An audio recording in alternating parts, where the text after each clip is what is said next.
Hi, folks. My name is Conrad, also known as Seven Senses, and hey, welcome back to Disco Elysium. This is a hardcore playthrough. We are attempting to get a trophy, a specific trophy called What Body. That entails going through the entire uh, investigation without ever inspecting the victim's body, which so far so good. We are It's 4:22 on day one.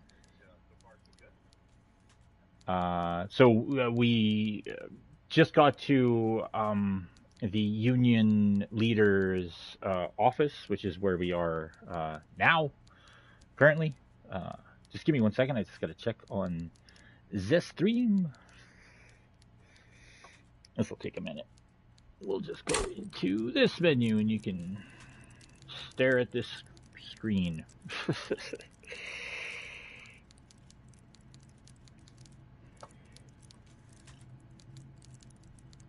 Da, da, da.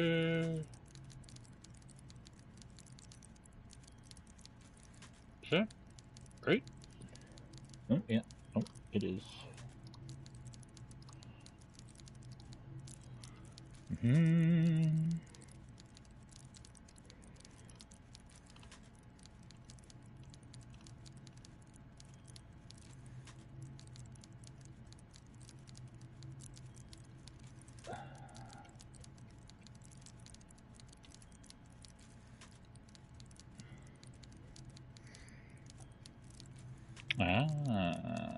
Okay.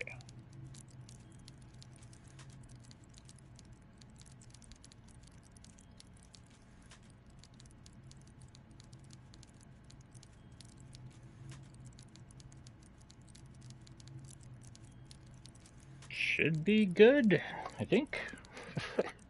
I had any idea what I was doing? Let's just be indicative to... Whoops. Yeah, not having a clue. Frick.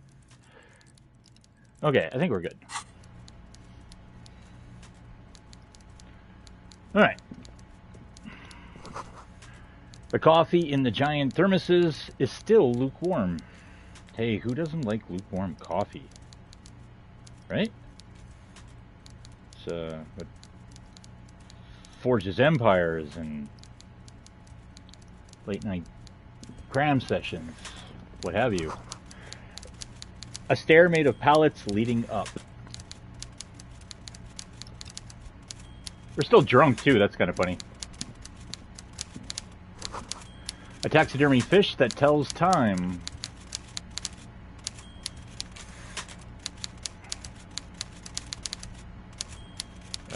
Let's see here. Before you is a walrus of a man, seated behind a large desk. He looks up from his work, not the least bit surprised to see you. With great effort, he straightens himself up in his chair, yet says nothing. He simply stares at you. Are you in charge of the dock workers? Welcome, Mr. Dubois, Mr. Kitsuragi. It's good of you two to stop by. Please, have a seat. He gestures to a tiny chair opposite to his giant desk. I'm Everard Clare, head of the Debarders Union here in Martinez. Those of you who know the show Peep Show or Mitchell and Webb, it really sounds like David Mitchell doing a voice. I don't think it is him, but it might be a guy doing an impression of David Mitchell. I'm not sure. The man relaxes into his chair and continues. I'd offer you my hand, but unfortunately my health prevents me from getting up. You understand? He looks extremely comfortable. The tiny folding chair, on the other hand, looks like a torture device. You go ahead, detective. The lieutenant nods at you, then the chair. Whatever he has in store for you, it can't be good, he thinks. I'll do my best. So that is esprit de corps kicking in. I don't think we've had that thing make its presence known yet, but That one is connect to Station 41, understand cop culture. Currently ours is sitting at 2, which is not very good. Cool for cops, cop aficionados, and pretend cops. Esprit de Corps is the very spirit of policing, the Copgeist. It enables you to understand your blue-souled sisters and brothers, not only by picking up subtle signals from your partner, but by witnessing flash sideways scenes as they play out in your precinct. At high levels, you will be the very heart of the police force, not only willing and able, but obliged to take a bullet for your partner. However, without Esprit de Corps, you'll be flying blind, unable to understand discreet remarks colleagues make in high-stakes situations, remarks that might just save your life. Well, good thing we don't have much of it. Forget about that. What's with this Dubois stuff? You're getting some seriously bad vibes from that man. Oh yes, and Everett Clare, or Mr. E. Clare, yes, referred to our character as Mr. Dubois. Of course, we are an amnesiac cop. We don't know our name. I mean, I know my name. I know his name. But he doesn't know his name. Take a seat. I'd rather stand. Why are you calling me Mr. Dubois? All right, take a seat. Excellent, Mr. Dubois. I can see that you're a reasonable man, and reasonable men can be of great use to one another. He gives you a sly wink. Damn, this chair is uncomfortable. So tell me, so we will remain how can serious. the Barders Union help a representative of the Revachol Citizens Militia today? The chair you're sitting on has got to be the most uncomfortable chair in the world. It's violating your backside. Oh, by the way, I heard you got a rather rude reception from a certain Lawrence Gart. Some people have no manners, it pains me to say. This should take care of that nonsense. He points to a giant novelty check on his desk. It's absolutely comically huge. It should be sufficient to cover your expenses for a few days and patch over your differences with a cafeteria manager. Go ahead, take it. He points at it again. Hey, that's 25 real. That's good money. Think of all the stuff you could. Okay, so it's still day one.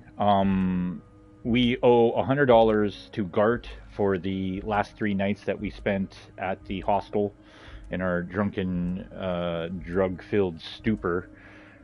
It was $120. We whittled it down to $100. Technically, in this game, you don't have to worry about the first night's bill, whatever it may be. It's day 2 that you got to worry about having $20 in your pocket. We're just over $13. The first day's almost over. Granted, you do have until the end of day 2 to achieve that funds. We haven't been everywhere per se that we can access on day 1 in the world. Almost, but not quite. A man of principle wouldn't take this money. I, however, need money. Yes, I Wait, know you know Gart? Lawrence. He's a real character. No union man in him. A real piece of work, that boy is. With a grin, he points to the checker game. It's like you're on a game show. At least don't thank him for it. Thank you, Everett. Take the comically large check. Take the comically large check, but don't say anything. Keep it. I'm good. Leave the check. You can take that comically large check and shove it up your ass. At least don't thank him for it. No, we'll thank him for it. Thank you. Don't mention it. But also, don't forget it. I'm just kidding, of course. He's not. Now, I'd like to set your mind at ease about one other matter. Your lost gun. Let me assure you, Union people are on it as we speak. I've got my best hounds looking for that lost gun. His slug-like lips move, but all you hear is an echo. Lost gun, lost gun, lost gun. The world is swallowed by a black hole of fear.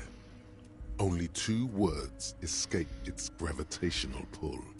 Lost and gun.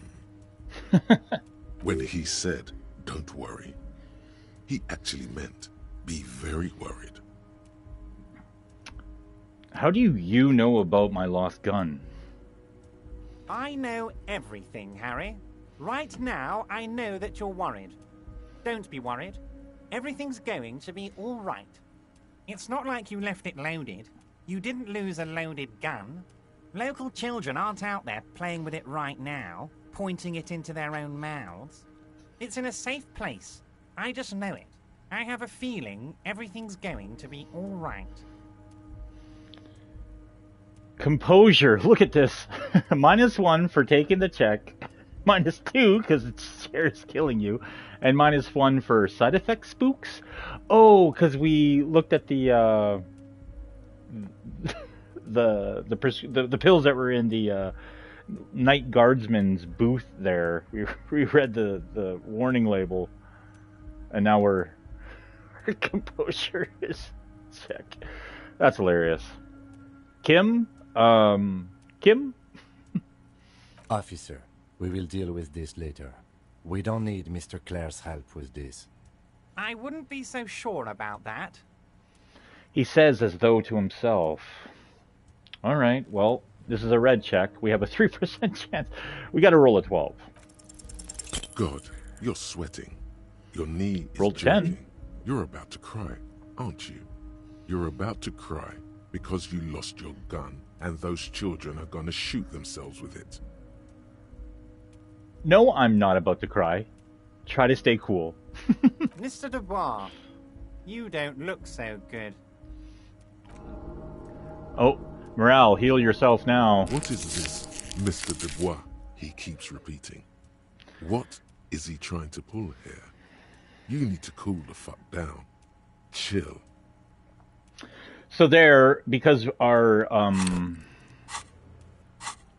morale is only 2 points, and we were already down 1. Yeah, we could have technically died there with a shot to our morale if I didn't heal. So it's kind of interesting how that works.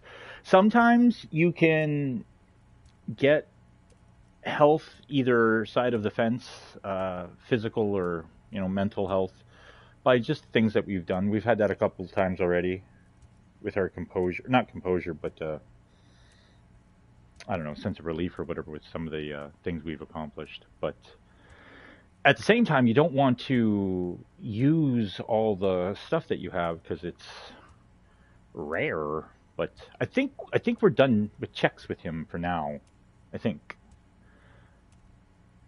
Mr. Dubois, you don't look so good. What's with this Mr. Dubois? He keeps repeating. What is he trying to pull here? You need to cool the fuck down. Chill. Mr. Dubois!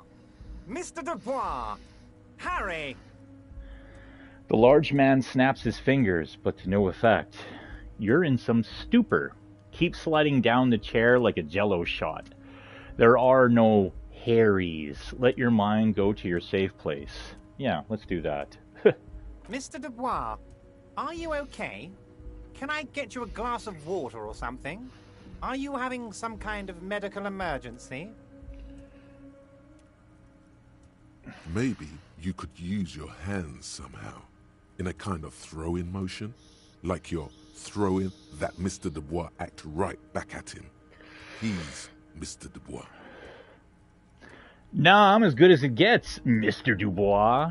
Vaguely gesture with your hands above your head. Oh yeah, man, I'm fucking great. Keep sliding. Actually, this chair is uncomfortable. I could use that glass of water. Sit upright. I'm melting. Keep it together. What an odd demonstration of... you got me, Harry. I don't even know what. As entertaining as it was, I'm afraid we're wasting our time. And I'm an extremely busy man, as I'm sure you are too. Okay, enough. We are here to ask you some questions pertaining to a murder investigation. Quick, here's your window. Get yourself together and ask him questions. police officer questions. Aren't you going to ask me how I got in? Am I going to ask? Hell, Harry. You spin-kicked my strongest man in the face. I saw it from my window. Would you ask a man like that how he got into your container yard? I understand. I am a terrifying death machine. I don't even know how I was able to do that. You don't have a window.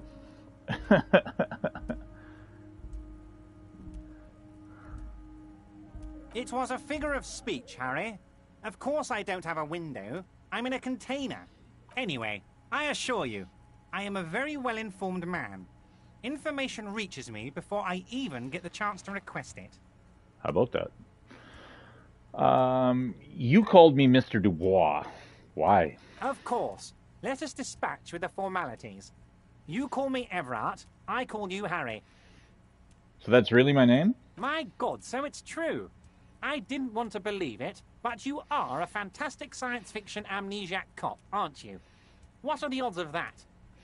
He shrugs with an amazed expression. I think the odds of that are very low. He looks at you. It might be a good idea to hide your confusion. I mean, see what his game is first. It's true, my memory is a bit hazy. My memory is fine, I'm just testing you. So good to hear that, Harry. Apparently my sources were wrong. However, if you did have a spot of memory trouble, I could help you out. With my big fat folder. He pats the brown folder in front of him. Words flow like a river of honey from his lips. I guess word has already reached him. No matter. No harm done. Are you trying to tell me you've gotten hold of some of our documents?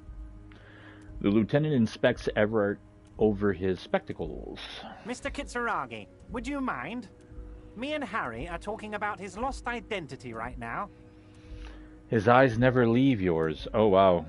He talks to him but doesn't acknowledge him. Interesting. Don't just jump to the folder. That's not smart. Shows you're on the edge. Do some probing first.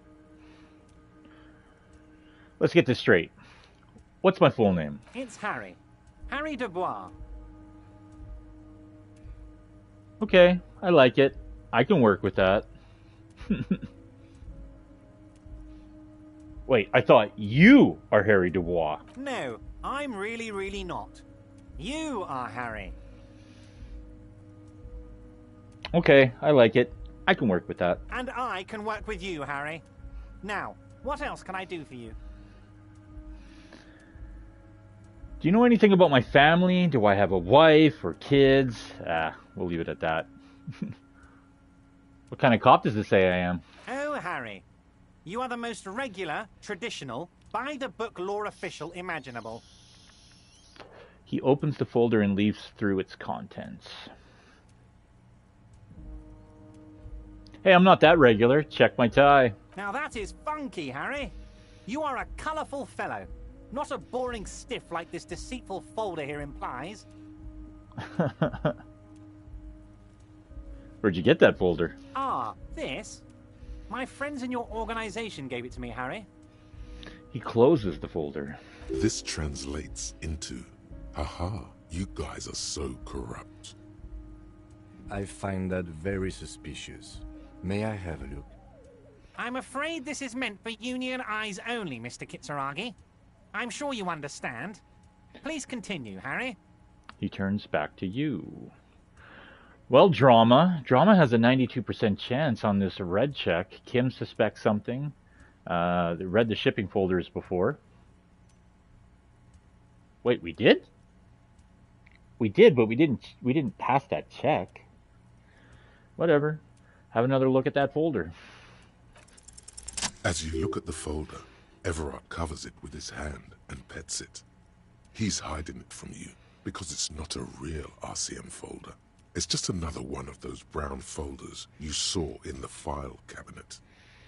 That's not an RCM folder. Okay, Harry, you got me. This is from the Census Bureau, not the RCM. Those Census Bureau people are absolutely corrupt. You should do something about them.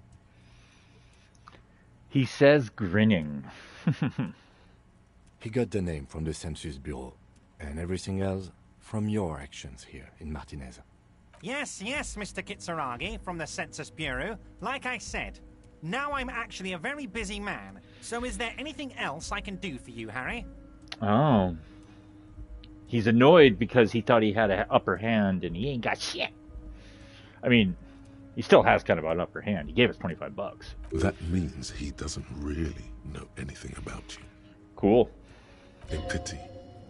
The mystery of you will have to remain a mystery for the time being. So the Census Bureau says my name is Harry Dubois. Yes, that's what I said. Try to keep up, okay?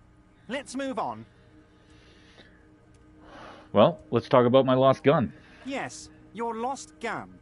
My best men are on it. They're turning every stone, searching every playground, asking kids, grandmas, everyone. Your gun will be found, Harry. Let me assure you of that. It's just a matter of time and effort. He winks at you. The only way to find it seems to be working with him. He might even be holding your gun hostage. Hold on. Could he really hold my gun hostage? Who knows? Only one thing is certain. If you work with him, you're going to get it back. And working with him might be the only way to do it. Wait, the gun may have been bought from Roy's pawn shop. Have your men factored that in? Yes. Thank you for the hot tip regarding your lost gun, Harry. My men have indeed factored in that you pawned it. Now please, let the professionals do their job. Kick back, Harry, relax. I have great guys on this.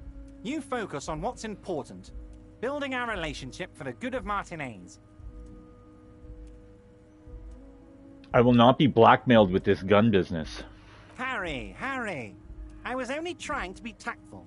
A lost gun is a dangerous thing. I can't have it around in my neighborhood. Kids could be playing gun roulette with it as we speak. Teenage gangs could be arming themselves. Get a hold of yourself, Harry.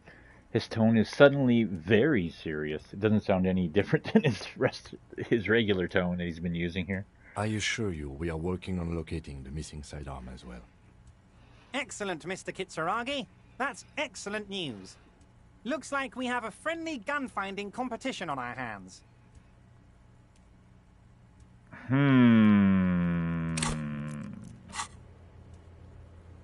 Interesting.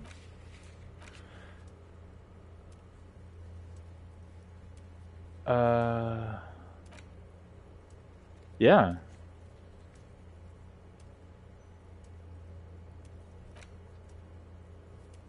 So, me telling him that I won't be blackmailed for it has now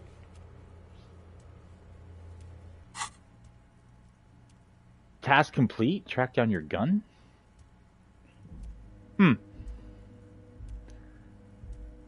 Well, we didn't track it down. His people are just going to work on it and not to worry about it? Okay, I guess. I want to talk about the hanging. Oh, of course. That's your main thing here. That's why you're in Martinez. I know everything that goes on around here, and I would love to help, like I'm helping you with your lost gun. I mean, it's no secret that the lynching is connected to the strike. So much to talk about. Honestly, it's been weighing on me so heavily. I understand you need to interview me. I sense there's a but. But there's a thing that's been keeping me up at night. I want to talk about the hanging. I mean, if we could just calmly talk, exchange information, we could blow this thing wide open. Yes, that sounds good. Let's do that. The lieutenant says with a slow nod. But I can't think straight with this thing weighing on me. You're police officers, aren't you? I have a crazy idea. You guys are basically door-opening machines. Incredibly talented at opening doors. Suddenly he slaps himself on the forehead. Like, oh, I got an idea. Kim, is that true? Are we door opening machines? I'm not sure I understand. If you're asking us to break down someone's door, it's not going to happen. Come now. I just need you to go open a little door for me and leave it unlocked. A simple thing. Absolutely nothing shady about it. An excellent opportunity presents itself, sire.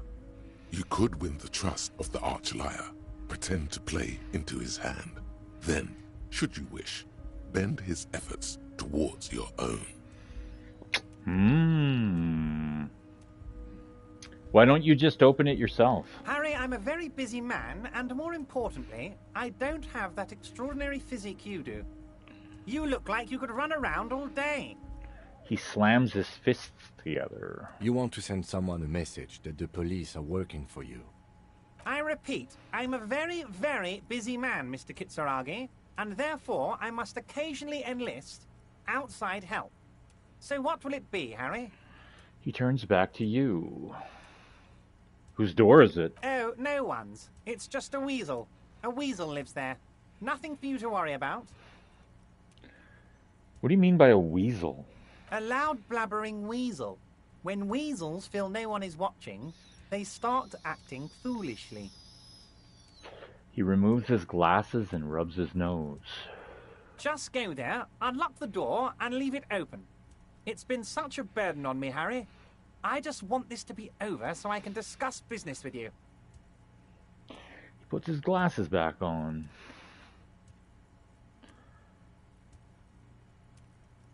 I bet you don't even know anything about the hanging. Harry, my dear friend, I am what people call a local bigwig. I know everything that goes on in Martinez. Damn it, fine. I'll look into it. We need to talk about that murder. I can't accept this now. Refuse the task for now. Yeah, no. Let's do that. What the... Oh. Oh. Union boss done. How's our ranking looking? Oh, we did apologize. So, we've been... a superstar cop, bit of a sorry cop, and a boring cop. I don't have the sorry cop or the boring cop trophy, so those might just pop. I don't want to lean into it just for the sake of chasing a trophy, as I'm literally doing a playthrough here specifically for that. All right. Fantastic, my friend. Just let me know when it's done and we can take our friendship to the next level. He flicks his fingers. You can get the key from Manana. He's down by the gates. Manana's like a free agent in the Union. Special operations. Hardened socialist. A real free thinker, too. He'll tell you precisely where the door is. One last thing, Harry. He smiles, obviously satisfied with how well he planned it all out. Just open the door. You don't need to go in or anything. I just want that weasel to come home and see the unlocked door. What's in the container that's outside your office? My dear Harry, there are literally millions of containers in this harbor. I couldn't possibly remember what's in all of them. There's something special about it. It was attached to the Gewaltzen crane. Harry, you smooth-talking son of a bitch. Time is a precious resource, and I don't have enough of it to count containers with you. He says with the fondest of smiles. Oop, dropping my controller. Smooth talking. Maybe that's the way to go about opening the container. You should at least try convincing it. Everett, I'm going to leave you now, but we might talk again later. Wait. You need this to get in and out through the gate. He leans, reaches into his drawer, and pulls out a plastic card. Thanks. I was wondering how I'm supposed to get out. Great. Wouldn't want to get stuck in here. Here. You're one of us now. A real red and white Union man. Take care, Harry. DeBarder's Union card. Alright, so... -1 to rhetoric, -1 to drama, -2 to savoir-faire. Oh yes, the giant novelty check. This 20 by 50 centimeter check looks like it's meant to be handed over ceremoniously on a gala-like event. It supposedly exchanges for 25 real at the local frita store. Below the number, a careful hand has written the words Constable's rent, all of it. Note, worthless in a pawn shop. He wrote constable.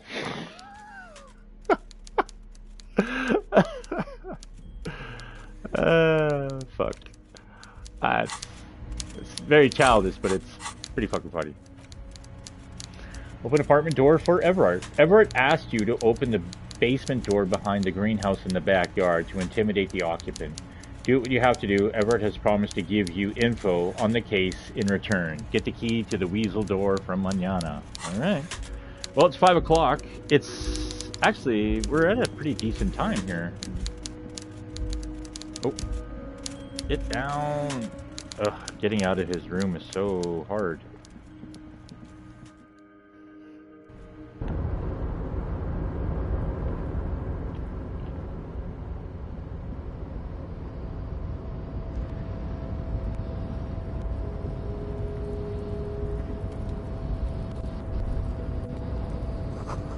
Gavalta means whale fjord in Ardan. You're back before the cargo container. Its drawer has not lessened since you were last here. If anything, it seems to have grown slightly.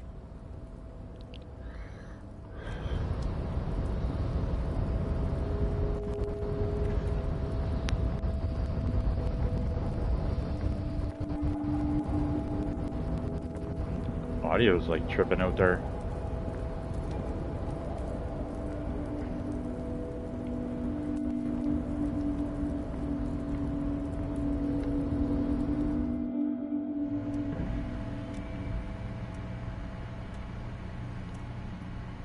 The already familiar cold touch of plastic welcomes you as you pick up the handset.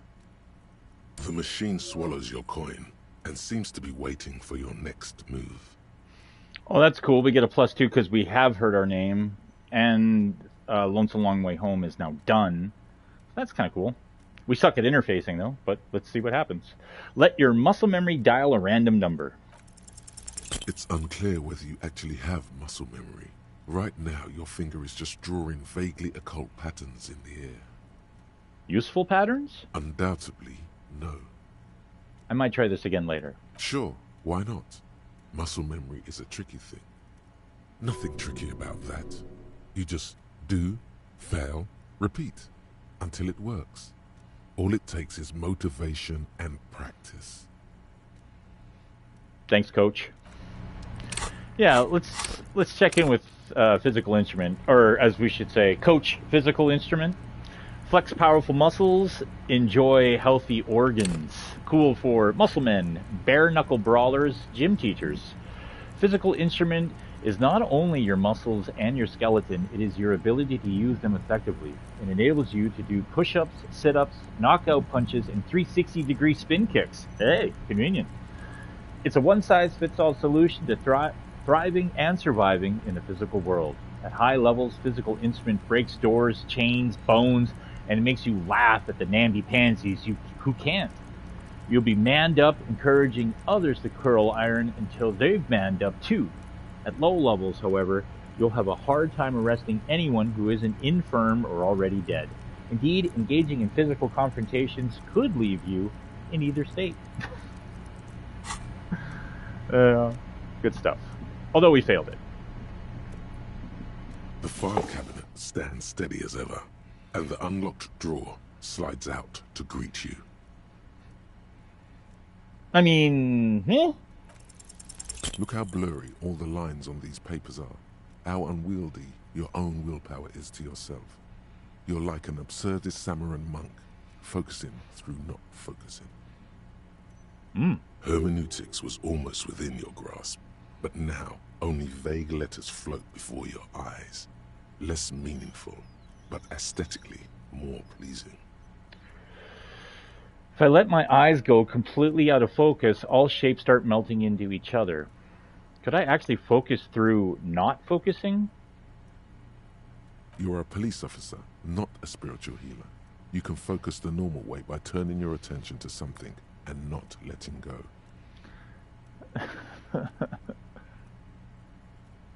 Is that what you're doing with those folders over there? Yes. Right. This is probably not relevant to our case. After all, we're not investigating an accounting mystery. The lieutenant's expression stiffens. Ah, look at that. We get a... See, there's a opportunity right there, just for the fact of, like, I don't know, because Volition felt sorry for us, or we just chose the right dialogue option? I don't know, but here we are again. Force yourself to go through the folders. Of course, we would, if I actually did heal. See, it's at 28, so if we do this... The drawer slides shut. If I heal...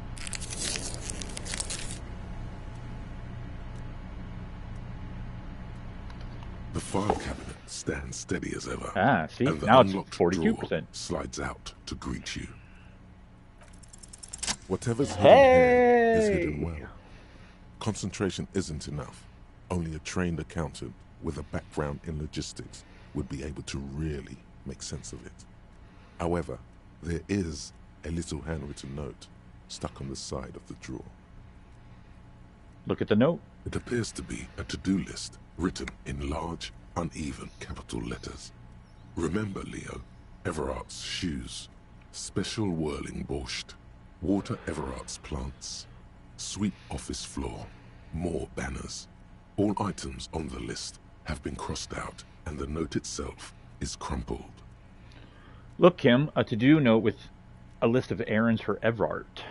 One of his aides must have left it. Nothing incriminating here. The special borscht seems a bit odd in the list. What is so special about this borscht? Code for drugs? Booze? Blood? Fuck. The drawer slides shut smoothly. Electrochemistry. Let's go talk to Leo.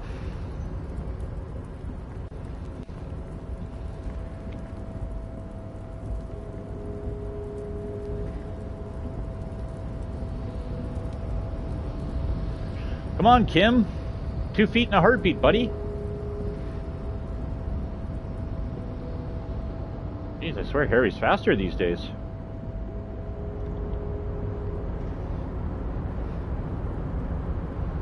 Oh, hey, mister.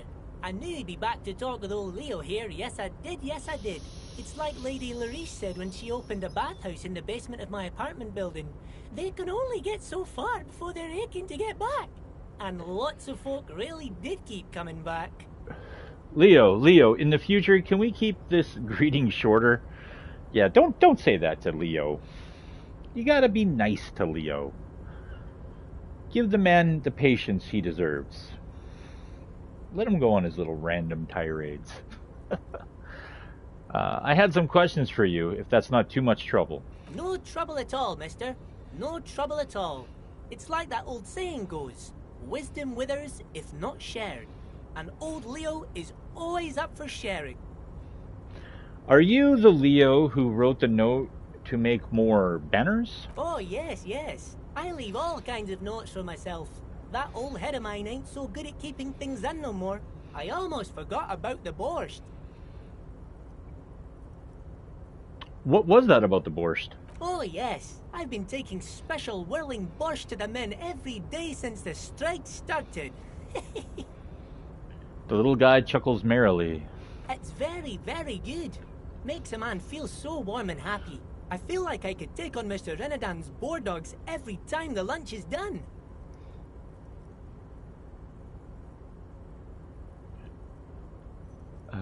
He shakes his head with a wide smile. Power borscht, huh? Never heard of a borscht that turns little guys into dogfighters. Alcohol, however.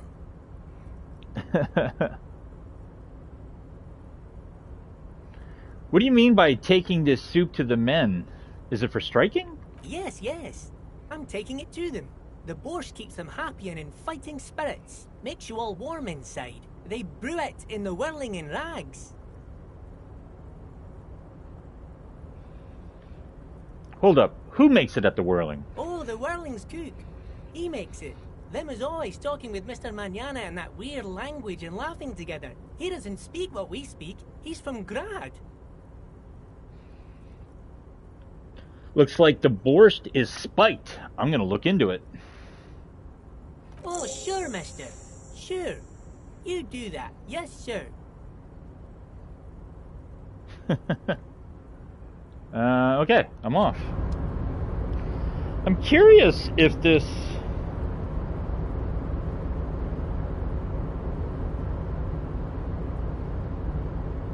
Yeah, like...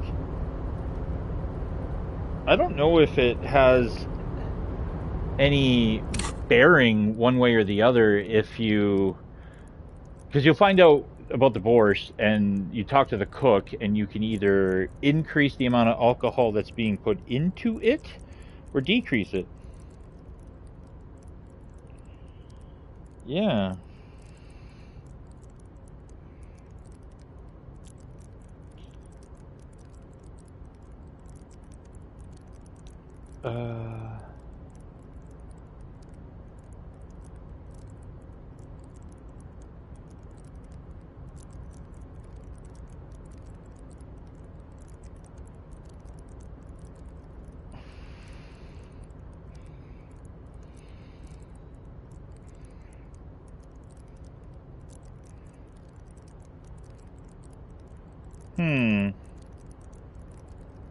Yeah, I don't think so. Anyways, I guess it's just a way of getting more experience, more or less.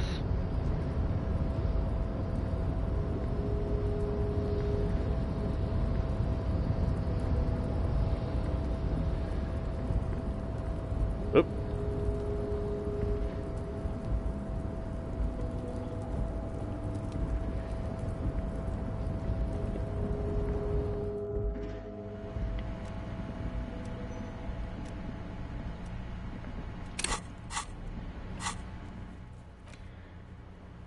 What's so special about the borscht the strikers are eating? The cook in the whirling in rags is making it. You can find him in the kitchen. Look into it. Right, let's get the key from Manana. So, how'd you like our harbor? He stares at you with his hazy eyes. You've been in there, he means. Talked to the boss man too, probably. Complete shit. Labor utopia, not approvingly. It was nice enough. It's but a rest area on the path leading across open plains. He notes solemnly, then turns to you, a wide smile adorning his face. Right. You talk to the boss, eye to eye, like men of the plain. If you have any more questions, I'm set to talk. Everett said you have a key to a door. A key, huh? What door is this key supposed to open? He runs his fingers through his mustache. He said it belonged to a weasel. Oh, say no more. I got you. He taps the side of his nose with a little wink. Oh yeah. I got that key right here. And let me tell you, it's mighty good of you to help us out during the strike. Working class solidarity, as they say. I saw an opportunity and I took it. I'm a hustle grinder. I love that it's one word. I've heard something about a weasel and it didn't sound like a local polar weasel, if you know what I mean. Wink. Okay. I'm not opening this door for myself. I'm opening it for all working men. I'm not really doing this for political reasons. I don't know what this means. I heard something about a weasel and it didn't sound like a local polar weasel, if you know what I mean. White? Is that like a racist thing? I don't know what the fuck that means. Oh, so the none of the above type, are you? I get it, I get it. I like to keep my distance too. But it doesn't matter. It's a good thing you're doing. Thanks. What you're looking for is a basement door behind the greenhouse. That's behind the whirling in rags. That's all I know. Our organization is what you call compartmentalized. Means we keep out of each other's business. Okay, but where did you get the key from? The janitor gave it to me. Nice fella. We talked about life and things that really, truly matter. His gaze wanders off into the distance. None of this mess we're in. This jiving and juggling. What's it for? To feed our children, I guess. That's a really nice little touch, too, that they added to the game that most people overlook, but that little click is just the clock, and it's just to give you an update to the fact of it's 5:30, because again, time only moves in conversation or interacting with this, that, or having thoughts and stuff. So you can get really lost talking to somebody. You're like, wow, we stood there for 4 hours just shooting the shit. But anyways, anything else I should know about this task? This weasel person, when he'll be home? I'm more of a philosophical dock worker. I like to talk about the big picture stuff. Who I am, who you are, what we are fighting for. He shakes his head. The man takes a big sip from his flask. He means he's not going to tell you, cause he doesn't know. But he will shoot his mouth off with you now that you're working for Everard. So why are you striking? We're negotiating our share. Your share? Aye. He seems pleased with himself. Wait, so not wages or pensions or... This stuff. They already covered. Shouldn't you be grateful then? It's a lot more than most people here have. At least you got the benefits, that's something. However much you feed the wolf... The wolf always wants more. I like wolves. I do too, but not in that metaphorical sense. How large a share would you like? All of it. However, right now we want all the harbor workers to be on the company's board, so they could take part in the decision-making process. This seditious talk sounds like communism. Just so we're on the same page, communism is basically wanting to kill the rich people or deporting them to a labor camp in southeast Grad. But don't say that out loud if you're a communist. Are you a communist? No. I don't think I'm a communist. Seeing something of value and saying I want it all to myself is a much older and simpler notion. No science to it at all. Even a weak child can think it. The only things holding someone back are I can't and I shouldn't. You shouldn't take what's not yours. Then how can anything ever be mine? But that's okay. We don't have to agree. The prairie is wide enough for all of us. The boss man, Everard, what can you tell me about him? I think it's best you make up your own mind now that you've met him. In my eyes, he is a capable organizer and a decent businessman. He shrugs. What does bossing the union entail anyway? I guess you kind of get to be the village chief. He oversees the harbor, makes deals with the owners or other relevant parties, watches out for his own. By that, you mean corruption? By heavens, why would he not be corrupt? We live in a harsh and disordered world, see? And in this world, the old man is corrupt for our benefit, and we know it. Appreciate it even. He is, personally, not too lavish. That does seem lavish to me. He is reasonably lavish, sure. That's his prerogative.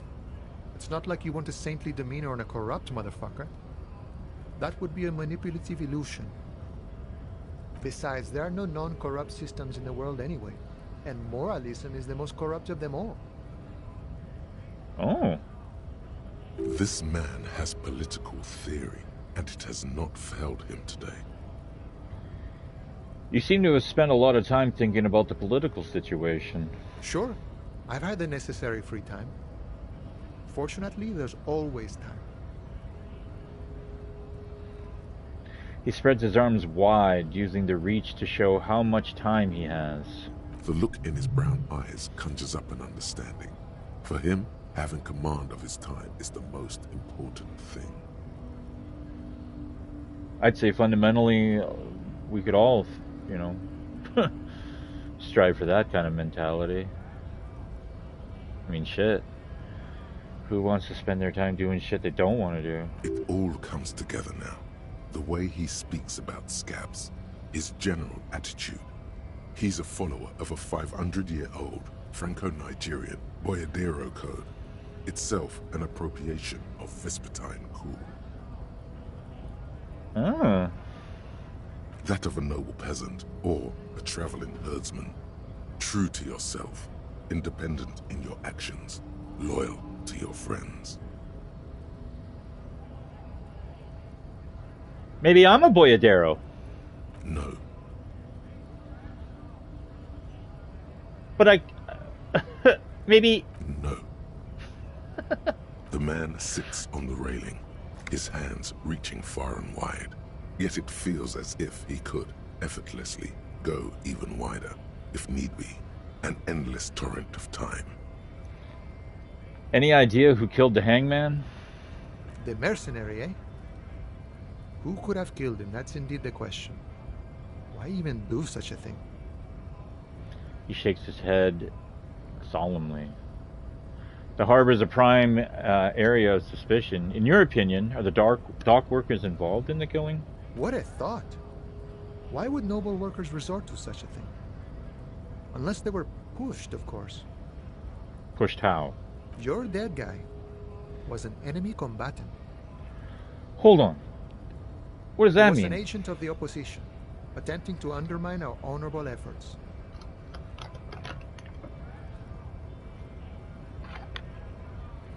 Did you kill him? I ain't the murdering type, but that's just me. Large organizations like our union have all sorts of men, with all sorts of schemes. He's not lying about not doing it himself. He means a more violent faction could easily take care of such a thing. Thanks, Half-Light. Understood. This has been of limited use. Still, thank you. No problem. I wish the best to you in your search. Sure, I'm glad it's not my search. Stood there talking 20-some minutes with the guy. Almost 20 minutes. Okay, so we got the key. We have the novelty check. The first thing I'm doing is walking right inside here and handing that over to her.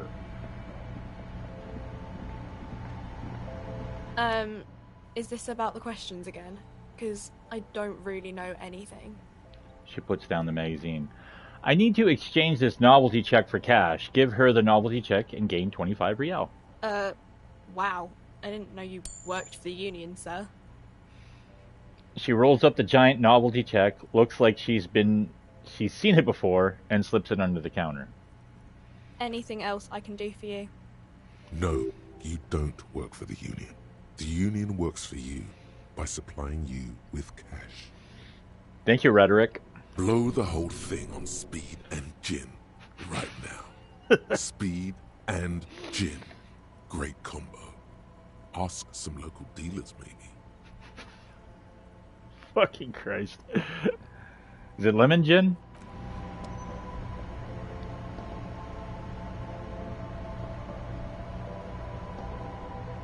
Oh, we got empties again. We can dump those in here. The tear machine stands in the corner.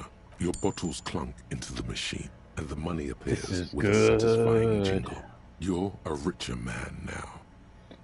You know, earlier today, I was thinking to myself about this game, and I'm thinking, did I screw myself up by, am I even going to have enough money by day 2? It had me really concerned, but I forgot that Everett has the opportunity to take that check. In fact, let's, I'm curious. Our good cop, bad cop is at a 3 now. Our honor is at 0. We now have 3 ultra-liberal, 1 moralist. We haven't been a fascist, but we have succumbed to communism a little bit. Open the apartment door for Everett. You have the key. The door is behind the greenhouse in the yard. A basement door. Well, we got the money now. It's, frankly, I'm relieved.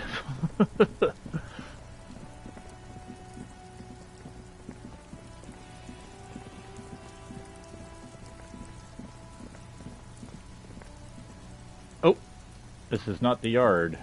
It's back there.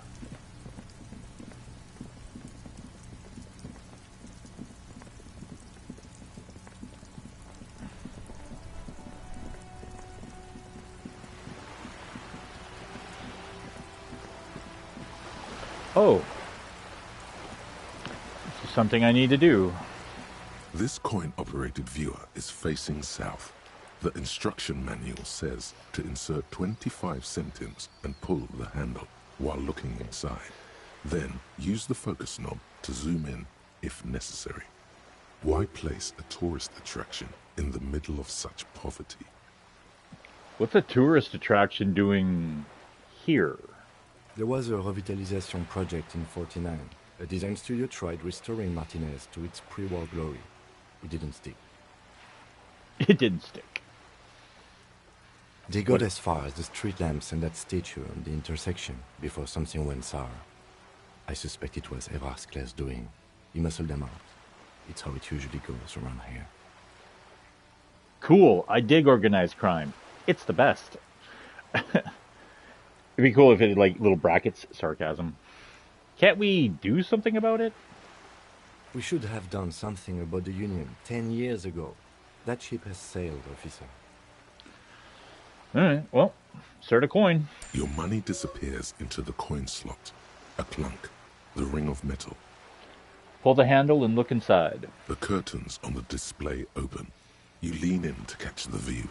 It's blurry, different blues and greens. In the middle of the shimmer stands a drab grey shape, like a ghost. Turn the knob to focus your vision. The lenses shift. The ghost sharpens into an islet in the bay. In the ruins, a man-made structure is visible. A half-sunken sea fort. Its concrete almost reconquered by nature. It looks as if it was abandoned quite some time ago. Nothing but a rotten tooth remains of the anti-aircraft tower. A lonely birch tree grows out of it. There are ruins of some kind of building there. Really? I don't have the eyesight to make it out. The lieutenant takes off his glasses and cleans them. Alright.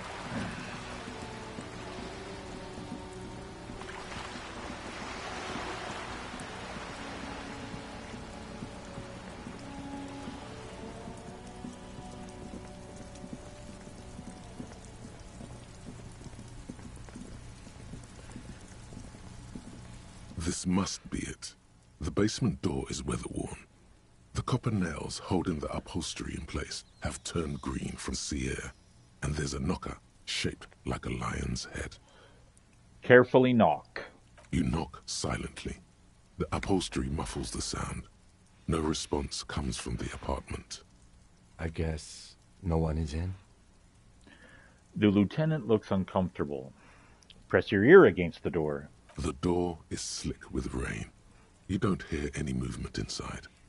In fact, it's oddly silent in the yard around you. No birds chirp. Lieutenant, what is your opinion of this task we're undertaking? Let's be honest.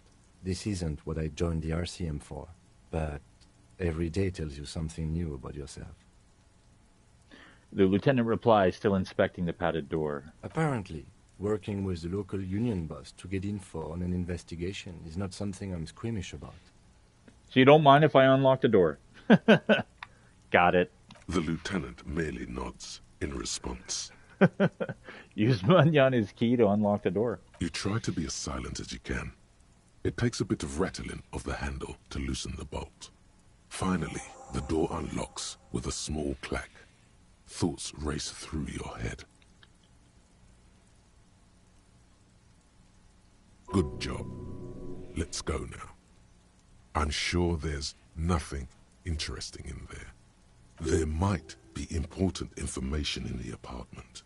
I mean, there might. As you hold the open door, you can feel the air moving. A little draft, a whistle. Oh, that's interesting. Shivers pipes in. Oh. And an autosave. I'm going in.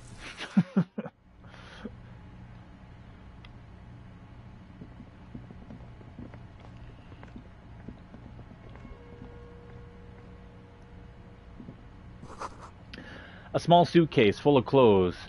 Guests are staying over? Oh, come on. Oh. There you go. Ah, magnesium. Oh. Our journal has updated. Let Arvert know you unlocked the door.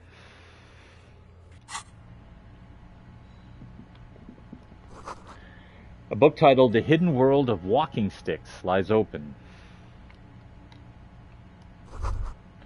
You can almost feel the warmth of the red sun on the flag. This is the flag of Revachol, the suzerainty.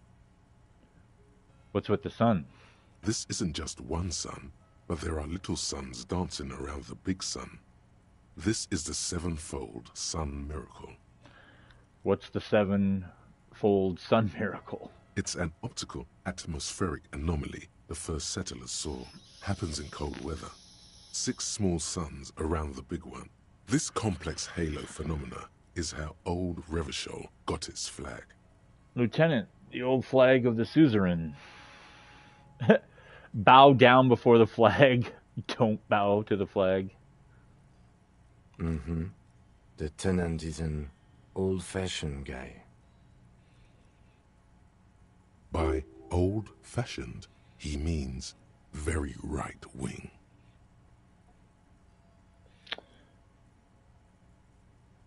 Does that mean fascism? Don't bow to the flag. The flag doesn't seem to mind. It's just a colorful fabric with a sun sewn onto it. Like all feudal flags, it looks like a children's drawing. It's a nice touch. They all kind of do, don't they? In a way. Oh! Inter-insulary... dress shirt. Logic, +1. Good with numbers. Pressed and spotless, gleaming white shirt. The kind that serious men wear. A serious inter-insulary officers. Oh, at serious. Not yet piss-soaked or cum-stained. For fuck's sakes. So the tank top we're wearing gives us, yeah, +1 physical instrument. This is nice, because I think we lose 1 to logic, or is it drama? Oh, it was drama that drops 1. So that's cool. Whoops. So logic's now sitting at 7. Visual calculus is doing alright at 8. 2 levels. Nice. Whoever lives here admires fair-haired fantasy heroes with big muscles. I mean, who doesn't like a good man from Helmdall? A row of mugs sits on the shelf. Each one depicts a human figure. A dark-skinned woman grinning amidst mysterious symbols. A broad-shouldered man shoveling potatoes, and others. Tap on the mugs. A little ring. Though cheerful, the images on the ceramic make you vaguely uncomfortable. There's something disdainful in the way the curves and lines of the bodies were drawn. What do I mean uncomfortable? It looks like the artist is celebrating diversity, but underneath, he's just making fun of these people. Cynical, slippery bastard. I don't see these as stereotypes. I think they are honest acknowledgments of difference. I don't think I like the owner of this apartment. You ain't gonna change someone's mind by calling them a bastard. The lieutenant picks up one of the mugs, then puts it back down with a look of disdain. I'm beginning to feel better about breaking into this man's apartment. Whip out the yellow man mug and compare. Yes, your broken mug friend would feel very much at home here. The same humor, the same mocking lines. There's the missing tin soldier. Whoever lives here might have used the Whirling's container to dump his trash. The lieutenant looks at the mugs next to each other. And now they've drawn the ire of the Union. The plot thickens, as they say. Whoever lives here might have used the Whirling's container to dump his trash. And now the Union's pissed at them. An interesting little clue. Let's see where this goes. Clues have a way of magically connecting to other clues down the road. Do you really think it's the same person who put the dead man's clothes in the trash? Who knows? I'm not expecting too much from this clothes in the trash lead either way. It might turn out to be some random local matter, but still, a nice coincidence. The lieutenant opens his notebook. You could ask Everard who this person is once you're done here. All right, move on from the mugs. I think we're done here. Yep.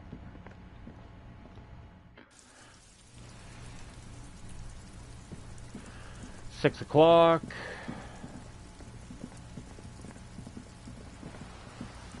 I'm actually curious. I'm going to talk to, or I'm going to knock on this door.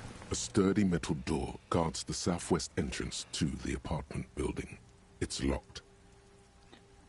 This could be a way into the apartment building the smoking man vanished into. Knock. The door rattles against your knuckles, but there's no response. Knock again. The door rattles again, but this time you hear an elderly woman's voice calling out from inside. Stop banging on the door! I'm not letting any more strangers inside. Hold on, who am I speaking to? Doesn't matter who I am. Now go on, get out of here. This is the police. Open the door. Ha! The police? Everyone knows the police don't come round here. Please let me inside. It's cold out here. But I'm not joking. I need to talk to the young man in this building. No, I already told you. I won't be responsible for any more strangers getting into the building. Go check the backyard door. Maybe someone there will. She trails off, leaving the sentence unfinished. Hey, are you there? I've checked the backyard, but couldn't get in that way. Good. We had enough problems with bums and drunks and thieves loitering in the hallway. You have no business here. Kim, tell her we're the real police. Madame, I assure you, we are real police officers. The lieutenant repeats dutifully. There is no reply. Just faint, sweeping sounds inside. Well, we have no authority. It is a white check. We do have to work on our authority. Let's not kid ourselves here. So there's only one way to increase your authority, and that's to increase it. But that being said, we can only put 1 point into our authority. So we're kind of at a crossroads here. You can't think of anything convincing. Time for some police brutality. I'm going to light this place up. Roll up your sleeves. Open up or I'm going to breach this motherfucker. Kick the door. Ma'am, if you don't open this door, I'm going to introduce you to a lateral vascular neck restraint, and it's going to hurt. We're not going to... A lateral vascular neck restraint. All right. Open up or I'm going to breach this motherfucker. I'm going to kick the door. Yep. I kicked it. No, you're not. You don't scare me, punk. I may be an old woman, but I can still take the likes of you. Okay, well. We're not getting in that way. Actually, before we go any further, I'm gonna go over here for a second. There must be another way into the building. Whoa, what was that?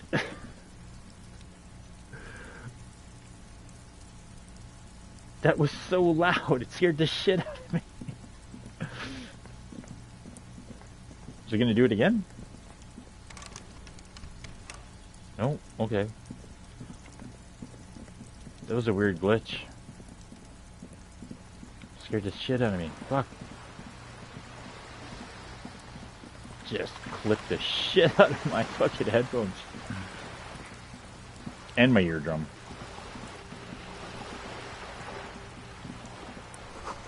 This coin operator viewer has been banged up. Inoperable. Oh. Where'd you go, Thought Bubble? There it is. Purple. What the hell would we be getting purple? Oh, went away again. There it is. Come on. The sight of bullet holes stirs something in you, making you forget the lieutenant's surname. Look closer first. The faded marks are too degraded to draw any forensic conclusions. Just chips in the sandstone. They look pretty ancient. Kim, look, bullet holes. Where? Point to the chips in the wall. Someone has been shot. We're cops. We should solve it. There? Those are old. What do you mean old? These bullets were fired during the Revolution, over half a century ago. They do not warrant investigation. Okay. What can you tell me about the Revolution? Not much. I don't have a fresh perspective on it. Shall we go?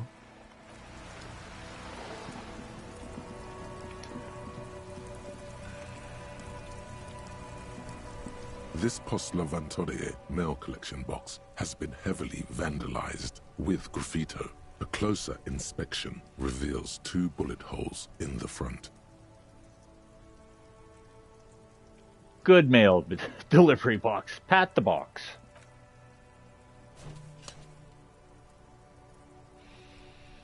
The box seems happy.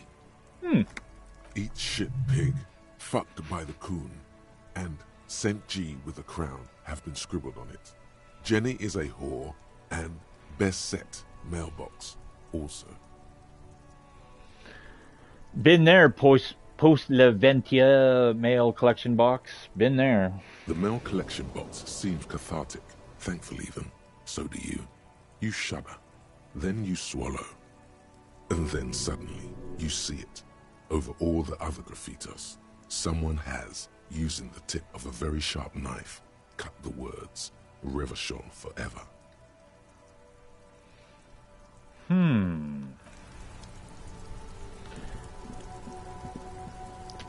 There. Oh yeah, we gotta go back to Everard.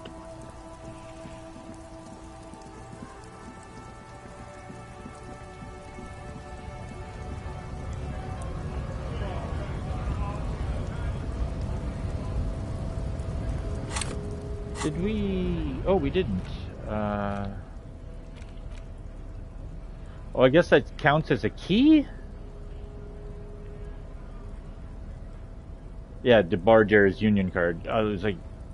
Everard gave us a key, but I'm like, I don't see it in my inventory, but I guess that's... Keys are keys.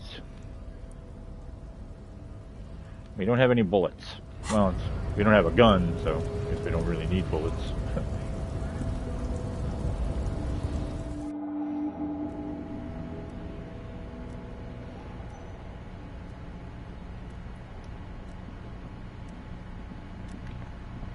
The already familiar...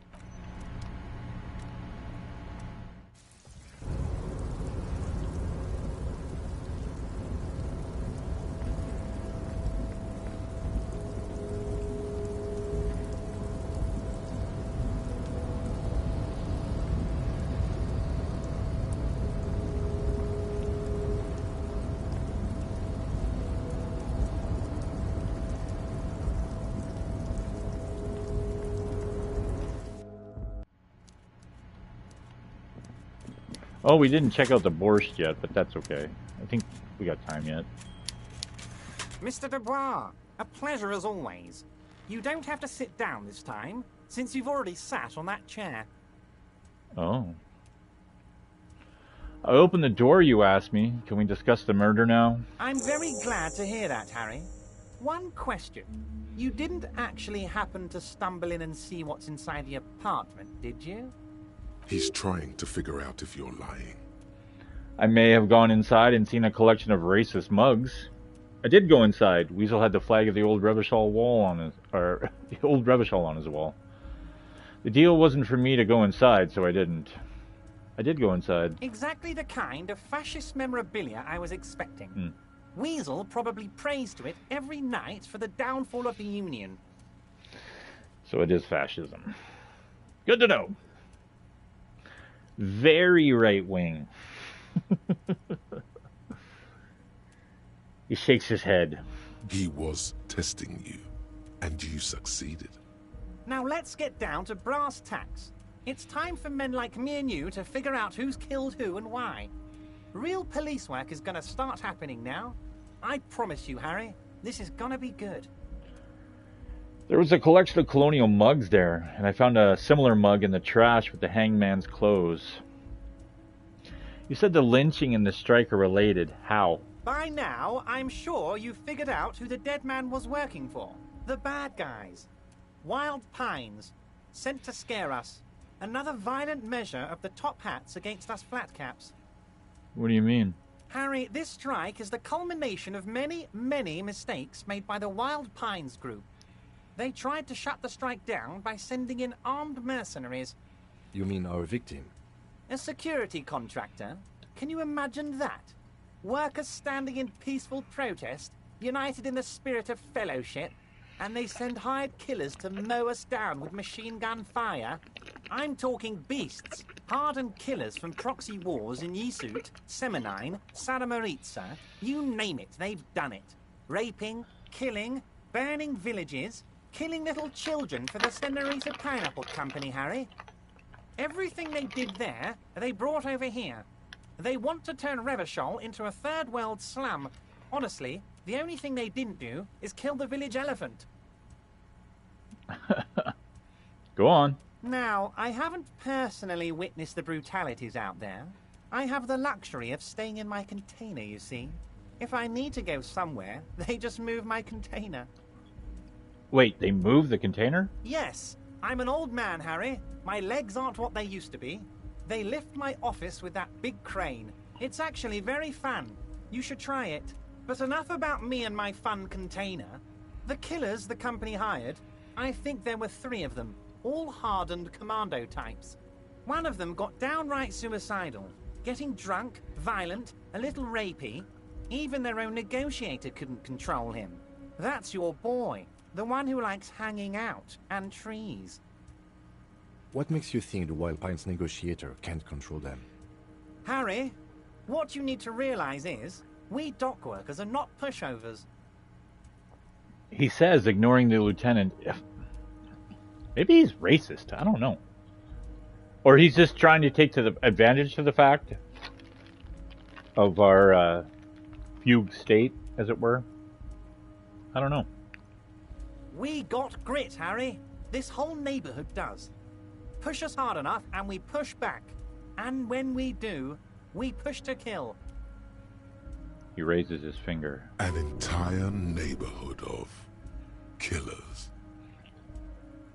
Wait, the whole neighborhood is in on it? Potentially, Harry, potentially.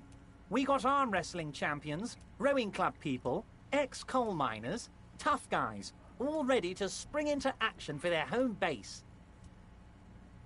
Who exactly did the pushing? There's a militant wing inside the Union. A group of people whose duties don't involve manual labor, but peacekeeping in the neighborhood, making sure everything runs smoothly. That sounds a bit like organized crime. Yes, it does, Logic. They're like you guys.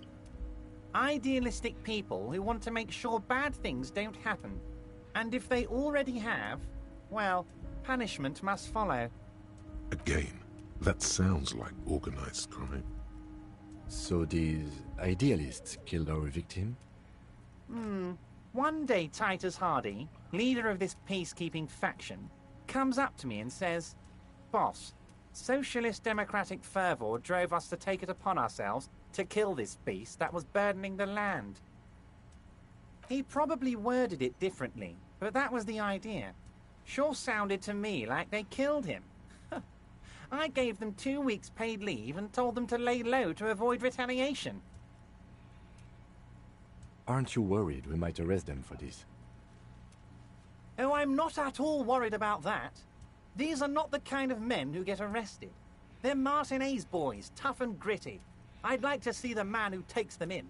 Besides, I sent my lawyer girl to look after them. He places a lot of faith in that lawyer girl. Perhaps this is a tactical error? Anyway. There was a collection of colonial mugs there, and I found a similar mug in the trash in the hangman's clothes. Racist mugs in the trash and in the apartment? You guys are just light years ahead of me. I have so much confidence in the ability of your organization. I'm relieved you're doing this and leaving me to do what I do best. Helping people. With the power of politics. Yes, yes. Do you think this weasel is somehow connected to the murder? Oh, no, no, no, no. I don't cross paths like that. All I want is for you to succeed in your investigation. I would never complicate things for you. Oddly, it seems to be true. But this weasel might have cleaned up after the killers. Believe me, Harry, he's a nobody. Just your basement variety nobody. Can't imagine him being connected to a high-caliber case like this. But he does live nearby. Maybe it's a pedantic weasel. Fascists are known to be neat freaks. I feel like a real detective right now, Harry. Am I getting this right? He imitates bashing something with an imaginary baton. Great technique. You make a great sergeant. There's more to police work than whacking an imaginary baton. Yeah, let's just say nothing. Of course, Harry. Stoic silence. I like that. Very befitting a police officer. I'm not a real detective. You are. He bows slightly in his chair.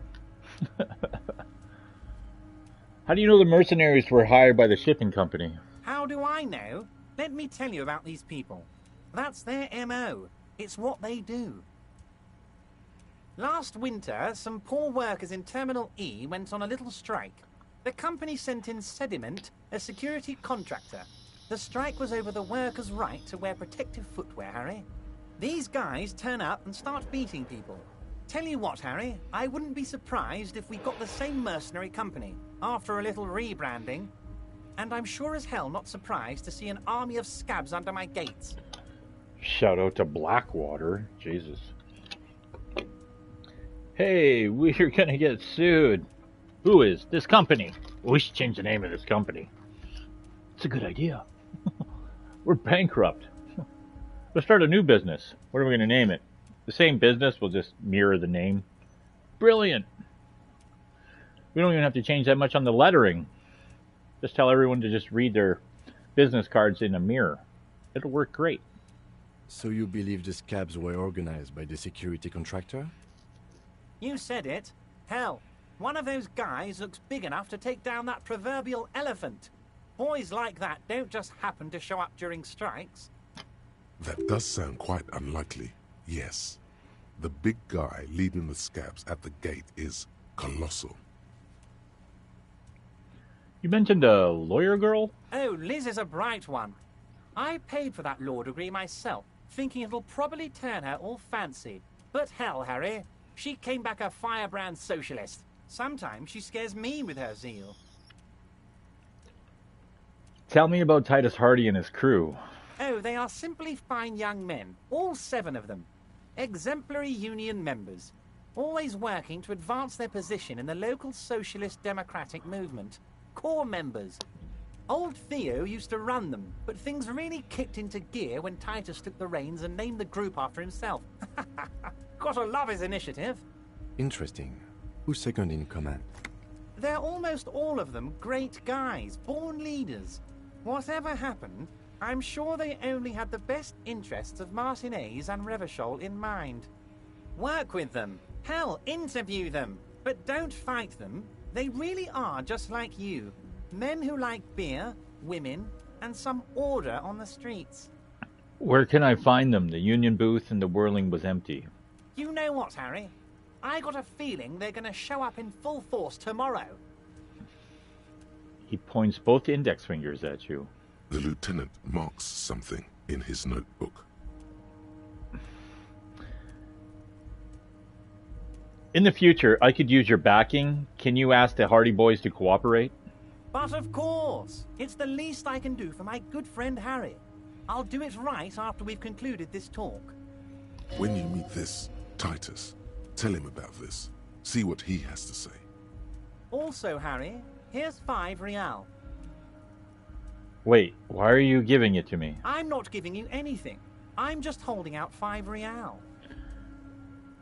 I don't need it. I only wanted you to help me with the Hardy Boys. Take it. The lieutenant watches you pocket the banknote. He looks a little puzzled. Good boy. A real team player. Now, do you have any more questions? I didn't need the $5. I mean, you need all the money you can get your fucking hands on in this game. Especially on a hardcore playthrough. Who are we kidding, man? Am I going to sleep better tonight knowing that I didn't take that $5 from Everett? Come on. Good talk. Let's conclude for now. It's immersive, I know. Was it a good talk? I'm not sure we made much headway here. I was hoping we'd bust the case wide open. Heck, I even wanted to tell you what I really want to achieve with the strike. I don't know what happened, Harry.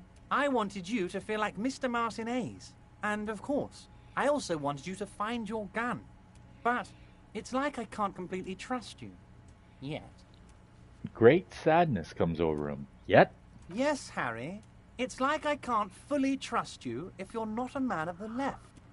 I want to, but I just can't. He says, slowly shaking his head. A man of the left. So you have to be a social democrat. So you got to be a communist. I'm not a man of the left. I'm a patriot of Revachol. You're right not to trust me. I take care of me. I'm a hustler. I grind. I'm a money engineer. What's that supposed to mean? I'm more left than you are. This is another corrupt scheme, isn't it? I'm neither left nor right. I do what my heart tells me to do. What does your heart tell you about your lost gun, Harry? Does it tell you to forget about it? Or do you think it wants to be found? I think it's lonely and cold. I think it wants to be found, and I have a proposal for you. And what would this entail? Once again, I require nothing unethical or illegal of you. You just need to get 2 little signatures on this piece of paper, and then mail it to my accountant in La Delta. He pulls out an envelope. Kim, what do you think of this? It depends. I don't think what we just got from Mr. Clare was very useful. He studies Everard. As I said, it weighs on me heavily. But once we get really talking, well, I'm going to hand you the keys to Martinez, and maybe even help you figure out who's behind this killing. He bows his head in shame, then looks up and smiles. He's saying as little as possible, as vaguely as he can, deliberately omitting things. What are the signatures for? I'm glad you asked, Harry. The Union is going to build a modern youth centre in Martinez. It will be righteous. We're gonna get those teenagers off drugs and on roller skates. There's a nameless little street on the coast with some old houses around it. Most people have already signed. I just need 2 more signatures to get this mission off the ground, Harry. Where is this place exactly? On the coast, Harry, across the canal. There's a cul-de-sac there, a little village they're calling it. A gloomy place. You'll find it. I trust your detective skills, Harry. Water drips from the eaves. A woman looks at her freshly tarred skiff. There's a pair of cavalry boots under the fish in the box, and the wind howls like a vicious spirit. What will happen to the current occupants? They are just going to have to deal with the construction noise for 6 months, and then they'll be living like kings. Right next to a fancy new youth centre, designed by the best architects from Stella Marie. Is he absolutely sure the tenants won't be thrown out in the street? Are you 100% sure no one's going to end up homeless? Am I? Harry, these people, Martinez is the most important thing in my life. I would never let anything bad happen to them.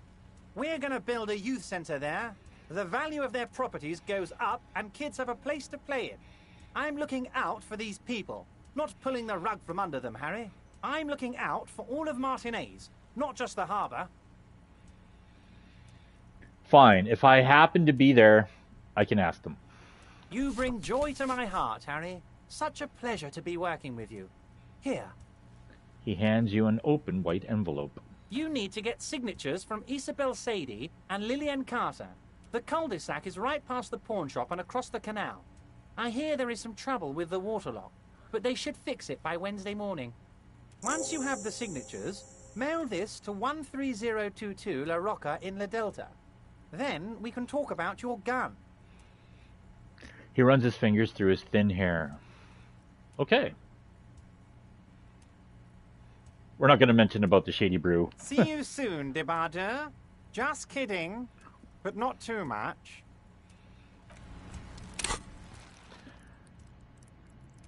Cool. Third level. Oh. Interact. Oh, let's see here.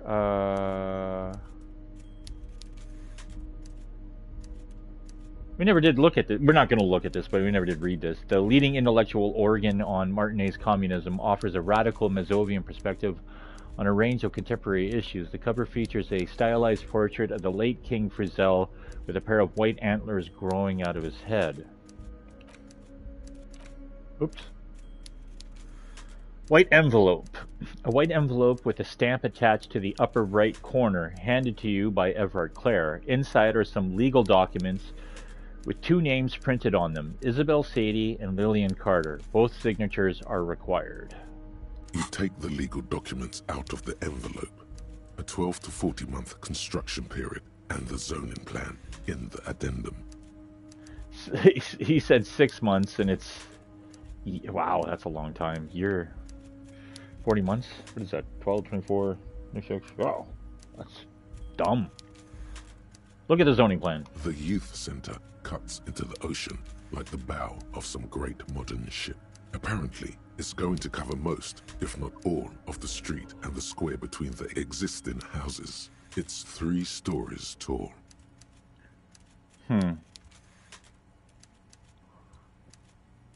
It's going to be awfully close to the already existing buildings, almost wall to wall, practically integrating them into the youth center. Kim, what do you think of this? I'm no property lawyer, but it looks fine. I like the print size. They're not selling or leasing anything. It's not a perfect solution, but... Flipping through the documents. How else are you going to build something? It's always inconvenient to build things, and citizens inevitably have disagreements over such construction projects. But there's no other way. Center's very close to houses. Try to find a loophole in the deal. There is no... Oh, look at that. The simple truth is, the current residents are going to lose their street access, and for the next 12 to 40 months, their lives will be dominated by constant construction noise right next door. Wait, what are the ramifications of this? Once the construction starts, it'll probably take a few months, a year maybe, for even the most stubborn occupants to get tired of living like this. After that, they'll sell their property for cheap and move out. Yeah. Oldest trick in the game. Devalue the property and then buy it for the cheap and then build a youth center. Look, Kim, point to the photocopy. These people are going to have to move away. Can we do something about it? The noise will be tough on the villagers, but I guess that's just the cost of progress. I should have seen it. The lieutenant frowns as he reads over the document again. Everard probably has eyes on us, but we could try to get other people to sign this instead of those listed. Or you could forge their signatures yourself. By the time he finds out, we'll already be gone. However, we'll need access to the coast before we do anything. Everard won't believe you got villager signatures if you can't even get to the village. You can try a forgery as soon as we can cross the waterlock. Put the documents back in the envelope. Alright. So, get 2 signatures from Everard. Get Isabel and Lillian in the nameless fishing village down the coast to sign Everard's document. Once the signatures are secured, mail the document to Everard's accountant using the mailbox on the plaza in front of the Whirling. Find someone to sign the document instead of the intended signees. Forge the signatures, but somewhere private where you feel safe enough to sleep. If that isn't a very specific You know. Okay. Well, it is 7:45.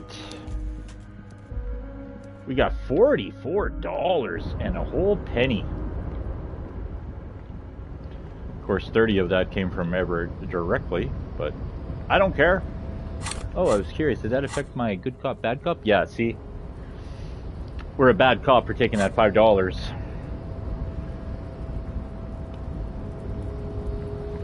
This is still nothing. You're back before the cargo container. Yeah.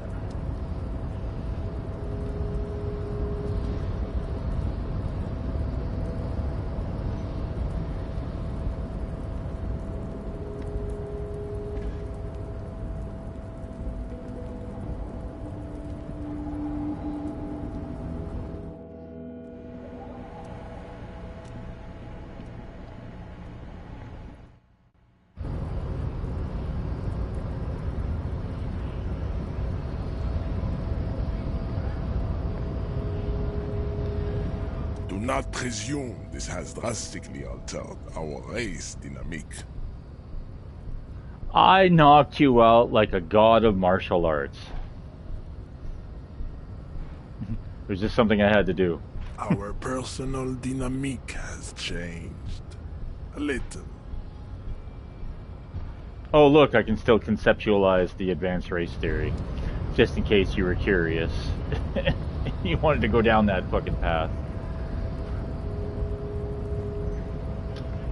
Can't say this game doesn't give you options. Hey, get down those stairs. Always get hung up there.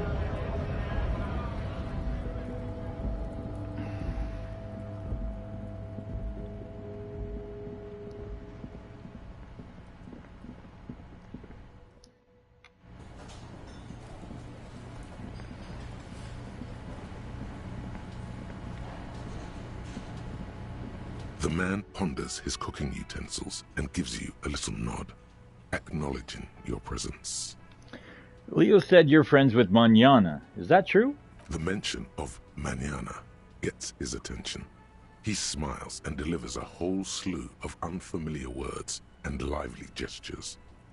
Then he falls silent again.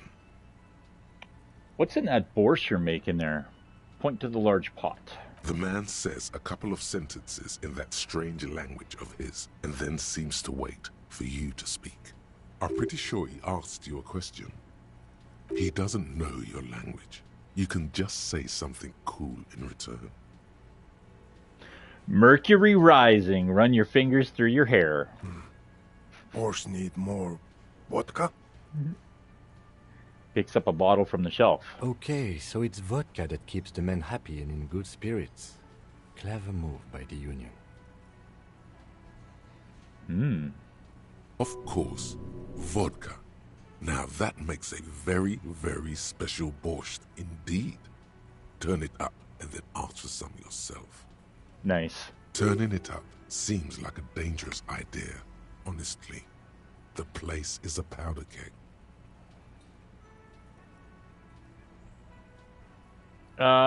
Yeah. Nod and turn up your fingers clockwise. Turn the vodka up. He smiles, nodding vigorously, then pours half a bottle of vodka into the pot. With a whistle, he stirs the brew. We got 20 experience for that. Grocery, could I have some of that brew? He smiles and nods enthusiastically, and, chattering away in his language, ladles some brew into a small thermal cup, then hands it to you. Beautiful. So, we have Commodore Red 2 uses, and we now have 3 uses of Groceries brew. A thermal cup full of hot borscht spiked with high-proof moonshine. Yum.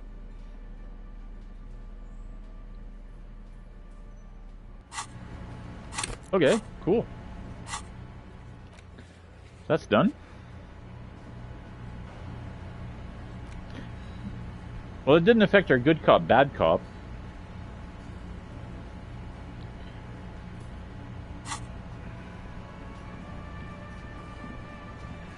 Oh, what happened? Oh, stuck.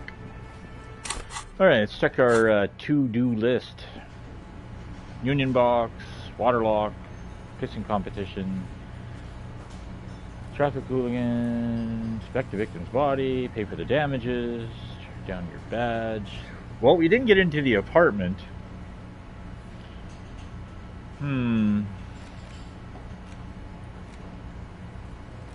Yeah. Can't do that till Wednesday. That, we're just, yeah. Have to work on our authority, I guess. Oh, I guess we could try that. We do need to increase it, although, yeah. Kind of sucks that we only have like the 1 point in authority, but that's on me for making my character the way it was. Karaoke, secret passage, search for the caller, take a while with the clothes. Tracking down the badge isn't going to happen for a while. That won't happen until the end of the day. We're never going to inspect the victim's body. That thing is just going to continuously fall down to the bottom of the list. Find the traffic hooligan. That's a Wednesday thing. That's the end of the day thing. He'll only do that after we've inspected the body, so that too will fall down the list. The water lock. Okay, well, I guess we can just have some conversations with people, really, at this point. Oh. For instance... Oh. That sugary black rum stain on the counter makes you teary-eyed with joy. It's almost touching how syrupy and sticky it is. How long have you been up already? Pretty long. It's drink o'clock. Attaboy. It's coming back to him. You had your mesolimbic reward pathway worried there, not thinking about drinking all that time. It was like you weren't yourself. I've been secretly thinking about it all this time. Actually, should I be thinking about this? Looks like drinking hasn't turned out well for me. Now that you mention it, I do need a rum and lemonade. I'd love for Gar to serve me up a beverage. You know, a rum and lemonade sounds absolutely delicious. Forget about the bar. Or don't forget about it. You should totally try to get a drink there too. But first, you should lick that stain off the counter. Yeah, man. Let's get wild. Lick it. I'm not gonna lick it. What happened, man? You used to be cool. Go get your boring normal person drink then. Get your drink on and your act together. So it's not a secret task because we already drank booze when we kicked Measurehead's ass. It is kind of funny though that it still gives you the opportunity to lick the counter. But conversation-wise, this guy right here has something to pertain to the container in the yard. It's all about money, you know. You got to spend money to make money. Money is what really matters, eh? They say money can't buy you happiness. But that just means you don't have enough money. You have to invest your money wisely. You can buy stocks with money. And then use those stocks to make even more money. That way you'll have enough when you grow too old to make new money. Real estate is the graveyard where tired old money goes to rest.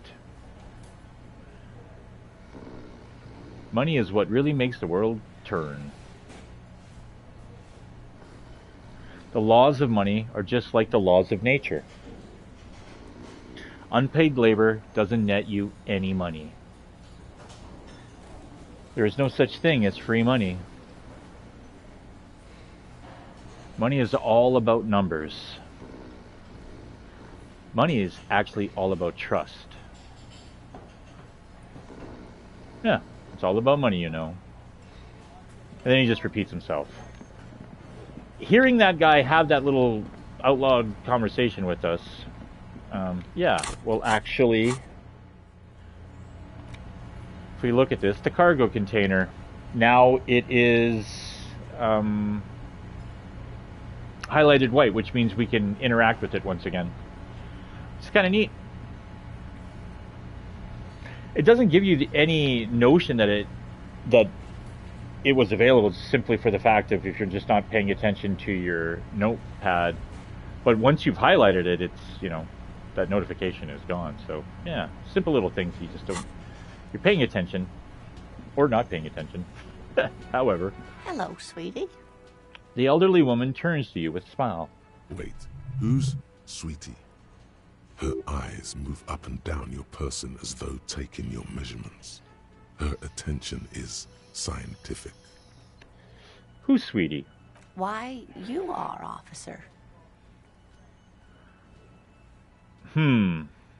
Maybe I am. And have you found anyone to be sweet to? She smiles conspiratorially. No, I'm done with mating rituals this time around. I don't know, wink. Maybe I have. I had once, wink twice, but then I lost her. I don't really want to talk about that. What was with that fucking wink?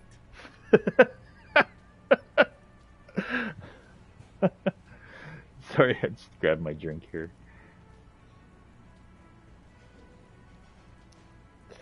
That was pretty fucking funny. And I think the only reason that reaction speed is even chiming into the fact is because of our bum brain hat. Stop winking. Tap yourself on the side of your head to correct the malfunction. Do nothing. The neurological damage is probably permanent. Oh, see how the stop winking is out loud? So, or sorry, it's in quotes, so I'll be saying that out loud. Stop winking. He say that out loud to himself? No. Let's not be crazy. I see you are still grieving. Well, I won't pry. She smiles gently, paying no heed to the inexplicable winking. You must forgive me. I'm getting so scatterbrained.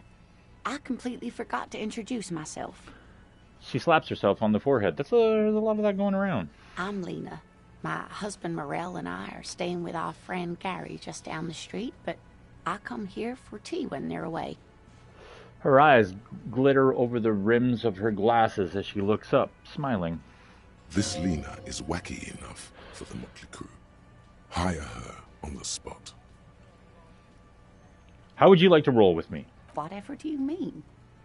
I want you to be my wheelchaired partner in fighting crime, riddling backyards of corpses, catching sequence killers. Sequence killers? Oh my. But I think you already have a partner, sweetie. She sounds impressed. A partner who needs you to help him get a corpse down from a tree. Kim, of course! I forgot I had you! I know. But there's also... Excuse me, sorry. I know, but there's also side mysteries, sequence killers, and forays into the paranatural. I can assure you, with absolute certainty, there are no sequence killings taking place in Martinez. Now, gentlemen, no need to squabble. I wouldn't be of much use to you anyway, sweetie. Why? 3 heads are better than 2. Thank you, but Martinez isn't the most wheelchair-accessible place, you see. I'd slow you down. Perhaps another time. She turns back to you with a hopeful glint in her eyes. So, that whole little conversation, it's weird. It's cut content, actually.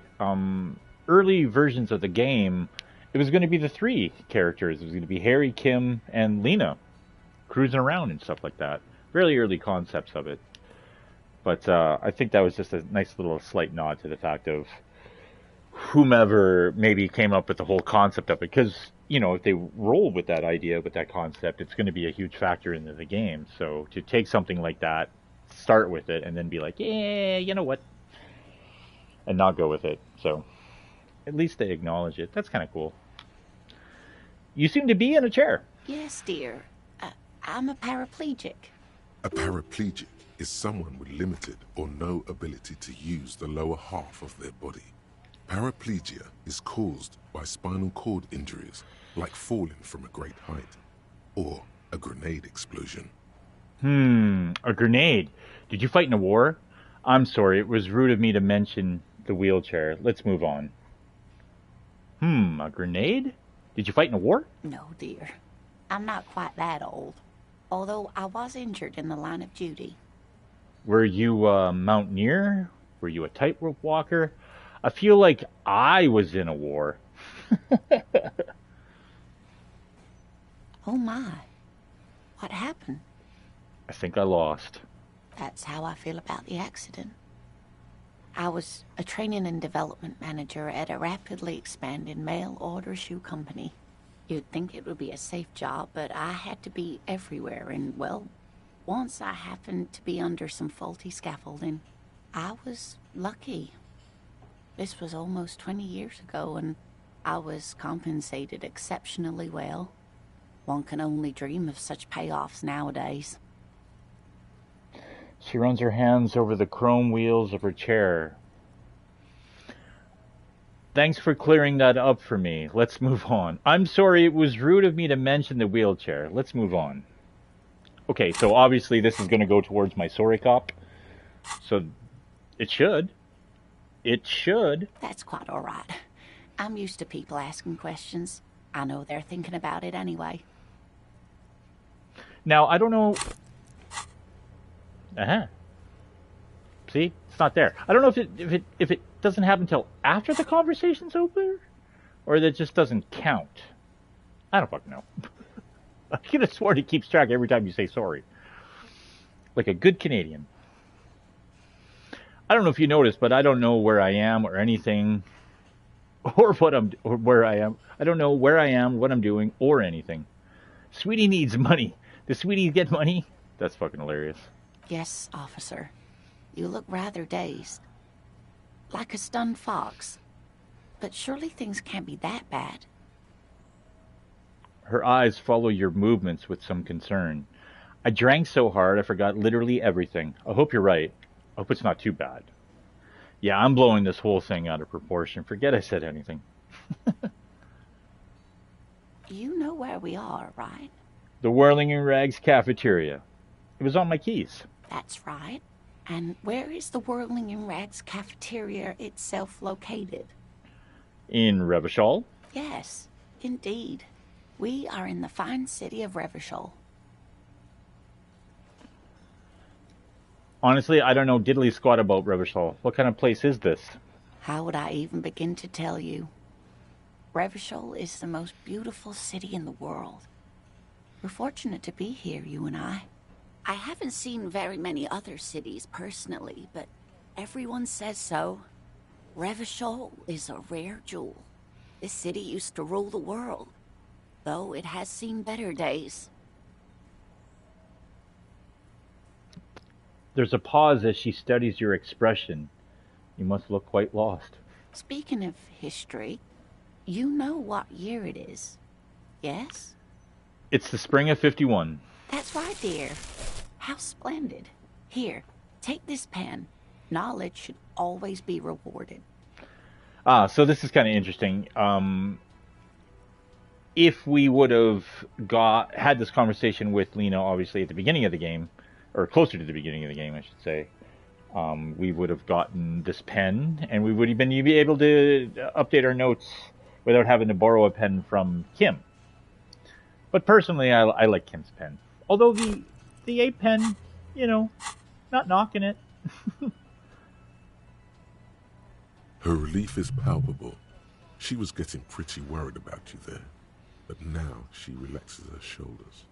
Outside, the melting snow seeps into the cracks in the walls and the cobblestone streets, all the way down into the sewers. Above ground, the first Maybells blossom. You can feel it, a great cold. Then the shiver passes. I can tell that this is taxing for you, so I'll just ask one more question. What regime are we living under? What mode of government? Some kind of democracy, maybe? I'd like to think it's the dictatorship of the proletariat, but something tells me it's not. Our leaders are fierce warriors who traverse the plains on steeds. Civilization cowers before us. Is that the Khalasar? What is that, Game of Thrones? We are governed by intelligent machines that perform calculations to determine the freest market. The freest? The freest? Is that what that's supposed to be? Everyone hustles and grinds like a badass visionary. Radios are being used to control people's minds and distort our perceptions of reality, concealing our true masters, foreigners, and women. Say that like it's a bad thing. Cops. We're living under the cop regime. Now, let's say the cop one. Actually, we are not. You could say that about almost any other nation, but not Revachol. Try it one more time, officer. What mode of government? Oh, that's interesting. Okay, so... Can't go with the cop. Let's go with... No, I'm not going to go with that one.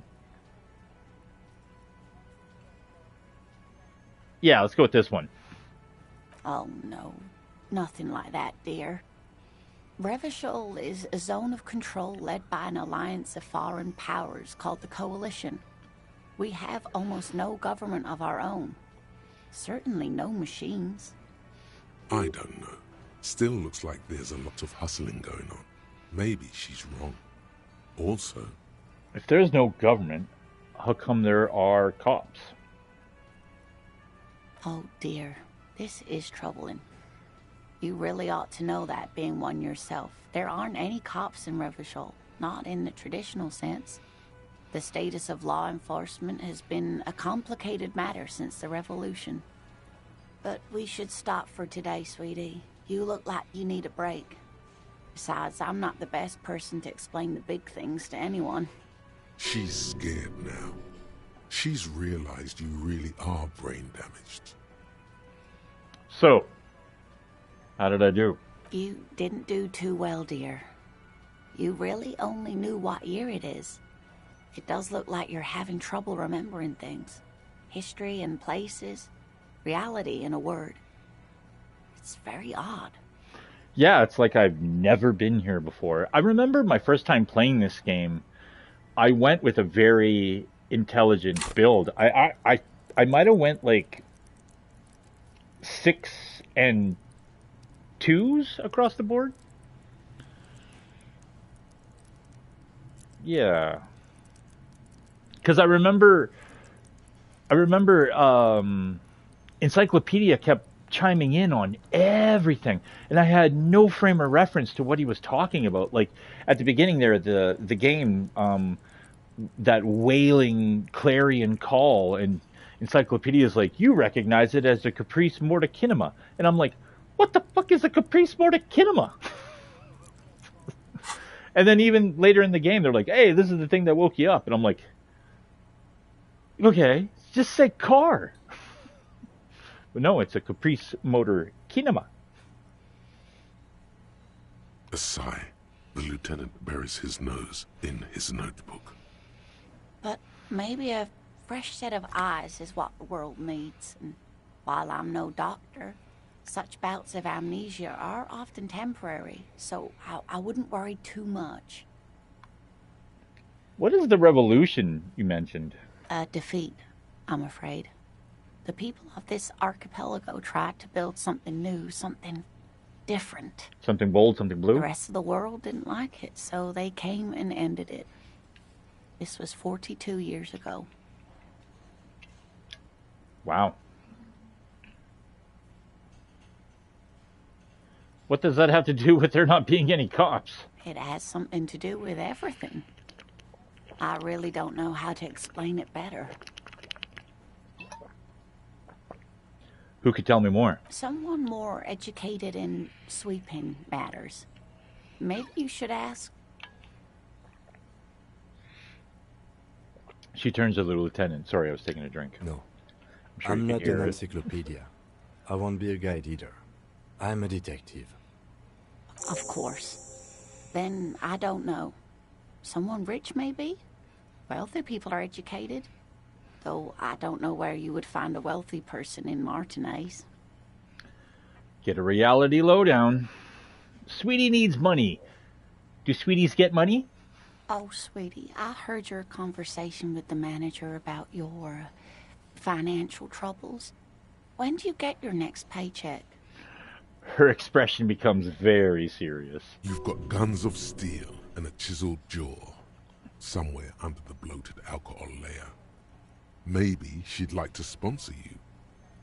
I was hoping you could be my sponsor. Oh, I'm sure you would make a wonderful gigolo, dear. With those strong arms of yours, but welfare checks aren't all they cracked up to be. My husband and I are barely scraping by. She's not really lusting after those biceps, man. It's more like an appraisal you give to a healthy specimen. What is a paycheck? I haven't seen any paychecks. You must be joking. Although our pay does sometimes feel like a joke. It's not easy to assert your right to a decent living wage when you don't have a strong union behind you. Maybe you should talk to Everard, the union leader. Already did that. Everard's money wasn't gonna last forever. You need more. Every day is a new expense. Suggestion, medium 10. Tug on her heartstrings. Fuck, we're not gonna do this. Well, we'll try. It's a red check. I've never even had this conversation before with Lena, so this is new to me. Let's try it out. Your deportment remains dignified as you shed a single manly tear. Manly tear for the victory. We knocked Measurehead the fuck out. We pegged fucking money from a paraplegic woman on welfare, I'm pretty sure she just mentioned. Your deportment remains dignified as you shed a single manly tear. It isn't easy for me to ask this of anyone, but I am at the end of my rope. Any money you have could help me. Sweetie, I only have a few cents on me, but I could give you this to pawn. Just I tide you over. She unfastens a gold commemorative pin from her left jacket pocket and drops it into your palm. Wonderful. He has a pin. The lieutenant marks drolly. The pin is round and slightly tarnished. 3 sailboats in bas relief with the sun hovering over the water behind them. A chipped green banner at the bottom reads, Sam Baptiste, Summer 31. Dinghy races. What is to pawn? That's so funny. It's easy. You bring a valuable item to a pawnbroker, who then gives you money for it. You can get it back later for a slightly larger sum if it hasn't been sold, but you never end up doing that anyway. Where can I pawn the pin? Cross the plaza and follow the road along the coast. Down by the water, there'll be a shack nestled against an old stone facade. That's the pawn shop. An old friend of my husband's goes there often. He says the owner is quite helpful. Yes, we've been there.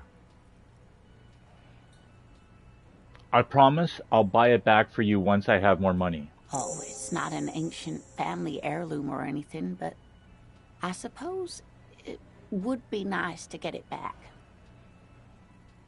New task, return Lena's pin after we sell it.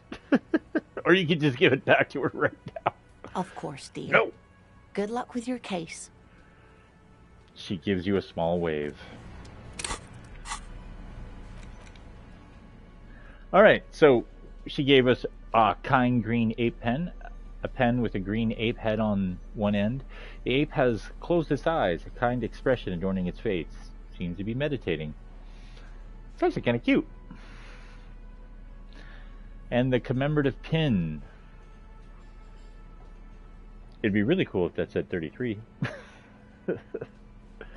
This unusually tasteful pin was produced to celebrate the Saint Baptiste Summer Dinghy Race. Is 31. It has a warm glow of a well-loved memento. And it's only worth $3. I was hoping it was going to be like $30 or some shit. So we get a reality lowdown. You have no idea where you are. Lena encouraged you to ask others to explain the world to you in greater detail. Perhaps try a rich person. Rich people are educated. Yeah, we didn't get that point for the story. I see our ultra-liberal is going up, though. That's, being indecisive. It's so liberal, I can't make a decision. I'm so central. Lena gave you a commemorative pin to pawn when you were desperate for cash. The honorable thing to do would be return it to her. Buy it back and return it to her once you have money. We have no honor.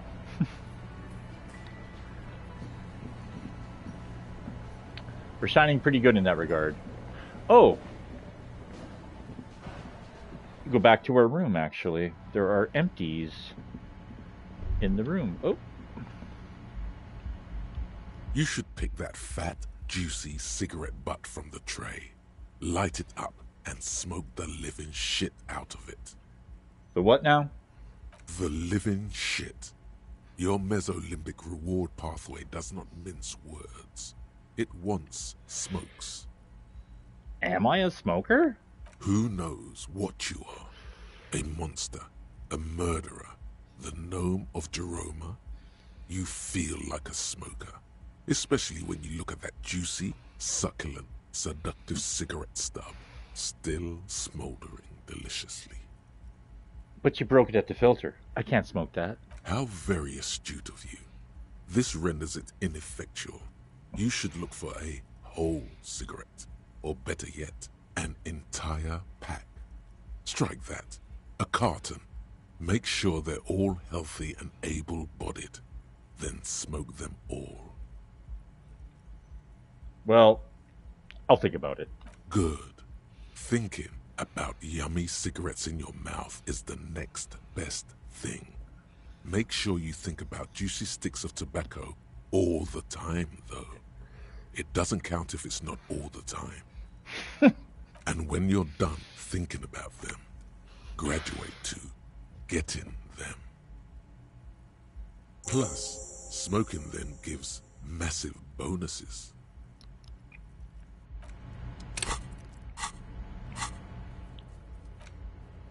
Find smokes and smoke them. You need to get your hands on some cigarettes and then smoke them for those massive bonuses. Find a pack, put them in your hand, equip it, held, blah, blah, blah, blah, blah. And the smokes will do the rest. It's weird how sometimes these don't trigger the way they're supposed to. Like, her putting out that cigarette. Maybe if I just hover around longer? I don't know. But again, this paper that was open, see, it's triggering. We clicked on it when we first came down. Nothing on the front page rings a bell. Strange. Yeah, see, like now you're just like, what doesn't ring a bell? You have no context to that. But it was in regards to that Trump Le Monde newspaper that was open earlier.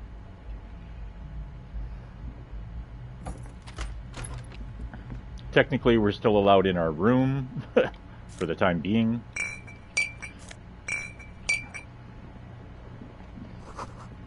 Kim tries not to look at your broken down bathroom door.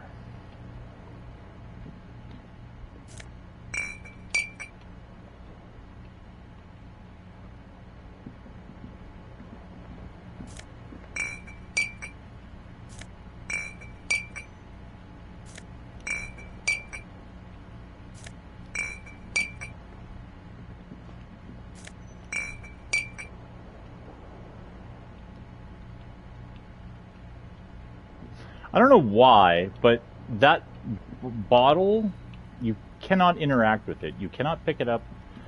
It's the one that he woke up to, that it was still in his hand. But yeah, I don't know. It's weird. A mirror hangs on the bathroom wall. In it, your face, adorned with the expression. Oh. I mean, we absolutely suck with these. Got 8 bottles.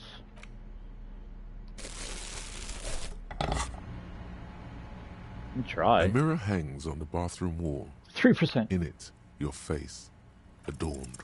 The chain cutters slip out of your hands as you attempt to twist the faucet into place.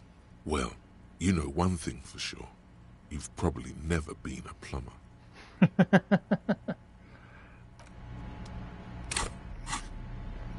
That's funny.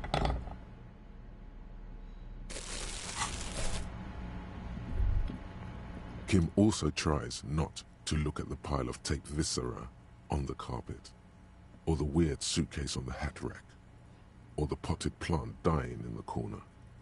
But it's all just too morbid to ignore. This has to count towards the sorry cop, I would think. Maybe you have to specifically say it to a cop. No. You're looking at the destruction? I'm sorry for this. I did it. My way. This is where the magic happens. Say nothing. Nod stoically.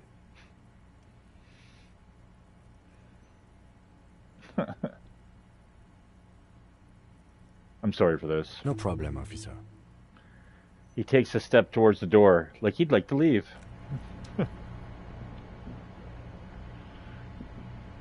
The bed is cold and not particularly inviting, but it's yours.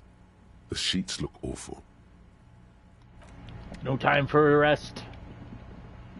Okay, well, we got all the empties. Our perception is still lacking, even though we took it as a main stat. We can start putting points into it, which is nice, because of Lonesome Long Way Home is done.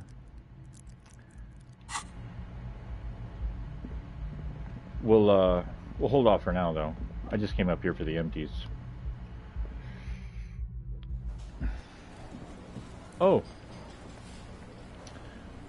Cool.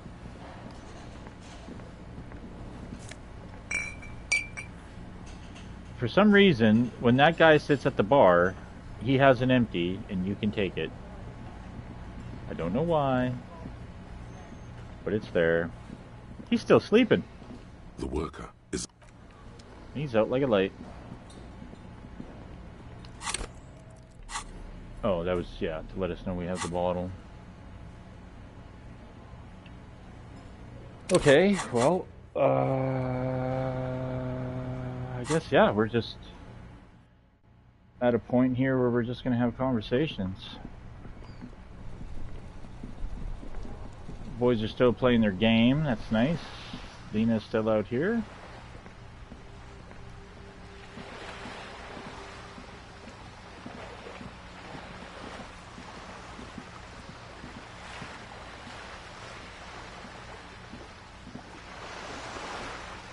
Better mouth your watch around me, boy. The things I've seen and said, nothing I can't do. I'm the job for every man. Listen, boy, I don't start trouble. I fix it. I've been kicked out of every joint in Revachol. The night's still young. That's my song. That's, nah, this is shit. Music's my life, man.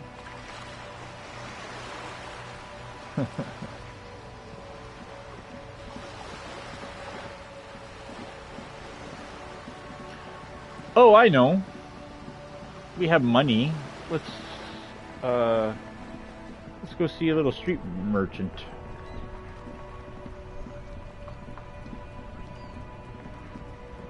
Yes. Actually, let's go to Roy first. Actually, no. Let's not go to Roy first.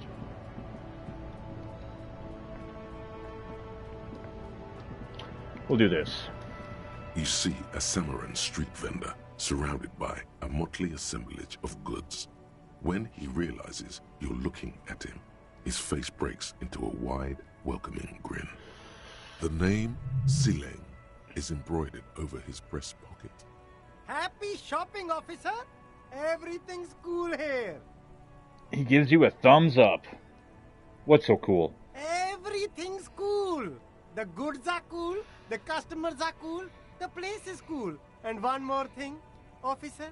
From out on the bay, a cool wind gathers. It sweeps into the city, tugging at the textiles hanging around the stand. Some distance away, the sound of a tin can clattering across the street can be heard. You're very cool.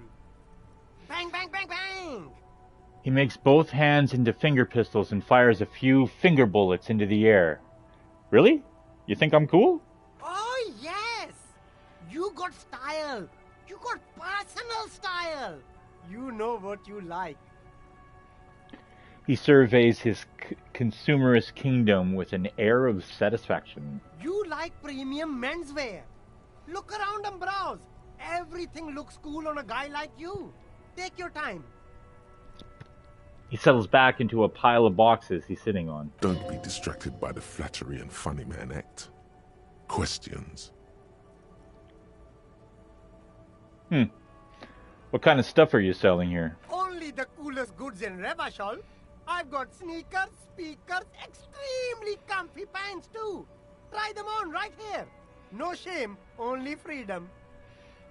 Where'd you get those comfy pants? I'm an entrepreneur, officer.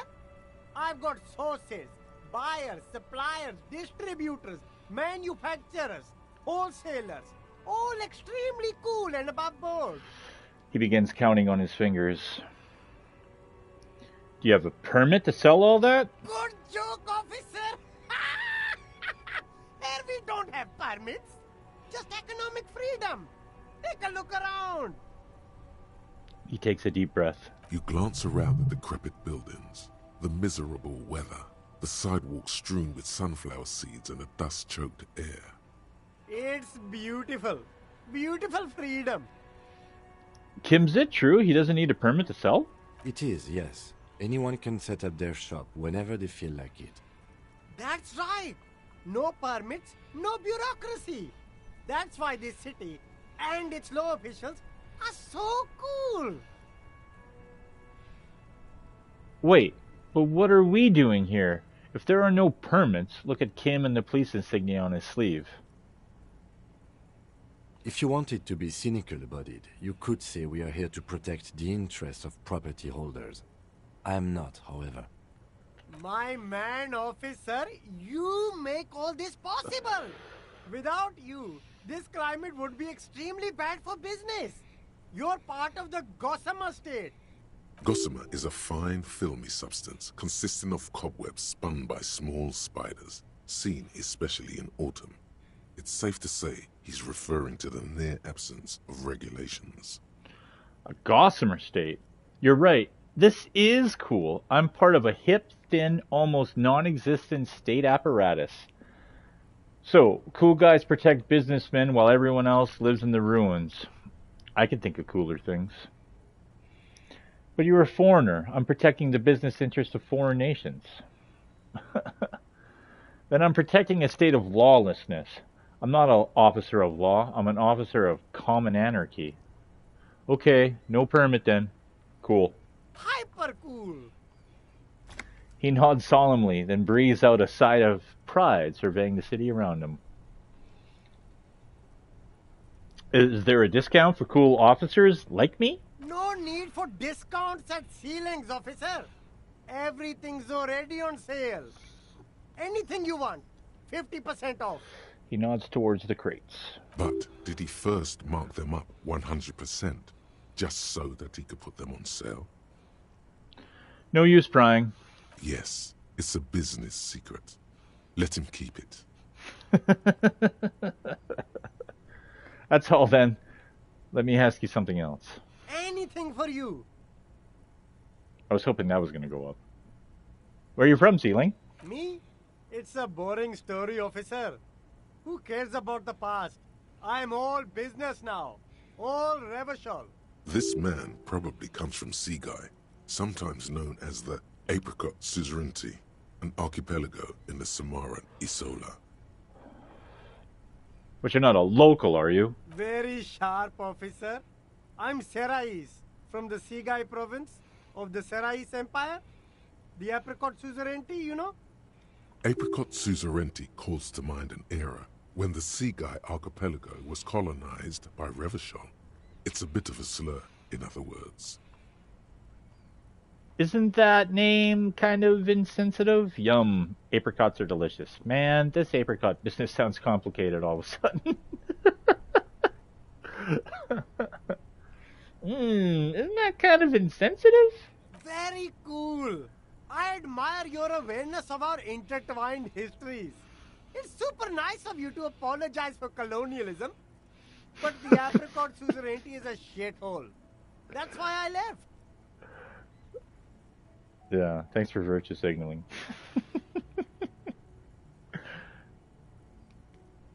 Right. But isn't it only a shithole because of Revachol? You're welcome. I do try to be supportive of other peoples and cultures.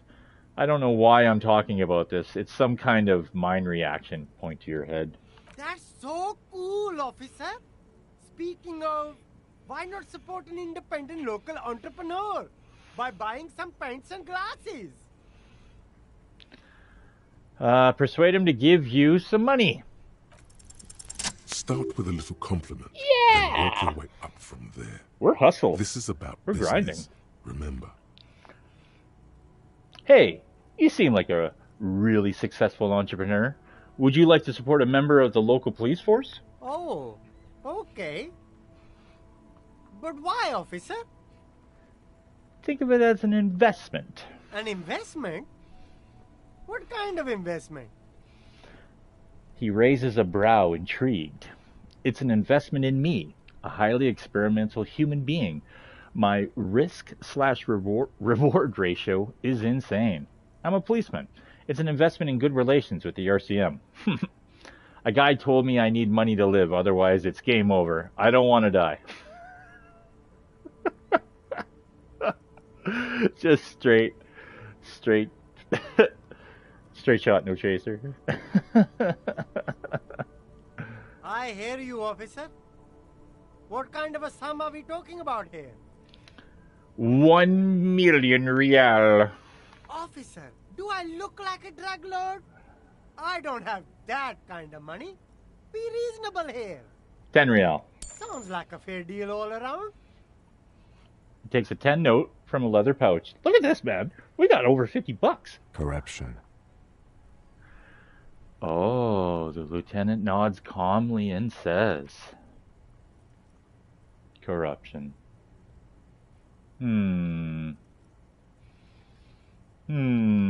Well, I guess it was because of the choice.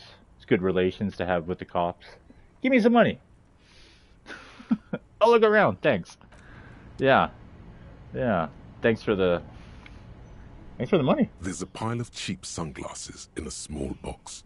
A variety of shapes and colors. You like sunglasses, officer?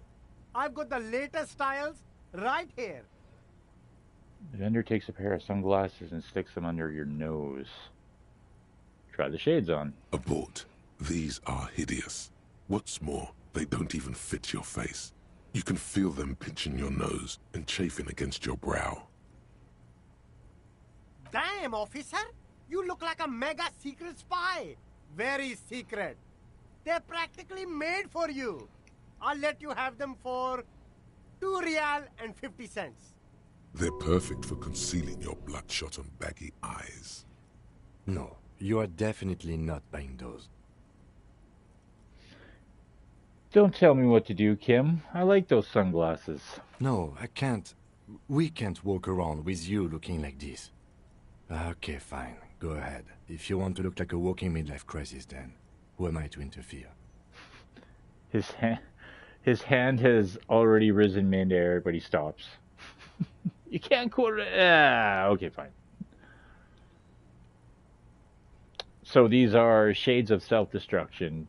give us a +1 to, yeah, electrochemistry, drops our logic. Let's rummage through the box. These are all boring. Boring third-rate ho-hum sunglasses made of cheap Syrahese plastic, the kind of plastic that melts in the sun. Those UV stickers are almost certainly just there for the show. If anything, these lenses probably direct more UV light into your pupils. A UV magnifier. Which a lot of people, when they wear sunglasses, are pretty much is what they're wearing. A lot of people don't wear proper UV protection with sunglasses. It's crazy when you stop and think about it. But yeah, the idea being wearing just crappy plastic, like what he's talking about, sunglasses, having your pupils open up, just allowing more of that UV ray in there, whereas opposed to the polarized lenses that prevent that shit. These are all first-rate sunglasses. Premium design, superb material, very cool, UV resistant. These will definitely keep your eyes safe and cool while doing your dangerous police work.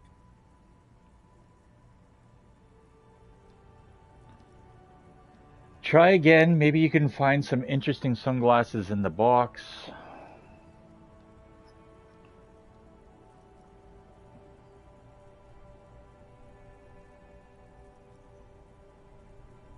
Give me those shades you recommended. Try them on. Abort. These... Damn! They're perfect. No. Oh. No, I can't. We can't walk those around ones. with you looking like this. All right. Okay, fine. Go ahead. No luck. All you find is this lime-colored cellophane visor, produced by a bargain sportswear brand called Amphibian, apparently. There's a malformed green frog on its bent cap. Okay, so that check right there, it was a conceptualization check. We actually have a ridiculously high, well, it's not ridiculously high, but it's a genius level of conceptualization check. We actually wanted to fail that one, and we did. Because otherwise, if you pass it, there's another set of sunglasses in there. But failing it, you overlook those sunglasses and you find this amphibian hat, green frog with a bent cap. Oh! Ugly as fuck. That visor is perfect for you, officer. It'll definitely keep the sun out of your eyes while you're shooting criminals. Bang, bang! And all for a mere $6. $6. Turn to the lieutenant. Kim, are firefights something we should be prepared for? I hope not. He says, looking up from his browsing. You don't like it? Sure, Square Joe. No problem. Let's get you some real shades.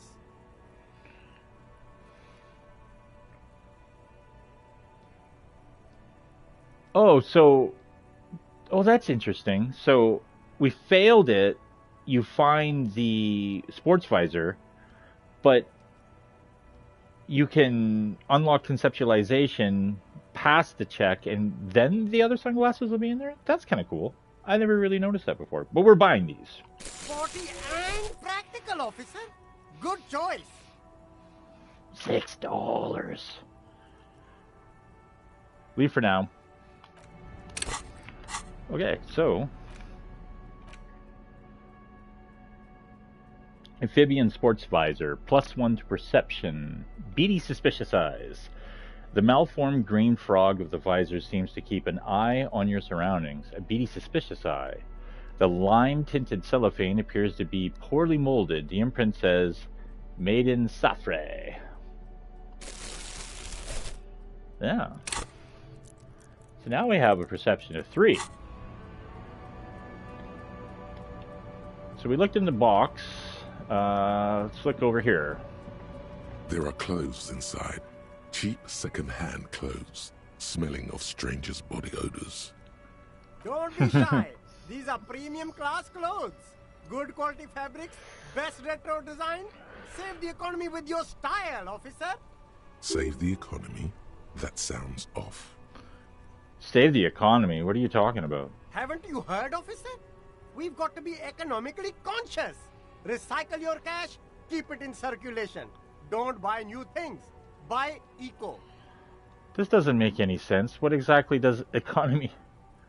Thanks for the advice. I'll try to be more economically conscious. Very cool. The economy thanks you, officer. Browse through the box. You find your hands deep in tattered and faded garments made from weird polyester blends that make your body itch and sweat in all the wrong places. Economical, but also trendy. Look first hand, buy second hand. Keep the economy moving. Find something worth salvaging from that pile of rags. Well, this is going to be bad. No good. All you can come up with are some treated wool pants. You can tell they're too tight around your thighs and too loose around the waist. Touch them. They itch like hell. Like an itch pit in hell.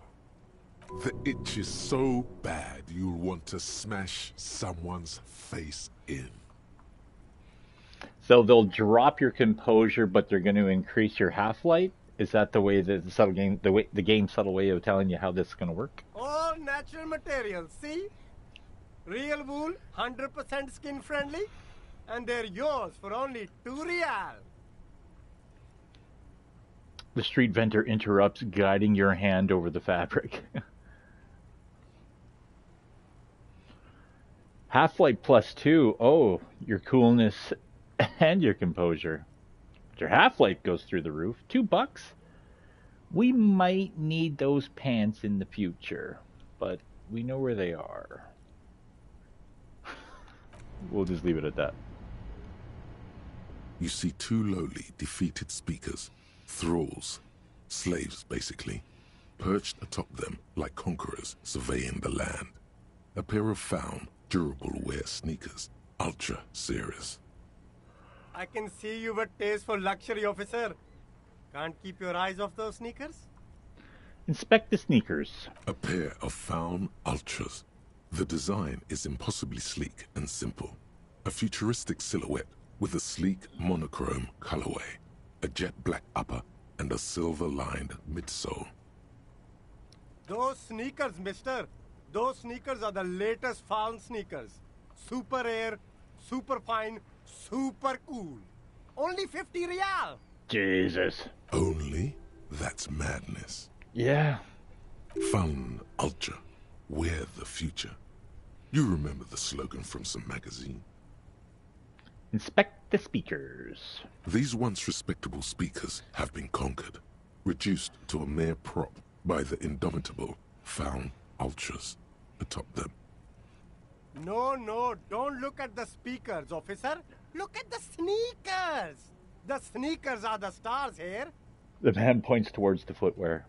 But I already looked at the sneakers. Then look at them again. These are the premium lifestyle sneakers, officer. The best on the market. Can't I just buy the sad conquered Sumerian speakers? No way, officer. These aren't for sale. They're bad speakers. Low-fi socialist junk. That's why I want them. I think I might be a lo-fi socialist junk myself. You're right. I don't have time for junk. I lead a luxury life. But I need some speakers. Well, if you want them... He pauses for a moment, calculating. But see, they are the pedestal for my sneakers. If I let go of the speakers, where will the sneakers go? I can't leave premium lifestyle sneakers on the ground. If, on the other hand, you wanted to buy the sneakers too, I could maybe throw in the speakers for little extra. 50 cents? Damn, so you have to buy the sneakers first. Okay.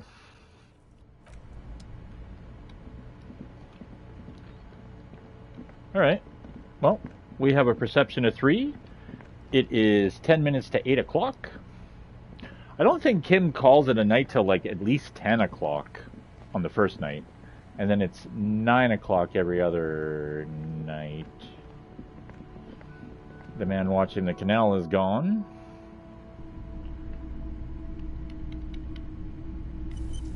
Oh. Better to autosave. A typical Martinez streetlight sits among assorted floor and table lamps. Let your gaze run over the streetlight. The light pole has been carefully cut, and the wiring has been redone and attached to a standard indoor plug. The light buzzes faintly, but persistently. This would make quite a statement in your living room. Is that a streetlight? Yes, officer. As you see, it's in perfect working order. Where'd you get this? It was brought to me to be altered. We are not here to investigate the theft of city property. He leans in so the pawnbroker doesn't hear him. You have to admit it's rather clever what he's done with it. He pauses, studying the light. How much for the streetlight? 700 real. A bargain, I dare say. What? A bargain? No, it's not. He's trying to sweet-talk you into buying trash. Are you out of your mind? There's one just like that on every street corner. Even taking into account the risk of obtaining the light, that seems a bit steep. 700 sounds about right. I imagine it wasn't easy to swing off that street lamp. There's also the matter of rewiring, but the most important transformation is the light's placement among ordinary indoor fixtures, which has adjusted its morphological field. The light became suitable for use inside the home just a few days ago. Oh, well. There's nothing else you need to know about the light?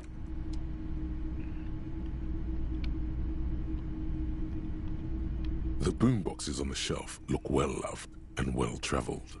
Chipped, dented, they stare at you with the unblinking eyes of their tape reels. Stand on the tips of your toes to see more. One especially catches your eye. Deep gold and amber plastic with a big old handle on top. A classic boombox that says Stereo 8 approved. Shopkeep, this Stereo 8 approved machine here. Is the Harman Welshie W2, made in Vespa, designed in Seoul. Plays all reel-to-reel formats. 2mm, 8mm, 12mm. It's even got a little radio in there. It'll set you back 12 real. What I really want to know is, could this device come in handy in my police work? If police work means playing tapes, sure. You can use it for that. Or any other time you'd need to play a tape.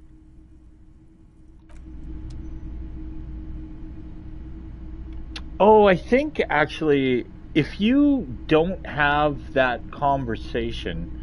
Sorry, I don't want to get ahead of myself. Maybe I'll leave that. I don't want to spoil this for anybody, but... I don't think there's anything else we can say to Roy. Hello, hello. Ooh. Let me know if I can help you with anything. Sure. Let me have a look. I have this commemorative pin, but before I sell it, I have some questions. Show him Lena's pin. Son Baptiste summer dinghy rates is 31. What a pleasant time that was. He studies the pin carefully, rolling it around in his palm. So, what do you want to know? Price? I can give you $3.20 for it. $3.20? Hey, that's a ripoff. Okay, but can you hold on to it for a few days before putting it up for sale? I promise to give the pin back. Sure, I can keep it behind the counter for a week, but only if you pawn it right now. That's all I wanted to know about the pin. Thanks. That's a ripoff. A pin from 31 ought to be priced at $3.10, but I added another 10 cents just to be nice. Oh, so if it was a 51 pin, it would be worth $5.10? Sure thing. So, do you want to sell anything? I'll check my pockets. Anything else you're thinking of selling? Oh, we can get rid of this. And we don't need 2 pens. Oh, you know what? Oh, it's only worth 30 cents. Oh, that sucks. I was hoping it was... I know that, like, on hardcore mode, things just ain't worth shit. I was really hoping Kim's pen... I should have checked that earlier, paid attention more. It was going to be worth more. Well, alright. Fuck it. We'll sell her pen. There. Look at that, $53. We'd have $53 if I didn't stick 10 cents into that payphone in the Debardaire's Union thing hall there. Another time, perhaps. I don't know if there's anything else to say about this. I think it's just posing the question. Sure thing. Oh. Have people from Everett Clare's Union come here to track that gun? Maybe. Shady-looking guys came in here yesterday, looking like they'd just taken off their Wild Pines overalls. They asked if I have a police weapon to sell. I told them I already sold it. They went their way. It was a trip, but you know, all sorts of people come here, asking for all sorts of things. Maybe Claire really is tracking down your gun. The lieutenant's eyebrows rise slightly. People as oleaginous as Everard seem like they're lying, even when they're really being truthful. Oleaginous?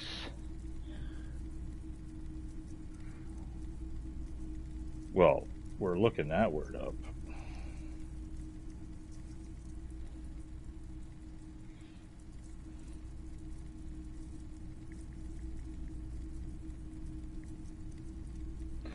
Rich in, covered with, or producing oil. Slimy. Thanks for the review. Let's talk about something else. Sure, man.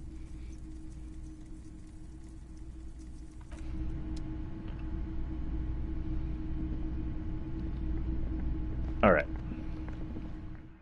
It is now 8 o'clock. We did the visual check on this. The crumpled samurai butter billboard. The lieutenant. Yes, we did. With our perception at 3 now, I don't know if it's high enough to have new interactions with perception, but on console, PlayStation, L1 is detective mode, which just highlights things you can interact with. You can turn this off at any time in the game. Ah, see, yeah, here we go. The fence. Now that we have a perception of 3, we can interact with this fence. You see a set of tire tracks in the brown slush that covers the plaza mosaic. Why am I looking at this? Cop habit. You look at everything. This isn't case-related, you think. What kind of vehicle drove through here? Hard to say. Your vision is blurred, and you're having difficulty concentrating thanks to your relentless hangover. Ha ha ha. Reconstruct the movement. The tire tracks were left here by an unknown event that took place some days ago. It's a message, written in the language of burnt rubber. Some of that rubber stuck to the tiles right in front of the whirling in rags. This is point A. The driver started there, and then accelerated straight into the fence, left a hole big enough for the Franco-Nigerian cavalry, according to the cafeteria manager.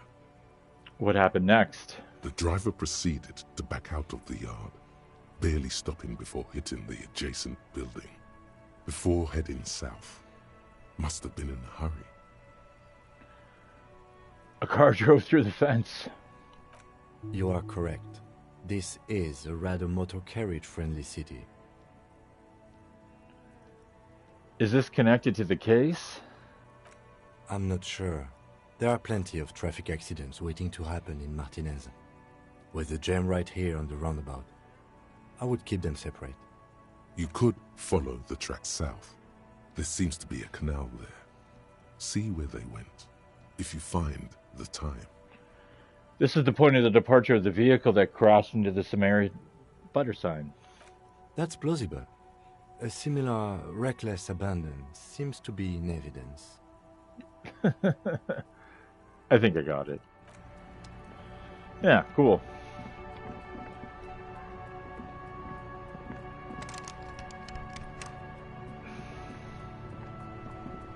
I'm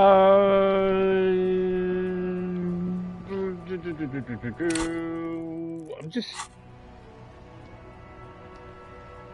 pondering if I want to, which way I want to proceed here.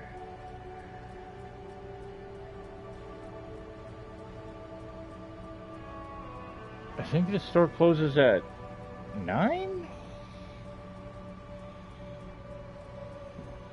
Hello, sir. Step right in. The store is open. A young girl with chubby red cheeks waves at you, smiling. Her nose is also red from the cold. Hello. Are you interested in a new and exciting book? She stomps her feet to feel warmer. What kind of store is this anyway? It's a bookstore, sir. We sell books, postcards, and some board games. It's called Crime, Romance, and Biographies of Famous People. Books? Postcards? Easy. Even a kid would know all of this. Thanks, Encyclopedia. Little girl, I know what a book is. Books are very like long letters with stories inside them. Nah, it feels inappropriate to lecture this girl. Don't be a fool. As an expert, it's your duty to tell what you know to everyone. Don't tell me what to do. Hey now, I already made up my mind. Now I'm arguing with my encyclopedic knowledge. Sir, are you okay? You've been standing here silently for a while now. Her voice suddenly reaches your mind. Is it okay if I ask you some questions? Okay, sir. I'll try to answer any questions you have. I hope they're about books. What's your name? My name is Annette, sir. My mum, her name is Plaisance. She owns the store. She's inside, minding the register, or organising the stock. The girl gazes at the window, then suddenly jolts her eyes wide, as if recalling something. Feel free to step in and browse our wares. If you're standing out here in the cold because...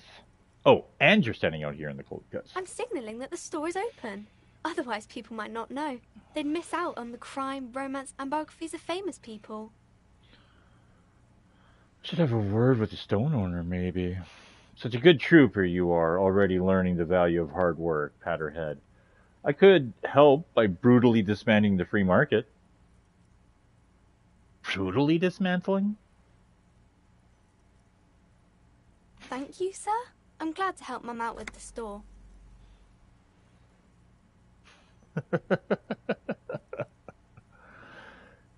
Shouldn't you be at school or something? I do my studies at home at the moment. I have to help Mum keep this place running. Homeschooled.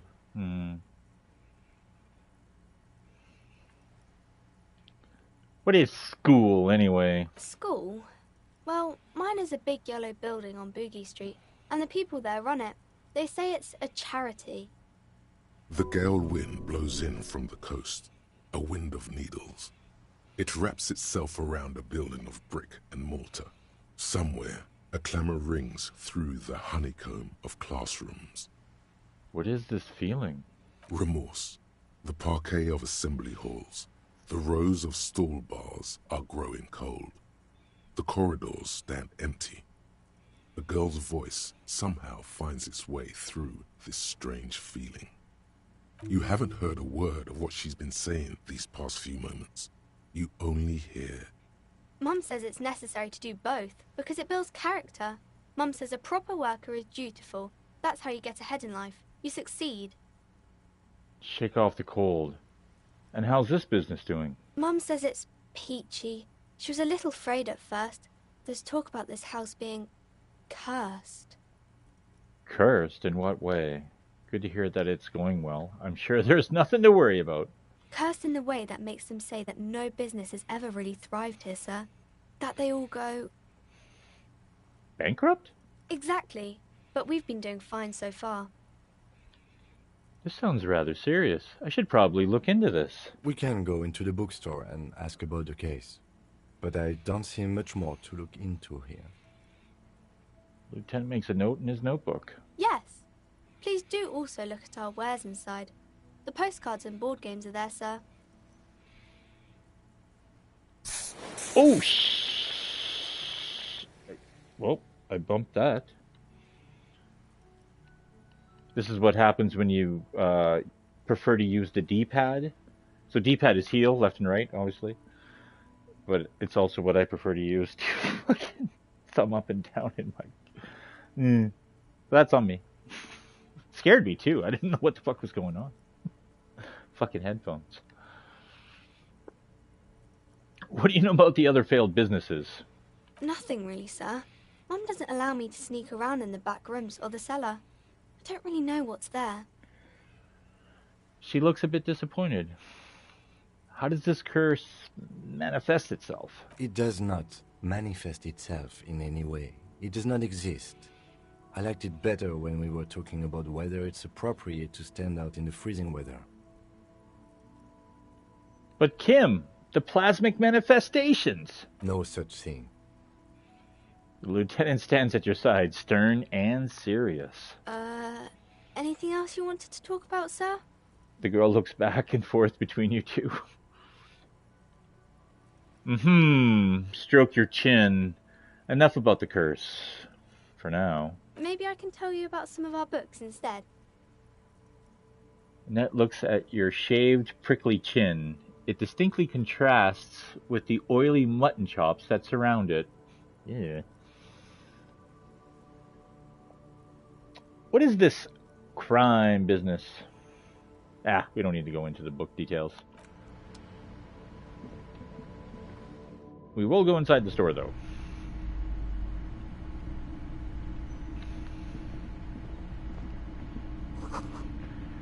Gift books in molten candy.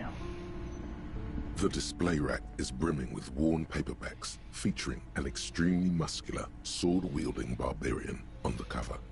Nearly all the titles contain the word Hyundai somewhere. Storekeep, tell me about the Muscle Man books. Oh, Man from Hyundai. A very popular series of adventure novels. They're awfully immoral and violent books. Why are they so popular? I think she described it, why they're popular, with the last few words she said. Call me old-fashioned. Blood and violence, scantily clad women, epic narratives, all those mystical things he encounters. They're bound to grab those with little imagination and nothing to do.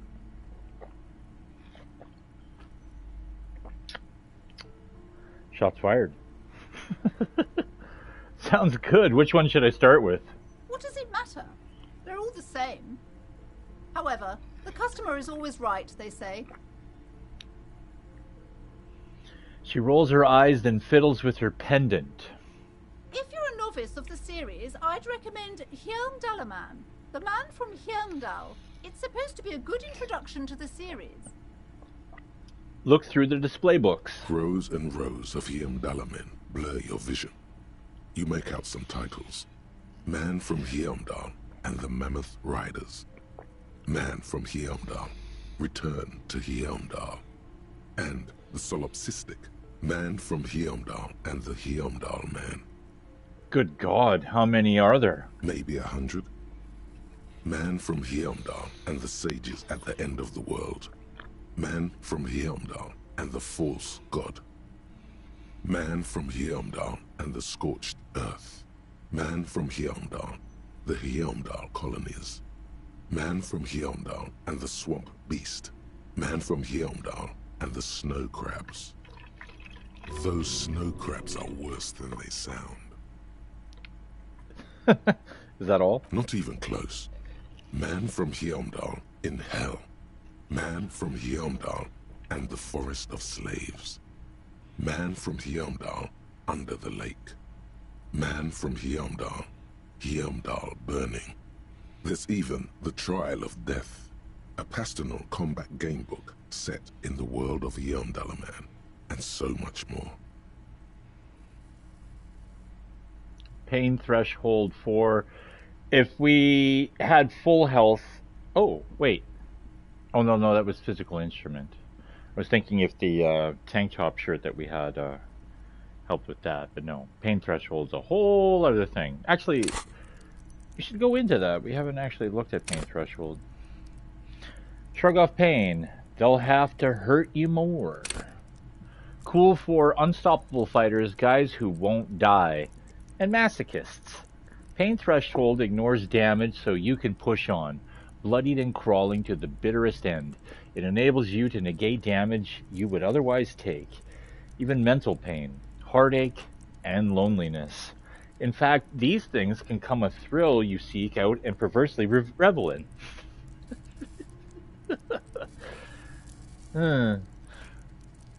At high levels, pain threshold turns in on itself in seriously unhealthy ways, with full-on self-destructive behavior.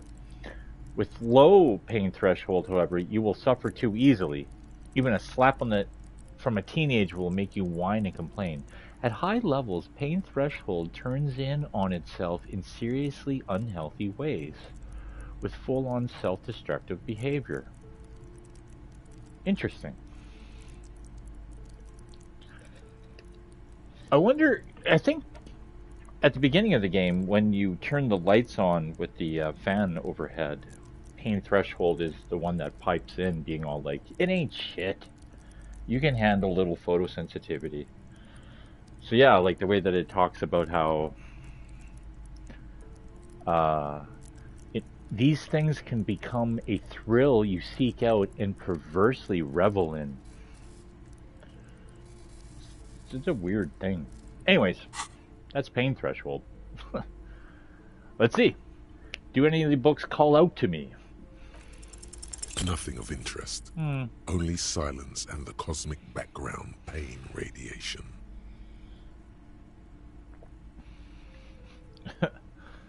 Alright, so increase pain threshold to have another crack at that.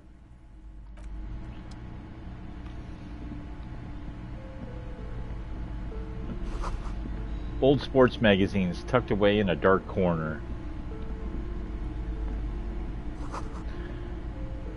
The book collects the national recipes of Arda. They are all about lake trout. Well, I suppose we should talk to her before we look at anything else. Welcome to Crime, Romance, and Biographies of Famous People. My name is Plaisance. The clerk extends a greeting. Be welcome, and please take responsibility for the energy you bring into this space. Before we go on, you seem to be well off enough. Can you give me some money? I feel there won't be another opportune moment to ask later. Sir, don't be ridiculous. I certainly will not give you money. I would be doing you a grave psychic disfavor. She gives you a disapproving look. Good cop, bad cop is now down to 1. Don't ask people for money. One has to earn one's success, even if one is a police officer. Handouts are nothing but manipulation. All they do is make you dependent. Certainly there are good things to be said about dependence. It would forge ties between us working people, good practice for fighting our common enemy. You misunderstand me. I'm a powerful feudal lord. I demand tribute. This is about traditions. Damn, you're right. What kind of business relationship would that kickstart? Excuse me, I don't even know why I said that. A lapse of professionalism that does not represent my values. Oh, look at that. Back right out on that shit. Oh my, of course. What a man. Oh. Maybe she saw right through it. She's energetically impressed with you and your values. This is sincere. She's the kind of person who believes in telling a man that he's quite the man, while he's being very manly. So, of course, electrochemistry is all like, hey man, she's into you. You pick up on that vibe? It's funny, I'll share a little funny story here. This was years ago, 20-some years ago. I'm at the bar, bunch of friends, and we're all hanging out sitting at these tables, and we have this one, this girl she's kind of new to the group, really. We've known her for a few years or whatever, but she's just started hanging out with us in general recently. She's super awesome, super cute, real fun to be with. But she's really nice. She's just nice to everybody. That's just who she is. She's a nice person. So whenever she was nice to guys, you know, specifically to the fact, they would always read it wrong. To the fact that, like, oh God, she's got to be right into me, right? Because, you know, she's being nice to me. Otherwise, she'd just be a miserable bitch to me. Why else would she be nice to me? But my one friend was all like, I think she's into me, dude. She's like, the way she's like, you know, talking to me and stuff like that, I'm picking it up. I'm picking it up. I'm like, no, dude, that's just her. That's just who she is. She's just like that. He's like, I don't know, man. I don't know. And I'm like, trust me, dude. And I swear to you, not 5 minutes later, we're sitting at the table, and she pipes up. She just pipes up. And she just goes, you know what, Conrad, I don't know what it is, but every time we're out, I'm in such a good mood when we're hanging out. It's so much fun. And I'm like, I didn't even look at her. I looked right at him. And I'm like, why, thank you, Manchester. And then I looked at her. What a beautifully nice thing to say. That's such a nice thing to say. You know, I could say the same thing about you. We're all in good spirits every time you're around. Would you agree? My friend Jeff. That's such a thing. Comedy gold. This is right out of a sitcom, I swear to God. Anyways, back to the game. Just wanted to share that. So you're owner of this store? I am. The proudest owner of our little shop of culture. Her voice is high-pitched, as if to give it more penetration. What if I want to buy a book? Goodness, you were already doing good, browsing the shelves. Why'd you stop? Don't you feel compelled? Go, go. Get back there. The books await you.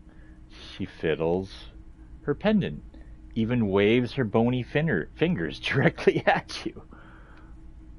What type of books do you have? Everything is on the shelves. Take a look yourself. The shelves compel you, don't they? Anytime anyone says compels you, it just makes me think of The Exorcist, you know, power of Christ. Compels you. All right, I'll take a look then. She smiles and nods, seemingly relieved.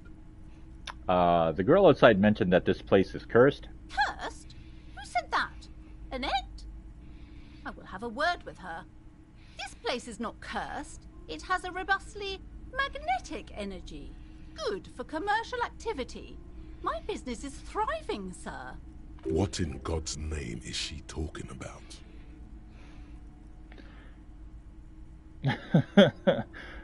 Your daughter is the one standing outside the store, right? Annette, yes, my daughter. I hope she wasn't slacking off again with her nose in science fiction. Tell me, was she at her post doing her job like a proper girl? No, she was definitely slacking off. It doesn't matter. Now tell me something else. Yes, of course. Wonderful. Did you talk to her? Yes. Great. On a scale of 1 to 10, how compelled were you to buy books after talking with her? 10, she's certainly very polite and helpful. 5, I felt some interest. 1, not impressed. I'm not going to grade a human being. I don't do that. 10, she's certainly very polite and helpful. My precious, her dedication brings joy to my heart. If you have children, I hope they turn out as great as my Annette. She's immensely satisfied with the answer. Yeah, you gotta play the people, man. The way you're handling her strikes me wrong. That is quite the trooper. She's great value. I say that and immediately just be like... It's like that Kanye speedrun meme. Oh, man.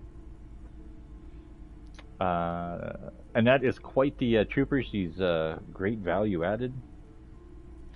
I'm here to dismantle the free market and abolish child labor. She's a great value add. As a young girl should be. With the proper attitude, she'll have a bright financial future. Okay, let's change the subject. The woman before you scans the store, her shoulders rigid and tense. Every now and then, she nudges her glasses. Farewell for now, book peddler. Farewell. Oh, we're autosaving. Let's take a look at this curtain. You see a set of tattered curtains blocking the way to another room. A strange cage-like trinket dangles from the curtains. Excuse me, officer. The back room is strictly for employees only. Shopkeep. Why can't I talk? Shopkeeper, what's behind the curtains? Nothing. Now please go back to browsing the books. Don't you feel compelled to look at the books? The books are all you care about. She fiddles with her pendant. She speaks almost as if she's trying to put a spell on you, urging you to buy more books. Oddly enough, the more she tries to draw you away from the curtains, the more alluring they become. Weird how that works, right? Reverse psychology. Examine the strange cage-like trinket. You see some kind of charm, an irregular polyhedron assembled from bones, sticks, and straw. Inside, a disturbing fish head with empty eye sockets stares at you.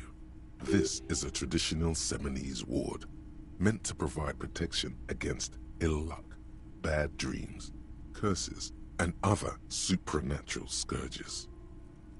And who are the Seminese? Inhabitants of Ile de Fantôme, the Seminine Islands down south.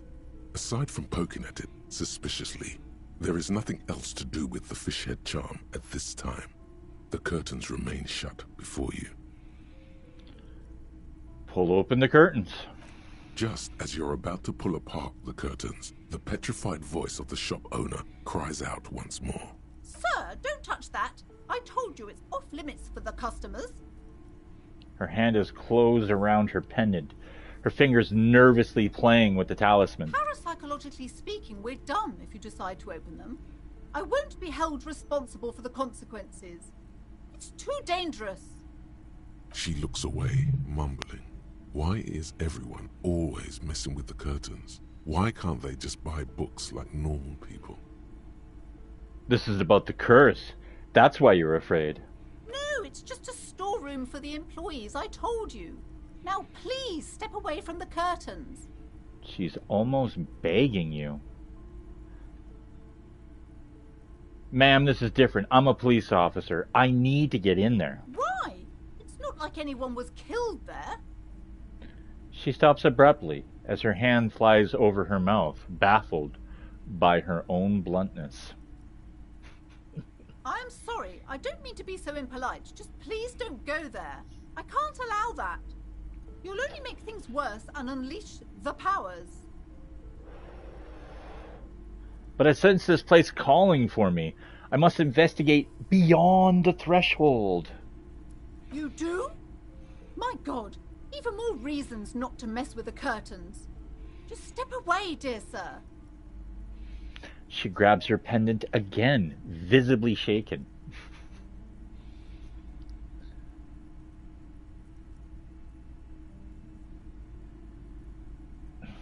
All right, I'll think about it for a while. Thank you. Let's just talk about this first, all right? There's no reason for you to venture into the unknown. The shopkeeper lets out a loud sigh. Talking is always good. Go see what she has to say. Lies. Rip them open, we say. Thank you, Half-Light.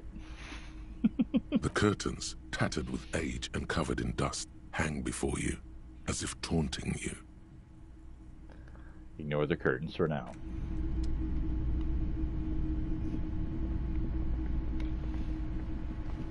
Hello again, esteemed officer, and welcome to Crime, Romance, and Biographies of Famous People. Why are you so uptight about those curtains? I just want to know what's on the other side. I already told you, it's just a storage room for employees. I don't understand why it's so important to you.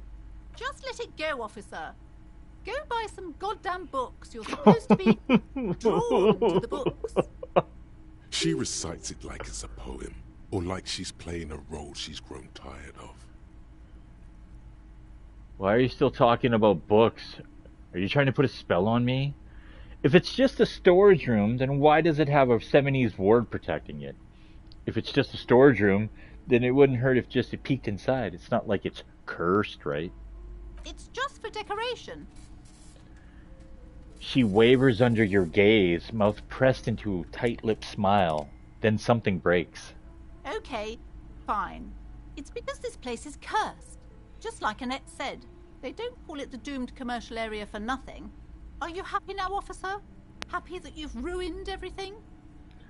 She closes her eyes and starts mumbling something to her pendant. How does this curse manifest itself? The curse is so much worse than you could imagine. It's a disease, eating at the very foundation. A shiver runs through the woman, and she looks around the dimly lit store. As she looks around the dimly lit store. It's the curse of financial distress, of ruin and bankruptcy. Her voice drops to a whisper. Okay, I'm a little confused. What does that mean? Annette mentioned that previous tenants had experienced some financial troubles. Wait, that's it? I was hoping for something more paranatural.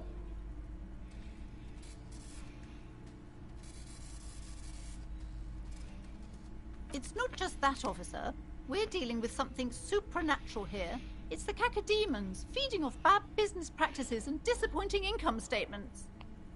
The cacodemons, those are the big red things from Doom.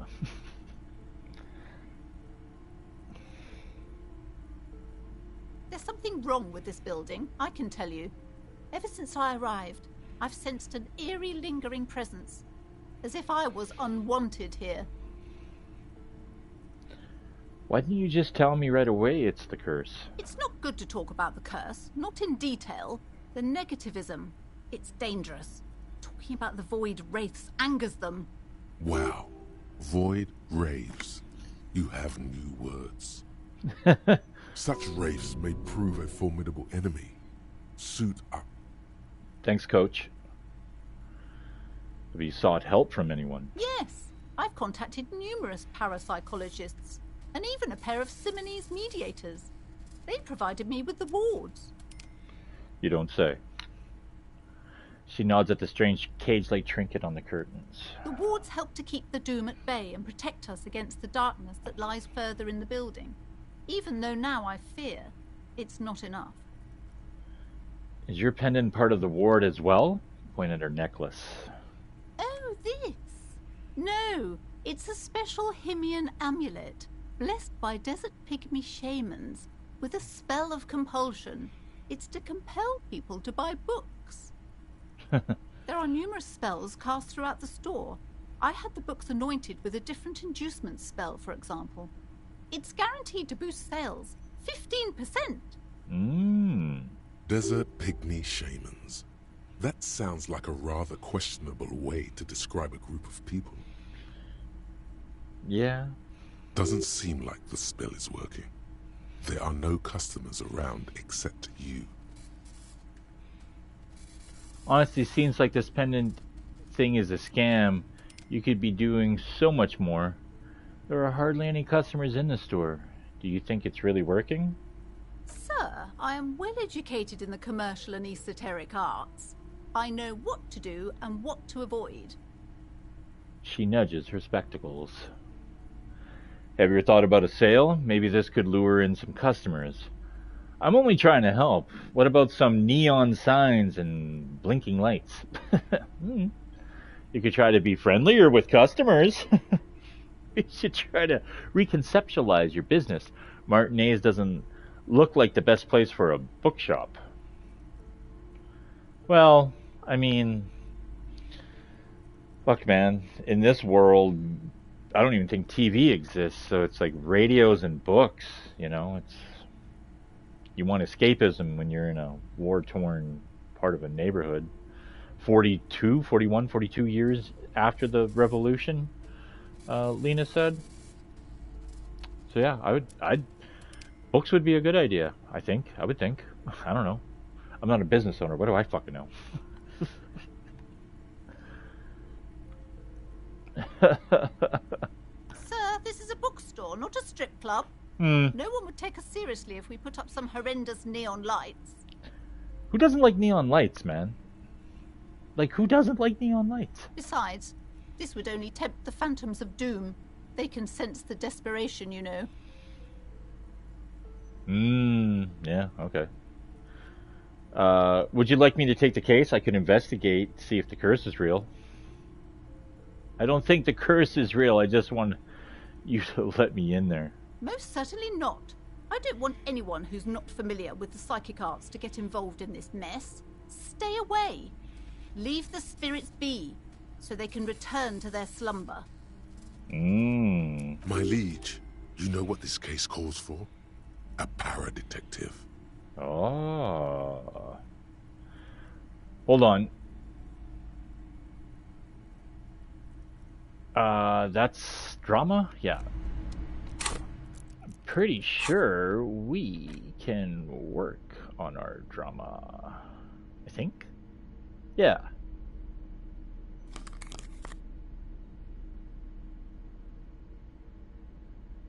Yeah. Hello again, esteemed officer, and welcome to Crime, Romance, and Biographies of Famous People. Slither up to her, you silver-tongued fiend. Show her what world-class perfidy looks like. Wait. What if I don't want to lie? You're not lying. You're giving her peace of mind. The means are thus justified. Ma'am, I came here to help. I have handled paranatural situations before. Are you sure? Don't think I haven't seen charlatans before. I have returned from the void, a paradetective from a long line of paradetectives. You're no paradetective. You look nothing like one. And you're clearly a drinker. Pardon me for being so blunt, but... You look like one.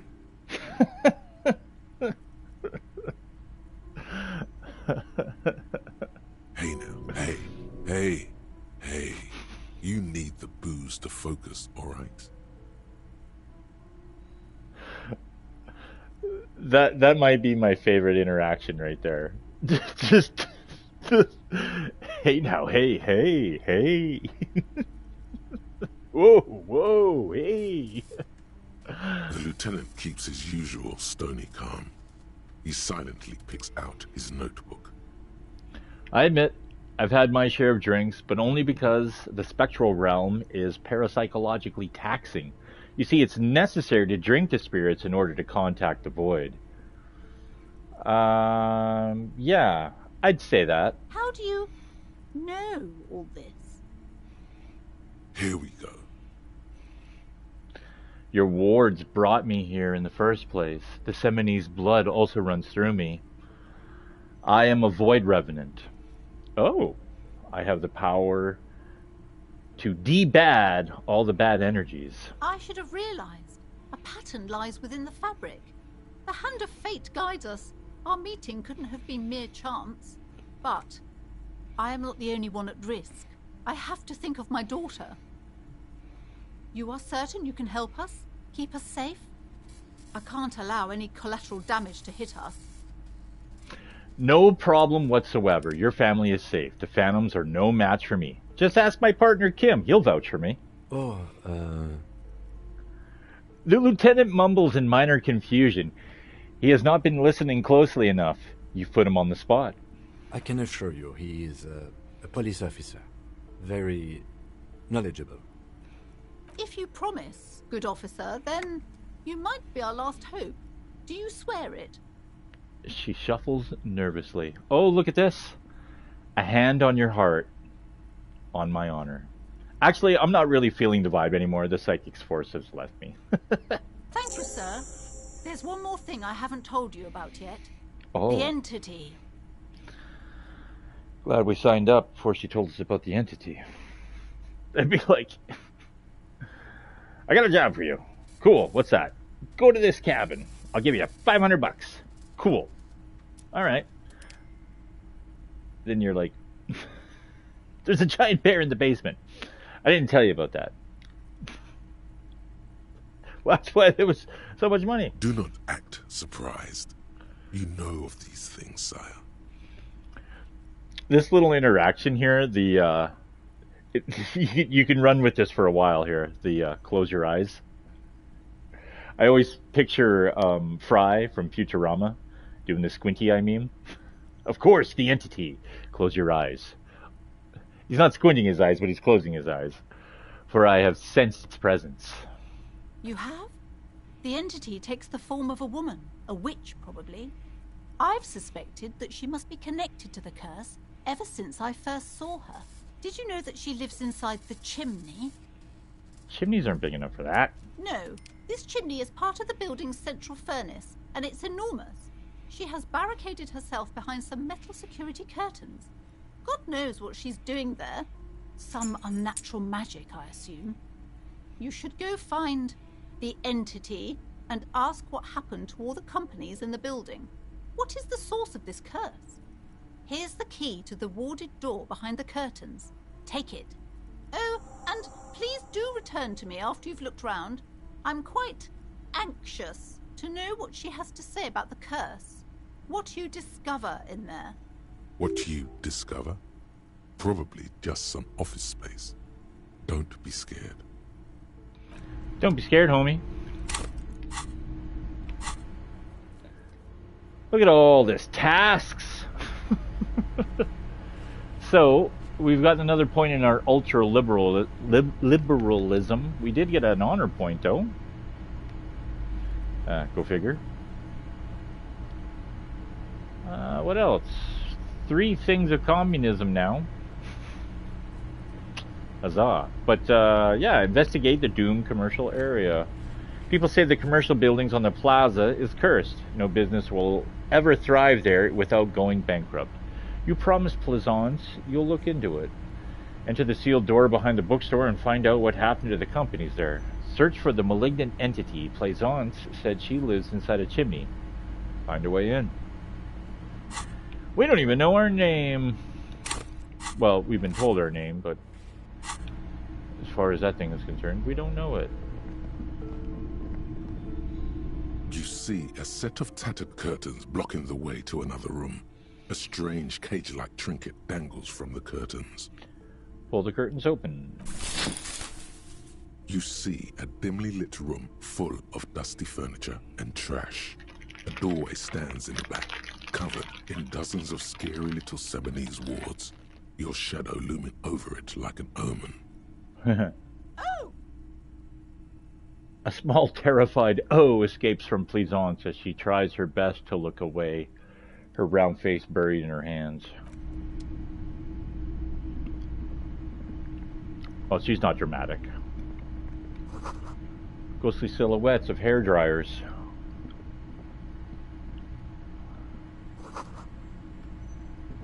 A vaguely androgynous portrait of a man.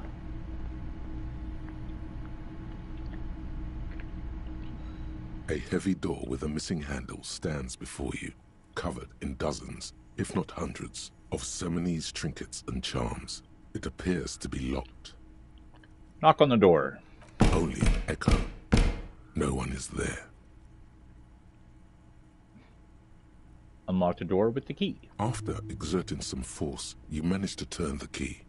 It's eerily silent. The door slides slightly open, letting a draft of cold air into the room. You feel the tiny hairs on the back of your neck rise up, as if someone's standing right behind you. An uneasy knot forms in the pit of your stomach. Touch the back of your neck. What is this feeling? Outside, the wind howls in from across the bay. The building at Rue de Saint-Ghislain stands like a matchbox on its side, with men inside, like little wooden sticks, ready to catch fire. A panicking woman squeezes the pendant around her neck until it leaves a mark inside her palm. A man, a few meters away, stands frozen with a key in his hand. Somewhere inside, a spider is spinning its web. Kim, maybe you should go first. Detective, you're the one in charge. The lieutenant motions towards the door. Open the door and enter.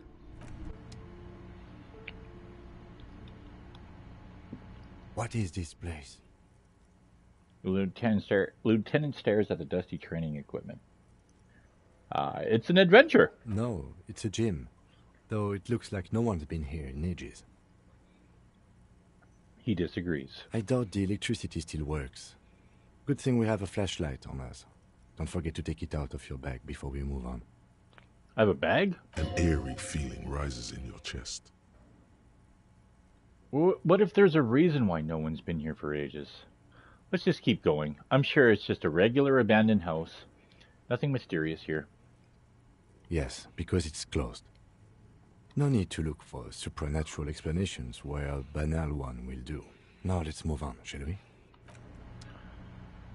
Okay, well, let's, I guess we'll get rid of the pry bar. We'll put in the flashlight.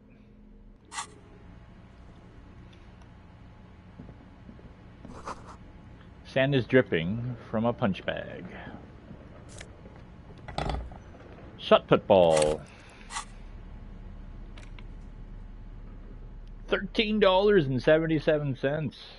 A ball used for playing shot put, a favorite pastime of elderly gentlemen.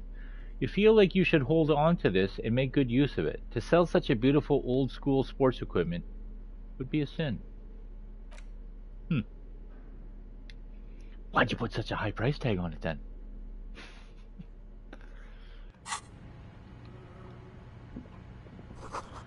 The poster says Sidious Fortis. The rest is worn off. Worn out wall bars. They look unsafe. A barbell lies on the floor. The color has worn off its weight plates. It's 60 kilograms. Your triceps hum at the sight of these weights. Show the world what kind of beast it's dealing with. Lift them. There are no collars on the barbell. This is a safety hazard.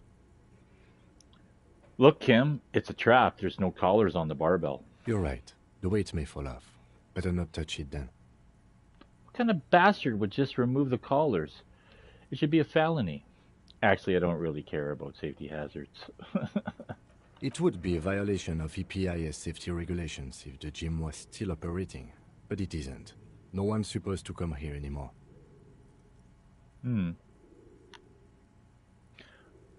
Wow. Notice the collars, high-performance weightlifting gloves, and we still only have a 28% chance. Oh, it's probably also because, too, that our physique is actually down 1 point. Currently.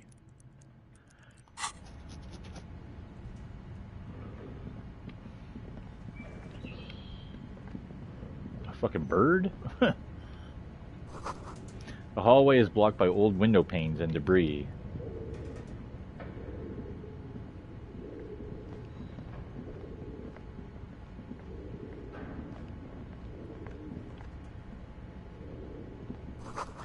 A large demijohn full of strange liquid. Wild animals stare at you in the dark, stuffed and mounted.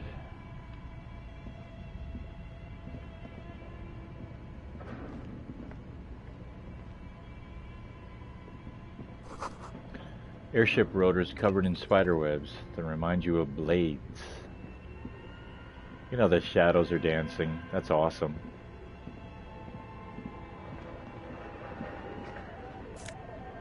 Hey! Oh, look at that nice, even, I want to say prime number. I have no fucking idea. Oh, stop moving. A naked mannequin torso, strange yellow color. Blue velvet, soft to the touch, moth-bitten. David Lynch. More money. Skis with slipstream printed on the laminated top layer. Steel rotor blades bearing a slipstream logo.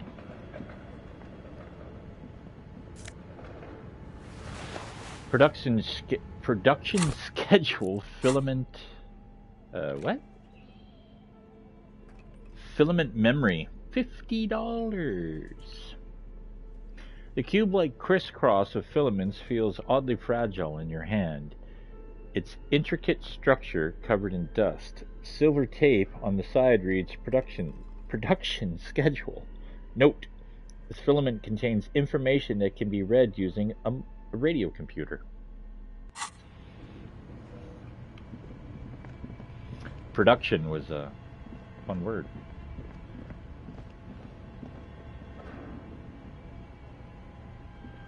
Well, before we do any of that, let's go over here. Shoes in a puddle of melting snow. Does someone live here? Postcard, La Delta 51. Hey, that's this year. The sunlight has made this postcard almost completely sepia-toned. Midtown traffic passes. Overhead, the ghosts of skyscrapers disappear into a beige midday mist, vapor rising from the delta on which the district was built. The postcard is prepaid. 22 cents. 22 whole cents. An iron safety curtain curves before your eyes, folded like a bellows. It covers half the room, blocking the way into a colossal industrial chimney. This must be where the entity lives. Knock on it. What an odd thing to do. Nothing happens. Knock on it harder. Still nothing. No one's home. Knock even harder. Those curtains prove to be surprisingly sturdy. Your fist hurts now. If this is really an entrance to the chimney, then there must be a furnace somewhere as well. Maybe there's another way to get in. Can you please try to refrain from attacking random things?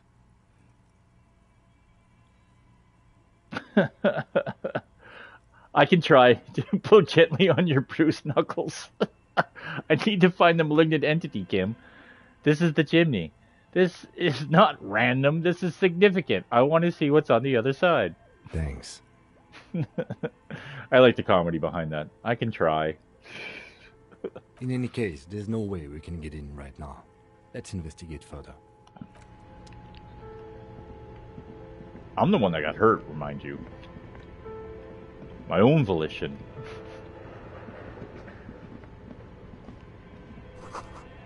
Scribbled notes across a notebook. Developers of the most advanced RPG in the universe. This old fireplace is covered in lines drawn in blue and red marker. The mesh spreading over the stone like blood vessels on alabaster skin. It looks ghostly and strangely ancient. The whole thing resembles Kadran mosaic tiles. Very pedantic. I did a weird thing with the controller there. I was like zooming in. When you zoom in to maximum and zoom out to maximum, the controller vibrates to let you know you've reached the end. So I got it to absolutely shake when I walked into that conversation. The whole thing resembles Kadran mosaic tiles.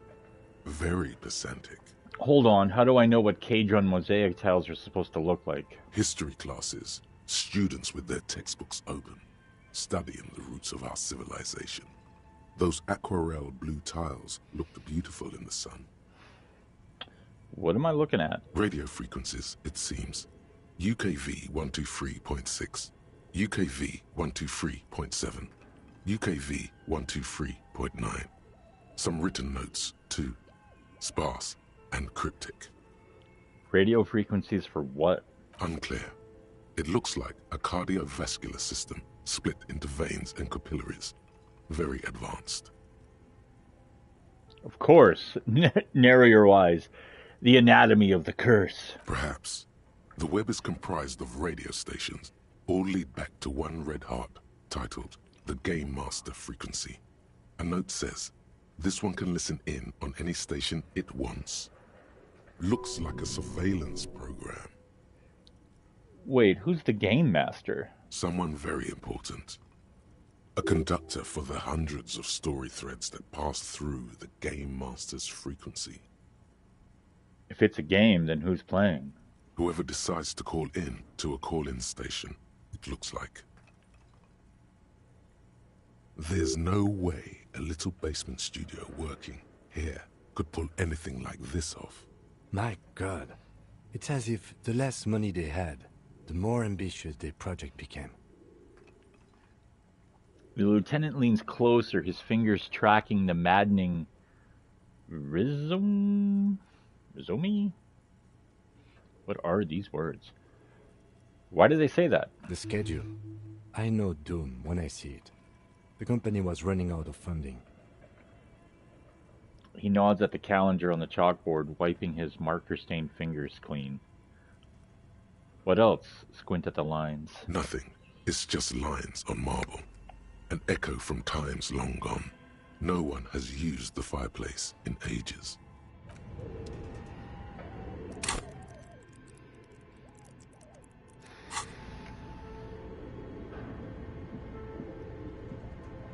Your flashlight slides over an old green chalkboard covered in scribbles, sketches, and schemes like some ancient cave mural.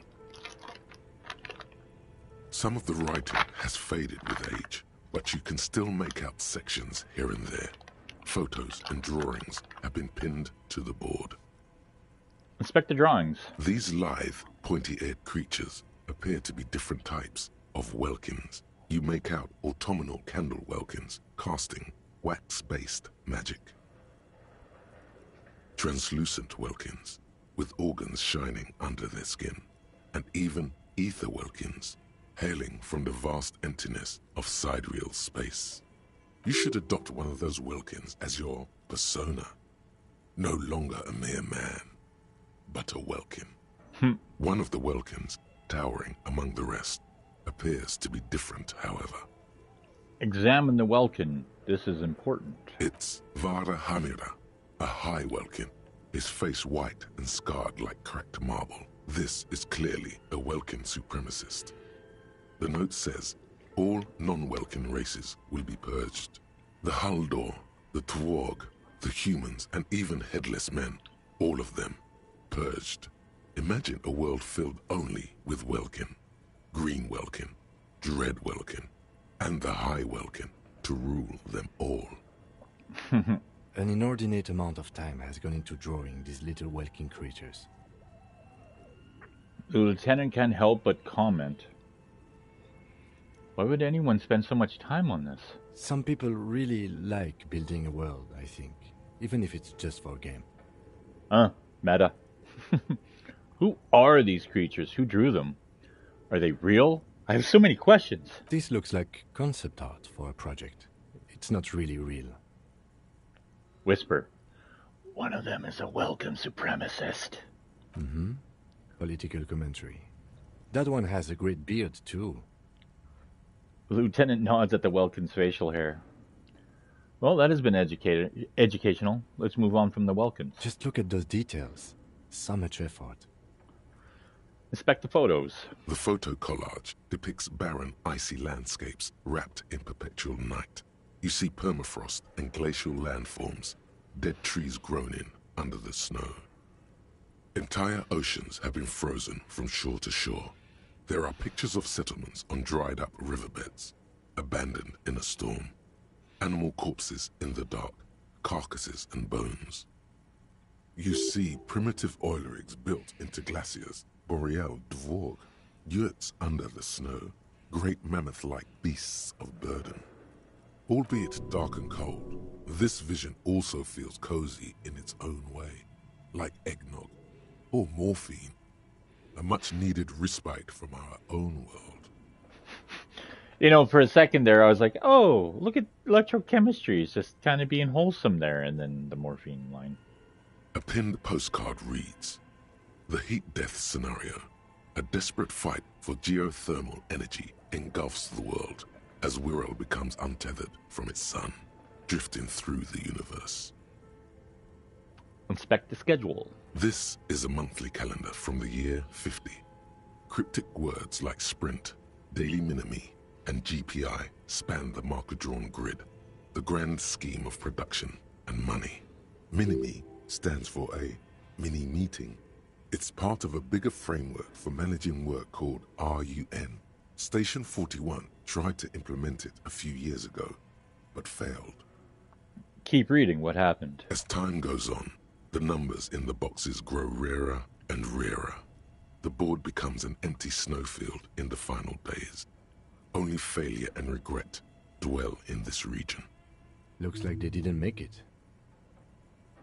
Lieutenant looks at the frigid ice field of nothingness. A note in the bottom left corner of the chalkboard says, "See the prod schedule filament for details." Ah. Inspect the notes. The handwriting is only partly legible, but you can still make out 3 slogans: "Call in, tune out," "Wirral untethered," and "Heat death of the universe." Outside, a cold wind wraps the building in its bosom. Snowflakes in the wind. An old woman passes what the locals call the doomed commercial area. She tries hard not to look at the bookstore windows. It's unwise. Alright.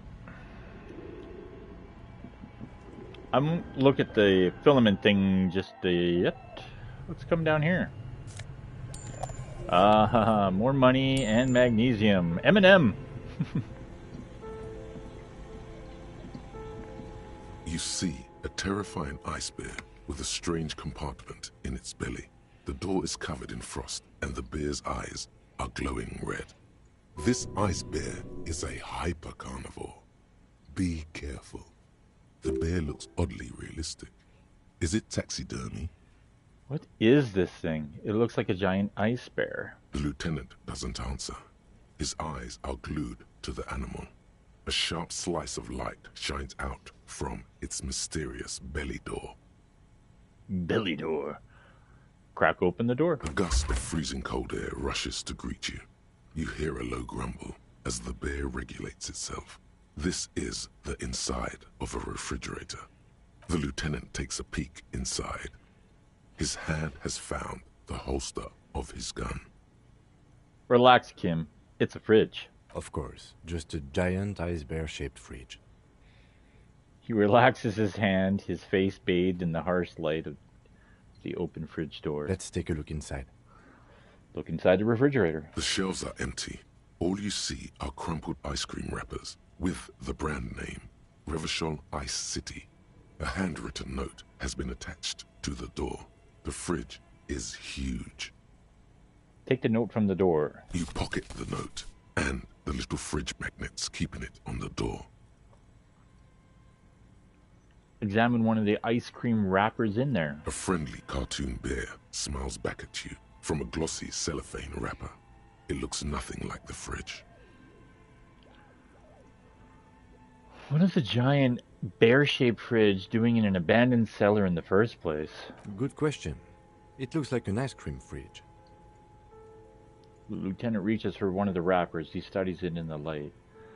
So they tried to sell ice cream from this hyper-carnivore? I know. What an unfortunate marketing choice. What is even worse, the bear is still costing them money to this day. The lieutenant points to the red snaky cable running from the fridge. The fridge buzzes with energy. The electricity bill on this thing must be catastrophic. Close the door. Alright. We're 10 points away from another level. Handwritten note from the fridge. A handwritten note you found from the giant ice bear fridge. It still bears some marks from the fruit-shaped kitchen magnets that were used to secure it to the refrigerator door. The note is written with a blue pencil on a piece of lined office paper. The kitchen magnets have left spots on its surface. Does it say anything interesting? The lieutenant leans closer to read the crumpled note over your shoulder. This is tangential at best, but the lieutenant's detective instinct is still active. Read the note. Someone has scribbled, S. I can't believe the off-site copy is still here. The illiterate ginger kid keeps stealing stuff from the studio, so I had to hide it somewhere safe. You'll find the filament memory with the off-site copy in the frozen ice cream maker. Please take it home, ASAP. It's important. I'd do it myself if I lived in a civilized place with a freezer.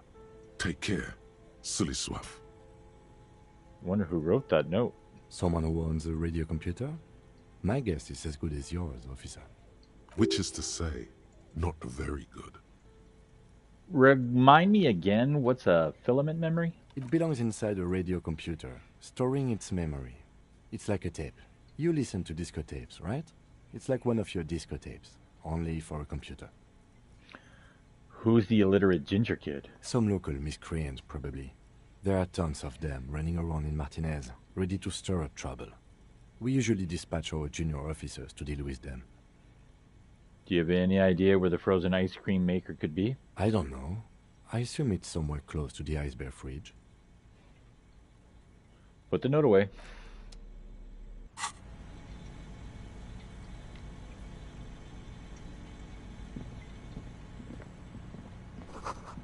An ice cream maker defrosted and unplugged.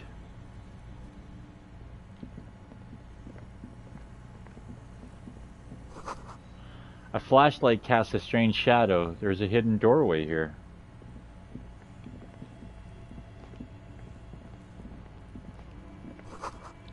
Two rusty rifles are hidden above the piping. They look inoperable. Someone has stuck some busted guns beneath the ceiling.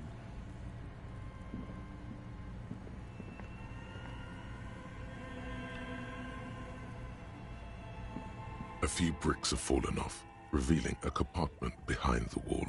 It's too dark to see in. Where are we? Look around the secret room. Seems like an old bunker from the Revolutionary period. Look at all those rifles. Must be an old weapons cache. He points up at the rifles under the ceiling. Look, there's a hole in the wall. Shine light on the hidden compartment. There is, yes. And there also appears to be something inside the hole. Interesting. Do you want to take a look? No, you do the honors. Sure. Okay, here's some more rifles. None of these seem to be working. No! His hand reaches in, rummaging in the dark. An old Belmagrave rifle. That's rare to find in such good order. Seems to no longer be functional, but still rare. Here, it's yours, officer. You found this place. Antique Belmagrave rifle. What does this mean, a rifle here? It means there are firearms, albeit inoperable, still lying around in Martinez. It's an interesting coincidence, I would say. Might come in useful in the future. Yeah. Antique Belmagrave rifle, a broken Belmagrave from ages past. It's a 4-shot bolt-action military rifle with a wooden frame.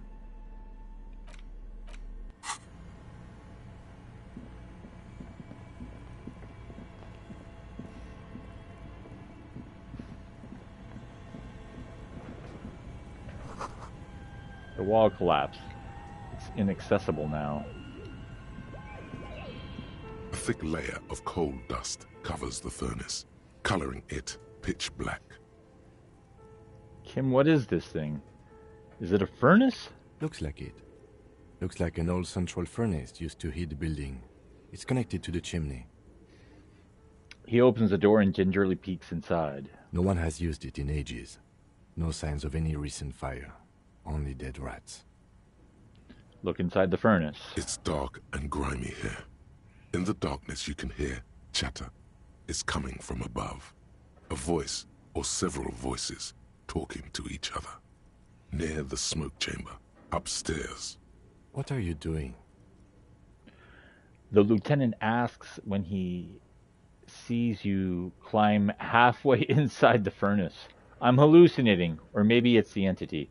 I hear the murder of the hangman talking. I'm not sure, Kim, but I think I can hear someone talking upstairs.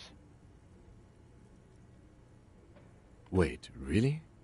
Take your head out of the chimney, please. It's not safe.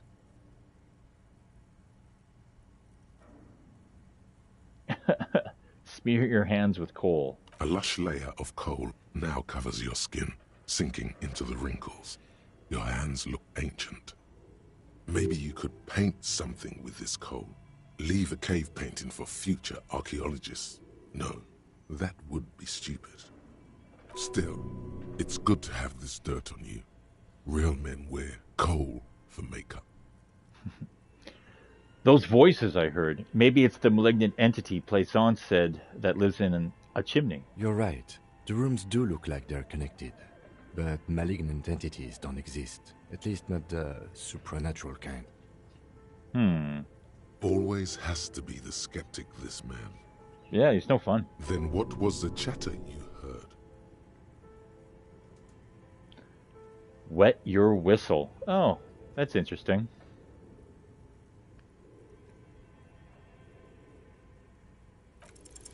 You muster all your strength and yell. Hit.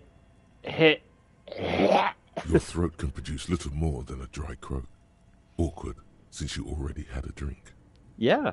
A lifetime of smoking and drinking will do that to you. The chatter from the chimney continues on as before. You seem to have made no impression on whatever's up there. Then again, maybe it's worth actually trying something up there. Maybe you should let your voice rest, officer. Try again later. A hollow ring echoes through the furnace. Your toe hurts. Well, that hurt twice. That took 2. Interesting. Oh, well, it gave us a chance at it again. Something breaks loose in you. A mighty bellow echoes throughout the chimney's depths. The chatter of tiny voices above suddenly cease. Then... Hello? You hear a woman's voice answer. And it's a woman. Of course. The malicious entities are always women. This is the police. Who's there? I summon the ghost of this doomed commercial area. Now be gone, vile succubus. I'm going to say that. Hello? Did you say anything? I can't hear you. Please come upstairs. There's a safety curtain on the second floor. I'll open it. The fact that we leveled up with that phrase too. You hear a low rumble upstairs. The sound of a curtain being pulled aside. After you, officer. Bent metal. Broken glass. Your path lies strewn with the broken forms of everyday objects. You are the destroyer, the bane of inanimate matter. Gaze upon me, stuff and despair. No, I'm just a disempowered individual trying to take my disempowerment out on everyday objects. Look, there's a discarded milk carton on the floor. Why don't you destroy that, too? Good idea. Fuck you, milk carton. This is all your fault. No, I actually feel sorry for the things I've destroyed. I'm sorry, milk carton. You're right. That's definitely not the behavior of a destroyer at all. That's just severe anger management problems and a disregard for property rights. I wonder if I screwed up a thought cabinet right there. Probably. I would think yes. But it usually has like the discard thought notion, doesn't it? I don't know. Anyways. We don't have much health. I run a risky game. I was going to say, especially for a guy who doesn't save very often.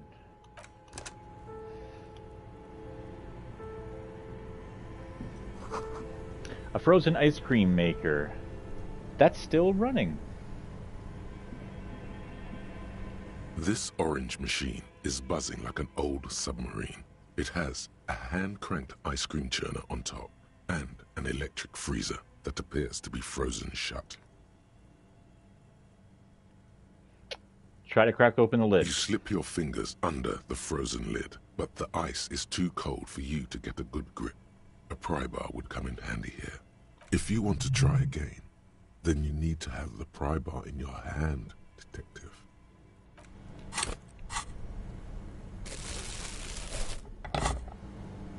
This orange machine is buzzing like an old submarine. Pry bar is It has not strong a enough. hand-cranked ice Better cream grip churner with on gloves. top and an electric freezer that appears to be frozen shut. Turning the crank feels oddly satisfying, like stirring your childhood dreams. In the distance, you hear water dripping. Oh, there's some health. I mean, we have money after we pay rent, or our hostel bill, I should say. We'll go get some drugs. Two cables are plugged into the breaker box. The red one leads to the ice bear fridge, and the black one to the ice cream maker nearby. Well, truth be told, the fridge's intent and purpose is solely for the body that's hanging in the tree for further examination. We're not going to be doing any of that, so I guess we can unplug not only the, yeah. An electric sizzle. We can unplug both of them. The room is slightly quieter now. Unplug the black cable. Something close to you dies with a soft electric purr. Why did you do that? It's black. It's not like it's the red one. Because it's black, the color of immeasurable cosmos. I don't know why I unplugged it. I do things without any reasons. The lieutenant raises his brows, but doesn't say anything. The electric distribution board now has one cable missing. It has two, actually, but semantics. Ooh, insane mesh tank top. Yeah. We have this. Oh, we could put those back on. Drama +1. Clinically insane. Where did you even get that one? No, really. Who put it in that drawer? No further comments. Wear it at your own risk. Yeah, why is there a mesh tank top hiding in the basement of it? Intercom wires running into the breaker box. Okay, well. This will lead us outside. And now that we've gone outside, this door is now unlocked. This is the only way to unlock that bloody door. I've done it before where I've gone inside, done everything, and then came back this way to then be like, oh, I wanted to go back in there, but then it was after hours, and then Plays On said closed, and I forgot to come out this way, so I couldn't go back in there till the next day. So, huzzah. I don't even think she's even... Yeah, she's closed. Yeah, we're not getting in there.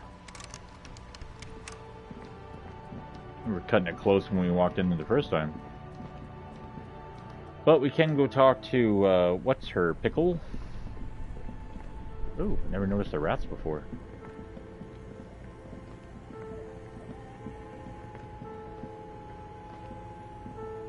The bear's eyes are dead and empty. Ice inside the fridge slowly melting.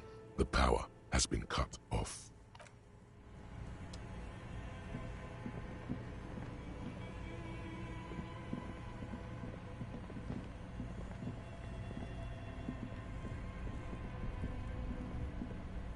This orange machine is dead still. It has a hand-cranked ice cream churner and an electric freezer. The ice around it slowly melting. Okay. Fridges are unplugged. Look at me. Saving the economy. One plug-in at a time. Get it.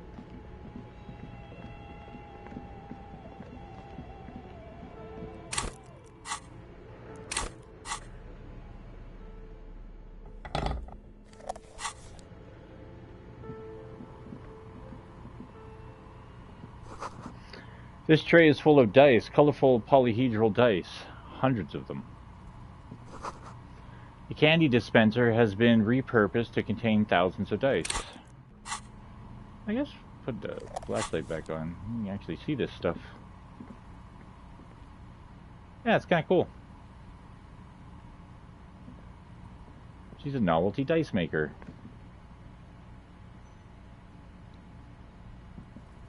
Hello.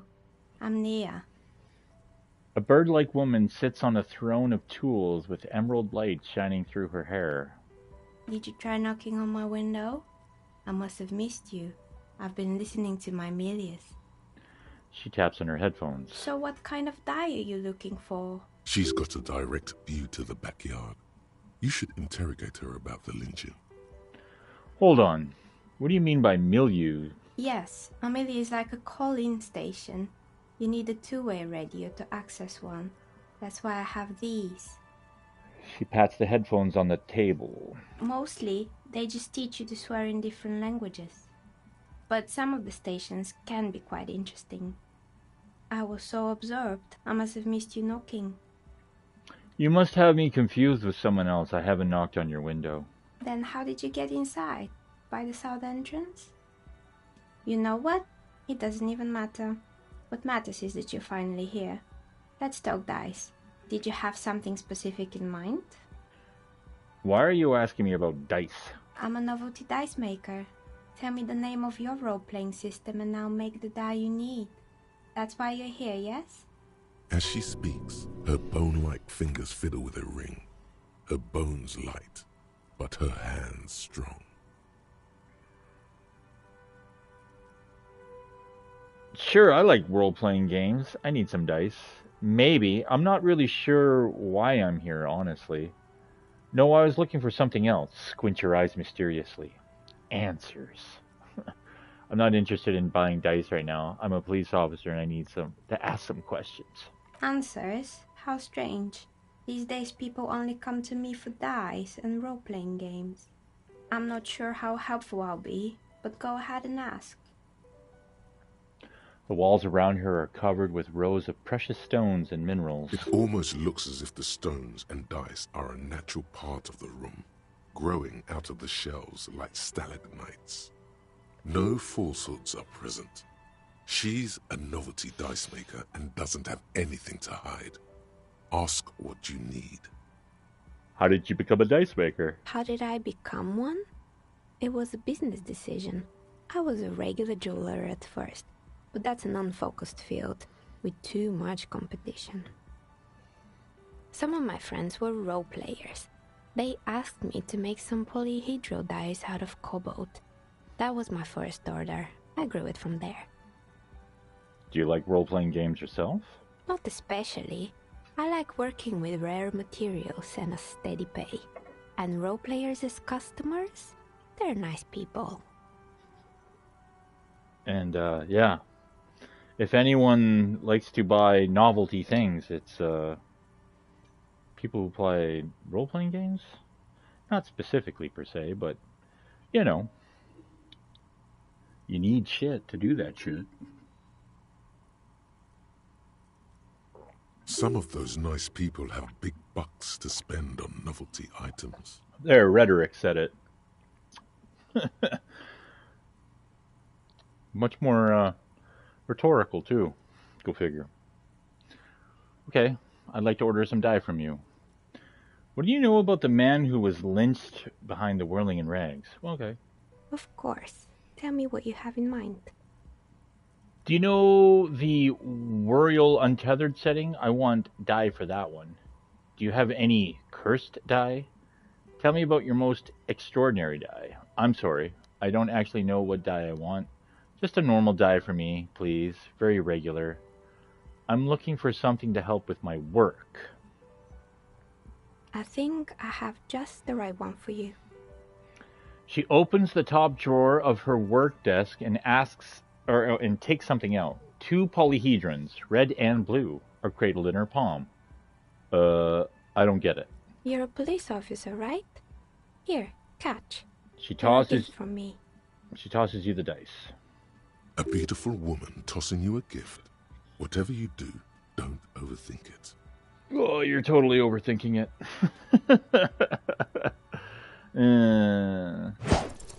Mr. Smooth moves. Whoa! You snatch the dice out of the air with one hand, just like you're in a movie. We passed that red check? Get the fuck out of here. Say nothing. Act like you've done it 1,000 times. Now, we got a facial Twitch, so we gotta wink at her. Oh, what are the odds? The red one is made of bloodstone with a lapis lazuli inlay, and the blue one is the inverse. I believe these dice are your lucky charm, officer.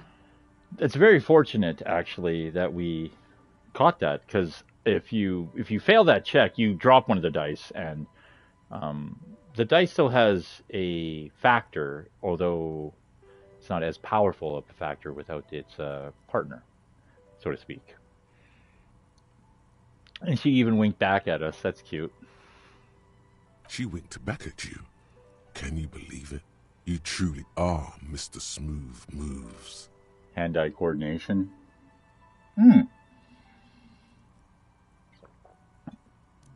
Yeah, let's check in with hand-eye coordination. We haven't checked out that one yet.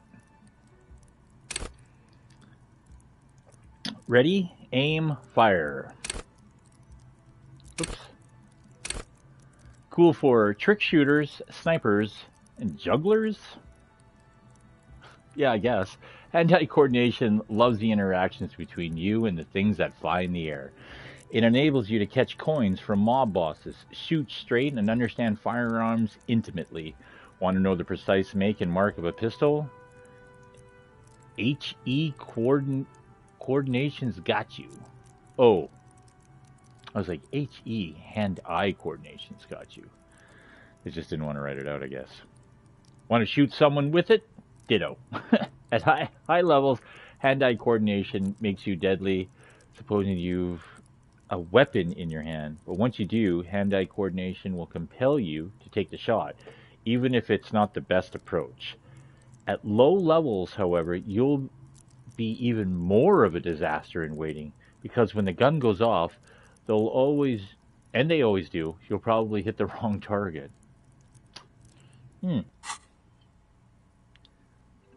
You'll definitely need luck in Martinez. Was there anything else?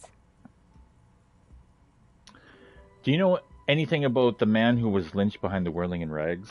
Nothing really. I didn't know him. The lieutenant looks at his notebook, then the woman under the large window. Your window looks directly onto the courtyard. You're saying you didn't see or hear anything unusual last Sunday evening? I'm sorry, detective, but as you know, I usually have my headphones on when I'm working. It shuts out most of the daily ruckus behind my window. What do you mean by daily ruckus? Well, there's always something going on in the Whirling's backyard. She stops and tries to come up with an example. During daytime, there are usually those kids. And lately, I've been seeing a lot of drunk workers hanging about. Must be because of the strike. She's heard of the murder, but did not see it, sire. But I never saw anyone during that fateful Sunday night, I'm afraid. She looks up at the window. Pale light comes in.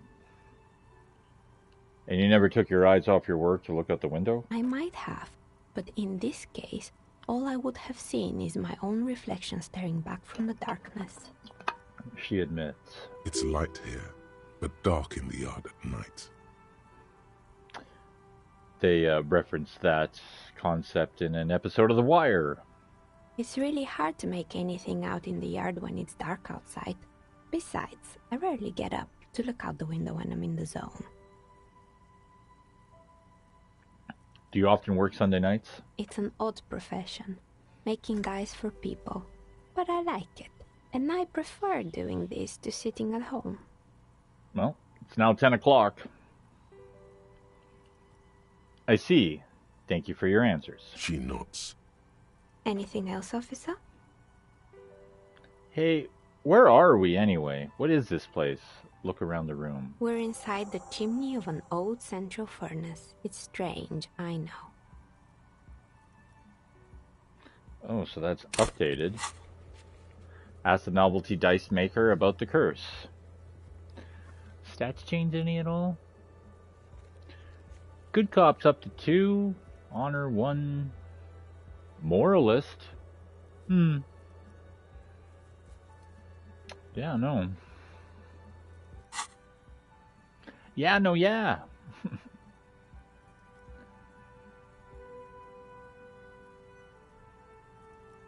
She looks at the ruddy bricks that make up the walls. Even though they've been repainted, there are still signs of coal-black soot here and there. But when I arrived here, all the other rooms were taken, so I had to build myself a makeshift home.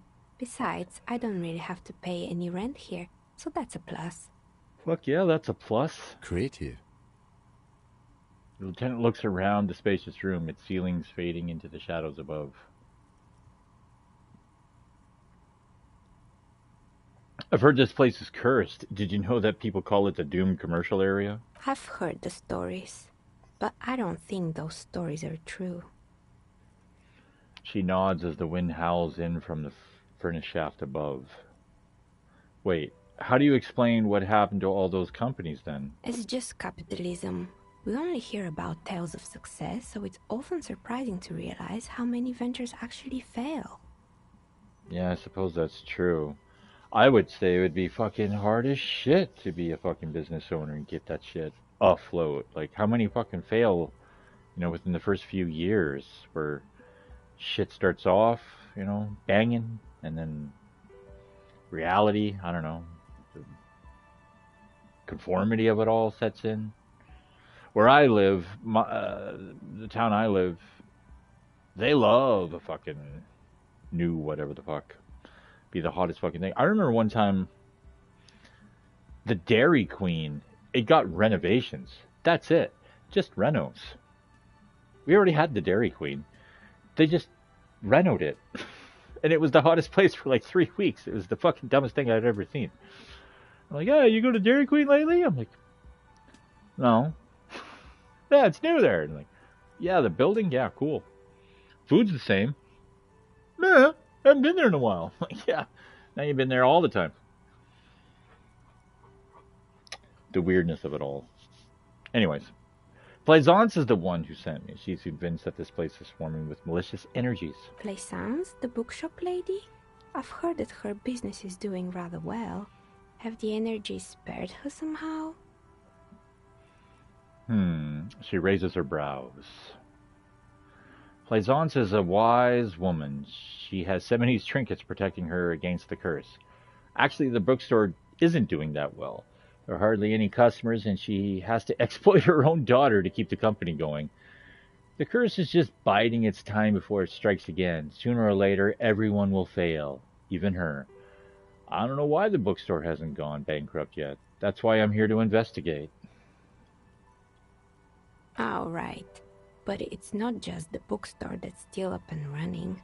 What about the whirling in racks? Some people say it's part of the building complex. Hold on, the whirling is part of the Doom commercial area? You could say so. Both houses were built at the same time and under the East of the Commerce Central project. Yes, but it's a separate building. The malicious energies can't reach here.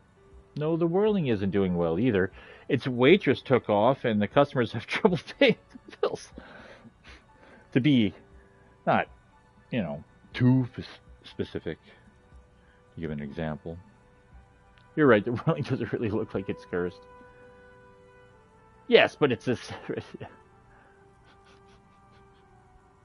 I should say that. And then there is me.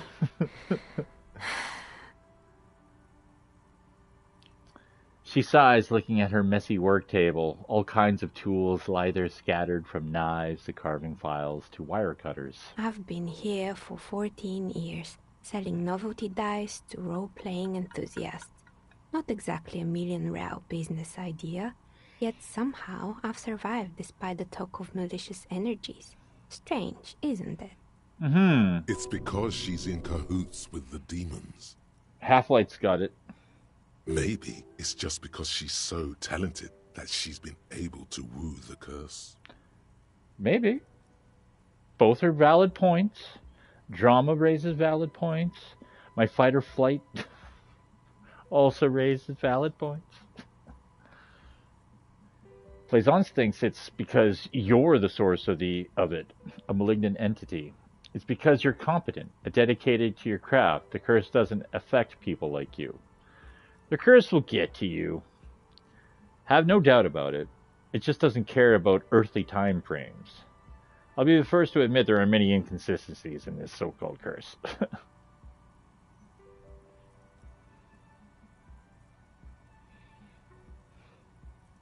Malignant entity? What does that even mean? Some kind of sorceress? What about you, officer? Do you think I'm the malignant entity? The jig is up. The she-demon knows you've uncovered her true identity. I swear, Half-Light, it makes me laugh. It does, but I don't even think it almost borders on uselessness. It's just constant panic. It's pretty funny, though. The chick is up. The she-demon knows you're uncovered her true identity. I think it might just be you're the causing this. Narrow your eyes very mysteriously. I'm just starting to see there is no curse, only business decisions and natural market fluctuations. Honestly, I'm still not sure. This world is a puzzling place.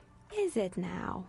I've always thought it's a rather mundane and boring place with no supernatural surprises in sight.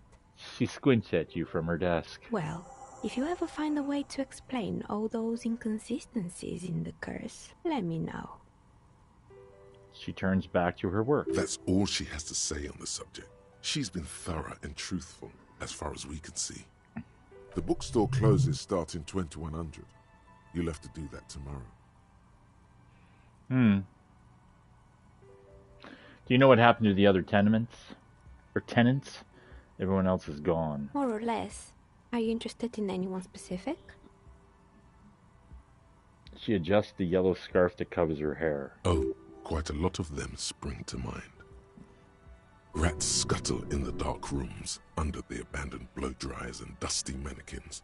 Cobwebs cover rotors and radio computers alike. So much failure.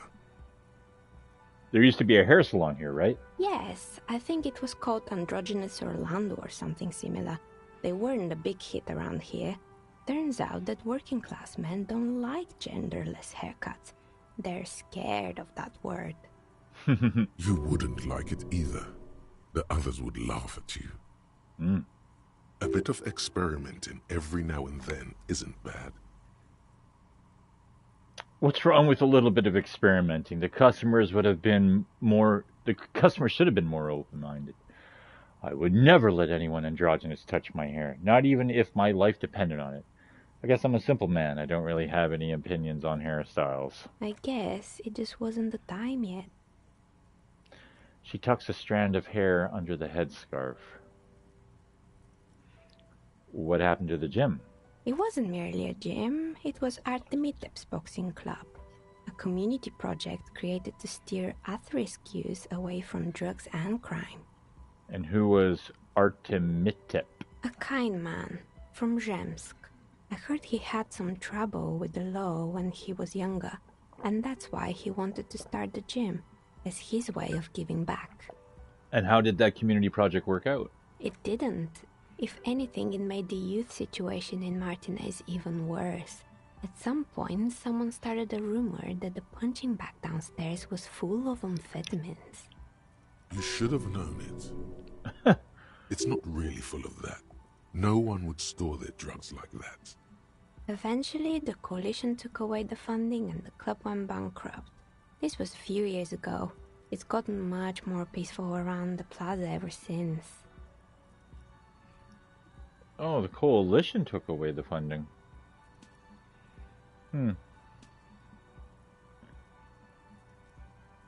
What's up with the broken windows? Oh, this one's a mess. There used to be a company that promised to repair windows 24 hours a day. What could go wrong with this one, right? Turns out, the business was actually set up as a front for an illicit group that was producing snuff milieu. Who would have guessed? What's the snuff milieu? Trust me, you don't want to know. And they never cleaned up the debris either. Now it's just littering the hallway and I have no idea how to get rid of it on my own. Cool. Very cool about the debris. But what's a snuff milieu? It's cool that, like, encyclopedia, you passed it, and it's like, you would think that would be a fail. Maybe that's a error in the... I don't know, coding or whatever in the game. Half-Light's like, you don't want to know. I want to know. It's a Sub Rosa radio station that broadcasts real murders with real victims. Some people pay good money to get off on it. Oh, it's the game's interpretation of a snuff film. Gotcha. Nothing changes in her tone as she says that, as if it's just another piece of information to lay out for the world. What does she mean to get off on it? What do you mean? What does she mean? Electrochemistry of all the people on the fucking... It's because my physique is all fucky? It doesn't know any better? I don't know. Don't worry. The ICP has a separate division that deals exclusively with unlicensed sub-roses. This isn't our problem. Good luck with that.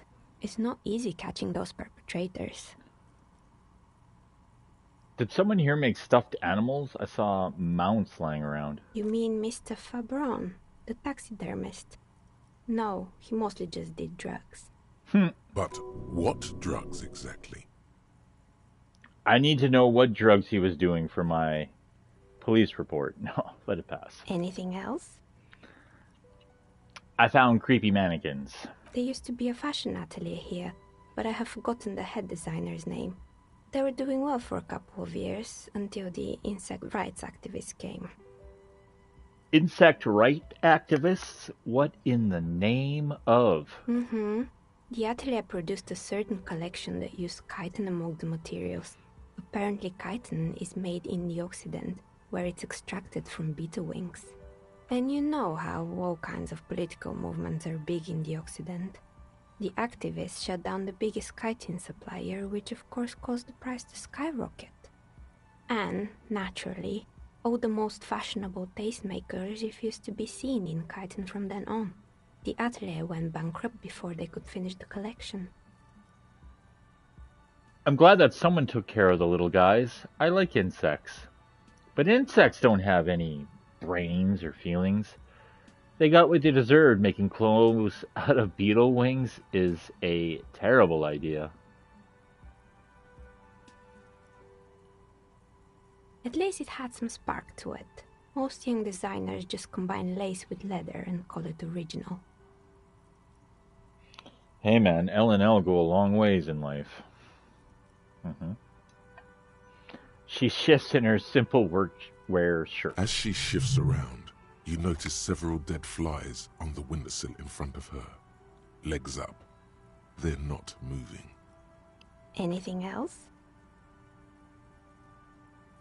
What's with the rotor blades and skis? They were made by a company called Slipstream. After they pivoted from making rotor blades to skis, their chief executive took off on a vacation with all their money. She rests her chin on her hand with an impish smile. Honestly, I think it's quite funny. I think he's still sending out holiday transmissions from Tulula or Tiumotiri or Hashtkor or wherever he is. Interesting. What do these transmissions say? The usual, I imagine. That he's been thinking up all kinds of new business plans and can't wait to get started on them just as soon as he returns. Her smile widens before she sees the lieutenant's face behind you. Men like that are a curse. The lieutenant is stern. Sure, but Slipstream is history now. All their remaining assets got seized by the bailiffs in 47. I have no idea why those skis and blades are still lying around in the house. Not much use now, I guess. They were just props. Why return them?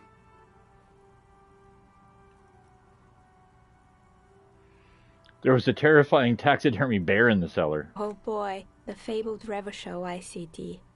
You're in for a treat here.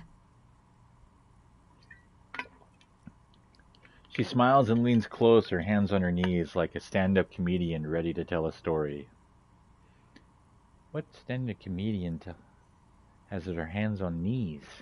The place was owned by two guys who had some rather innovative ideas about marketing. The bear was one of them. Now ask me about their other ideas.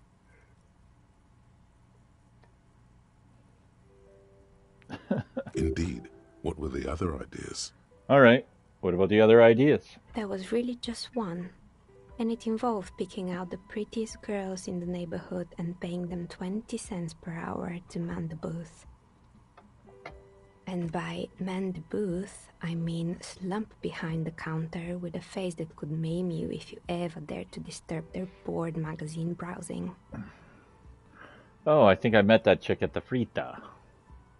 I know a girl just like that. She works at the Frita as a cashier, and she's not particularly friendly. Employing silky teenage girls is a widespread practice, yes. Unfortunately, they always come in packs.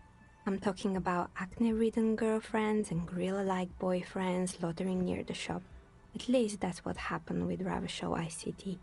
And they already had the bear. She closes her eyes as if remembering something painful. What about the bear? The bear. She repeats, pressing thumbs into her temples, like trying to suppress a headache. It didn't work out? Of course not. The bear was terrifying. No one wants ice cream guarded by a hostile apex predator. To make matters worse, the fridge didn't work too well either, and half the ice cream came out malformed and partially melted. Eventually, Ravachol ICT lost the price war to its rival, Glacé 5000. Glacé 5000 sold caramel sundaes for only 5 cents a piece, out of regular fridges. I'm sure the bear was doing its best. The bear was scary. Every time I saw that bear, I felt scared, like it would come alive at any moment. I killed the bear. You unplugged it. You did what? She rolls her swivel chair an inch closer to you, unsure whether she heard you right.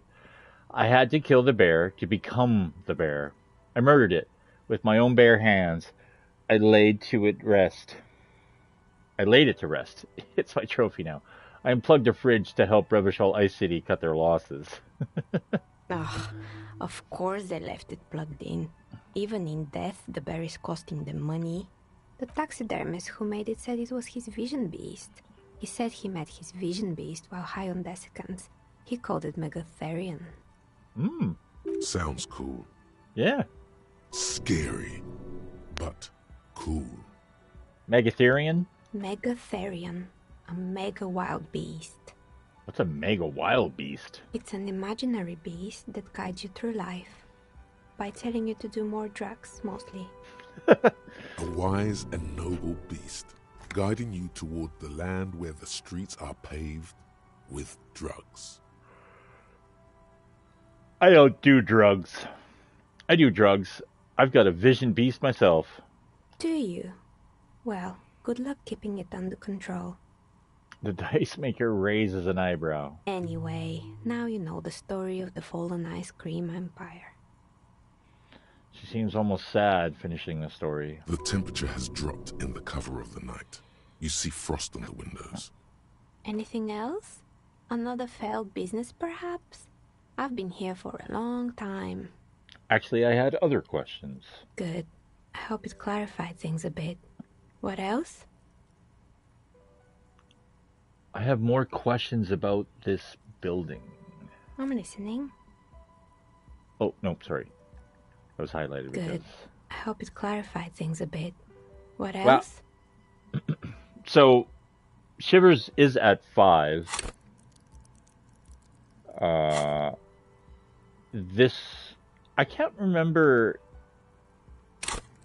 I think it's endurance checks are affected by when your physique is lower, or if I'm not sure if all of your physique stats are affected when your health is low. Because I know that volition has that issue, where that'll play a factor. We are currently still sitting on 4 levels. We've only technically put, I guess, 3. Volition 1, Perception 1, Calculus. I was honestly expecting to put one into Authority that one time, but we passed that check.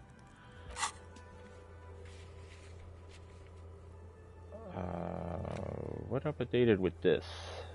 Anything? What are we looking at here? Oh, the car container, right? Kim with the sexy investigation.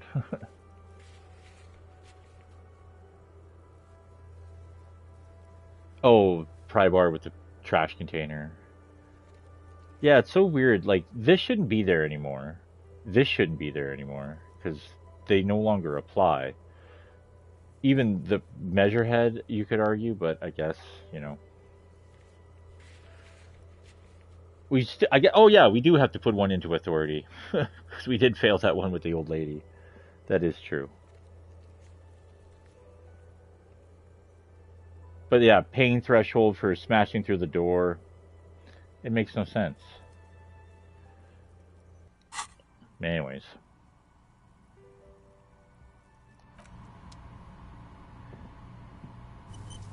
Oh, got an autosave.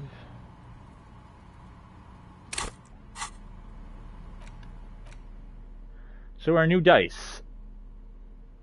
Icosahedral? Jesus. Dice set, Sirens. These two 20-sided dice have the colors of a police alarm.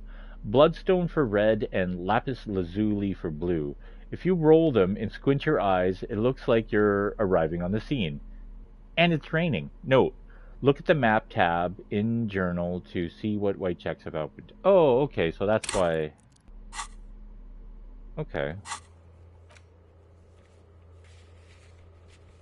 But also, I know that the dice have all of their own properties. Let's look this up here.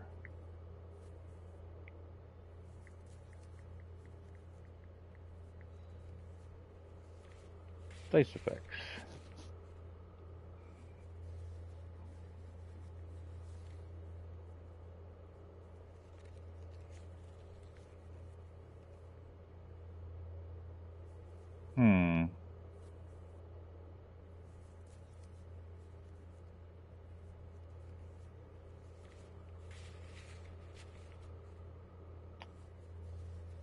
Would this be the one?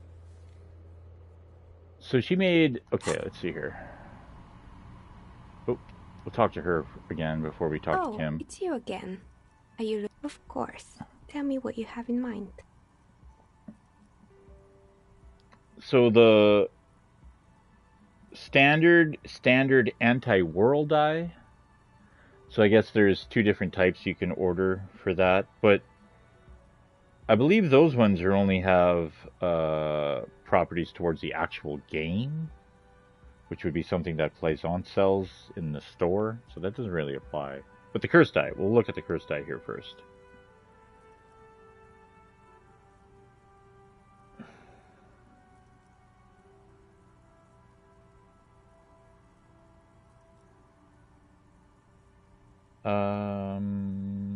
About $7. Reduces the difficulty of trying to determine what kind of weapon shot the fractured bullet? Oh, okay. Oh, so it can play a factor.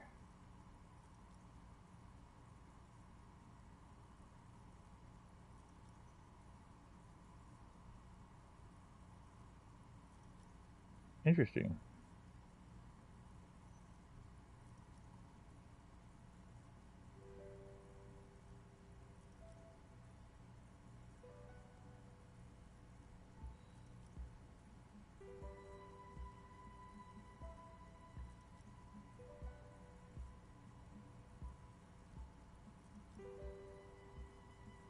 I guess you can describe the... What do you mean by cursed? Abracadabra, perish like this world. All right. How about I surprise you? Come back in 8 hours with 7 real, and I'll give you your cursed die. Actually, I need to think about it first. Maybe you have some other ideas for dice? Do you know the whirl untethered setting? I want to die for that. Ah, yes. Fortress accident. It's too bad they never finished their game. The Whirl Untethered die is a variation of a standard role-playing die. Only, instead of plants, it uses motives of ice and death. And loss, of course. Ice, death, loss. Sounds like you. I'm thinking something made from alligator jawbone, cast in black resin. The reptile bone is as white as ice and dead as, well, death. For 7 real, I could have it ready in 8 hours. What's a standard role-playing die? It's an icosy tetrahedron, a 24-sided die that can produce results for 2-sided, 3-sided, 4-sided, 6-sided, and 12-sided die with a single roll. Technically, you can also use it for many other sizes, but you may need to reroll results. Loving it. So nifty. Why do you need to cast it in resin? Untreated bone is porous and prone to chipping. Cast it in something hard like resin though, and voila, it's perfect.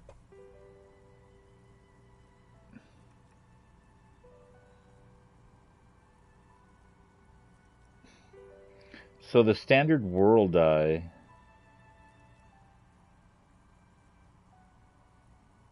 Ooh.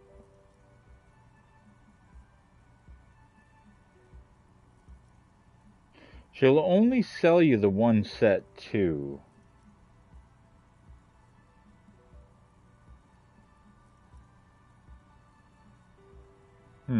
Maybe you have some other ideas for dice?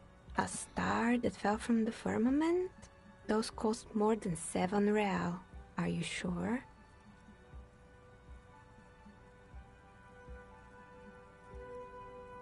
Yes, I'm a star myself, a superstar. And superstars don't care about money. No, I'm afraid it's not worth it, sorry.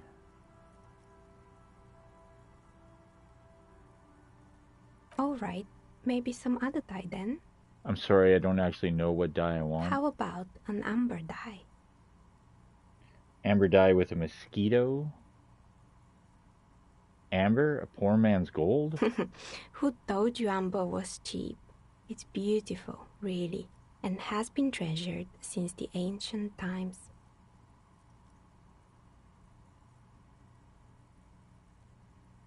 Yeah, that is probably one of the most useless ones. For 7 real, I'll craft you a 13-sided die from piece of amber with a fossilized insect. It's perfect for those who can't seem to let go of their past. That sounds like me. I had a feeling. She smiles but doesn't say anything. Maybe you have some other ideas for that? A normal die? Yeah. I'm a novelty dice maker. I don't make normal dice.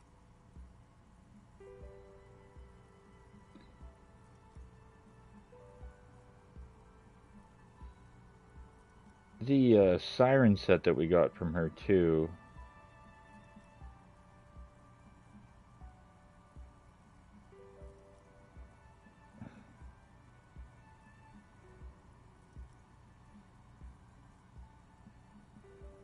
Yeah. Polyhedral dice. Dice that have more than 4 sides. Octahedrons, trapezohedrons, dodecahedrons. But also barrel dice and teetotum bowls. What? Come on now. Be a little creative.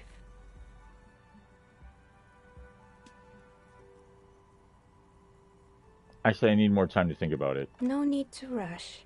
Take a look around, see if anything inspires you. Okay. Talk to Kim. We should think about calling it a day, maybe. The nights are still miserably cold this time of year. I haven't paid the cafeteria manager for damages yet. You should take care of that, then. But I don't have the money. Let's talk to him anyway. An officer of the RCM shouldn't be sleeping in the street. We'll figure something out. Alright. Pay for the damages. Try negotiate with the cafeteria manager. Oh, look, we got superstar points. And Apocalypse. Been a little bit sorry and a little bit more boring. We had a whole conversation with that lady. Well, since Plaisance is closed, we have to go the long way. Well, longer way. I don't know, I think it's just as long now that I think about it, because it's just as many rooms. Distance traveled maybe further?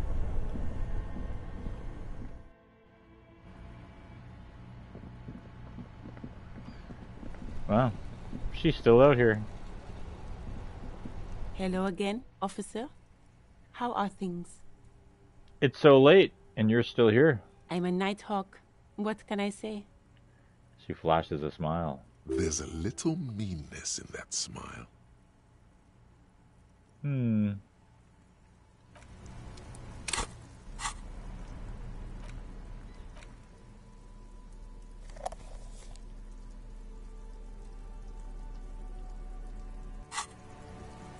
Oh. We got time to cash in our last of the bottles. Everyone else left. For some reason, Measurehead's still standing there. I guess it's to keep others from getting into the industrial harbor. We never did check that. Or her.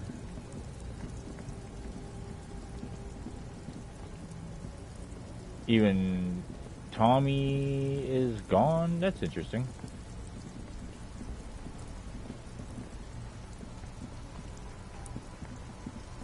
All men are gone. I'm just checking the grounds before we...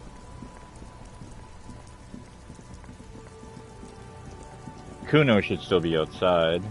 I don't think Kuno ever goes inside.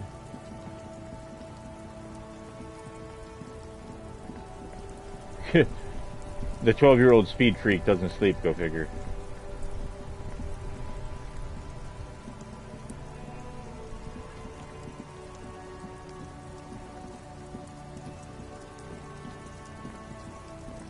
Yeah.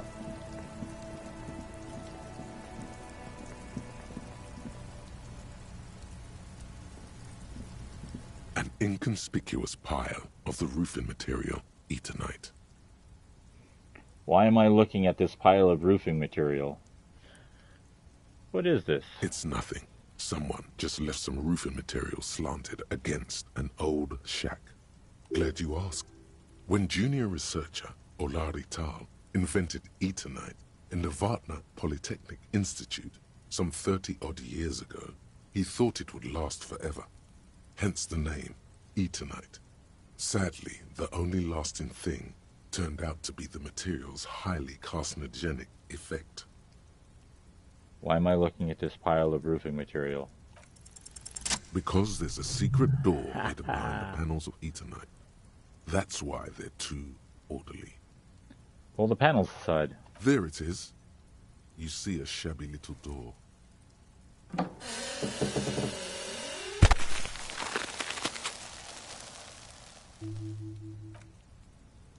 What is this, then?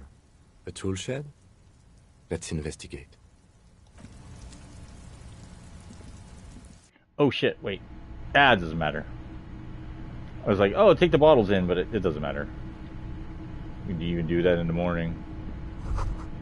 A silver plate with traces of bone yellow powder. Be still, my beating heart.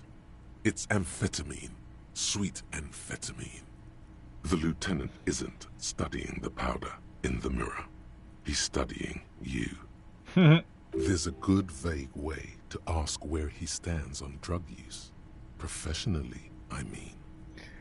Someone is taking narcotics here. Perhaps the police should interfere. I was thinking about taking it. I wasn't thinking about taking it, I swear. I was thinking about justice. I've heard amphetamines make you a really good detective. Are you a really good detective? Perhaps not. This is below our pay grade, detective. However... He points to the ladder in the corner. See that ladder there? It's probably another way into the industrial harbor, no? A secret path the local kids use. The poster says, get out of the way or get fucked up.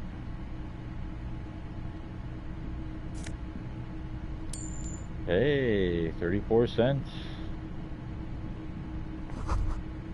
An empty tube of magnesium supplement. Magnesium supplement you rub on your chest to live a happy magnesium-rich life. Cured pig's head. It looks mummified. Yeah, it does. Oh, calm down, Kim. Yeah, I'm glitching out here too. There we go.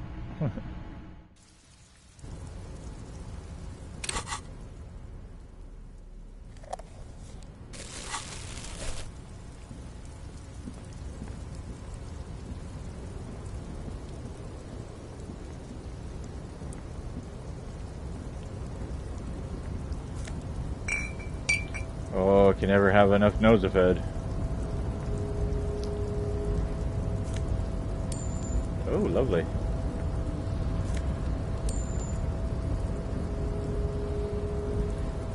Yeah, I honestly didn't see myself coming out of day one with $60 in my pocket. This might be the most money I've ever had at the end of day one. Ever. Yes?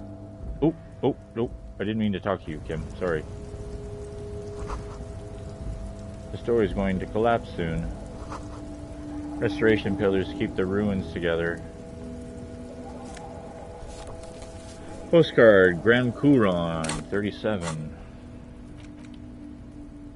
It's another item for sale. 13 cents this one. Wow, those postcards are... Maybe I should have sold them as a set. This postcard depicts an ill-advised residential area overlooking the Jamrock border. 13-story buildings line the hillside like sarcophagi. An ominous fog already rising from behind. These are the last boom years. In 39, the project fails catastrophically, leaving behind an opiate and hepatitis B-infested slum. Jesus, paint me a picture, why don't you?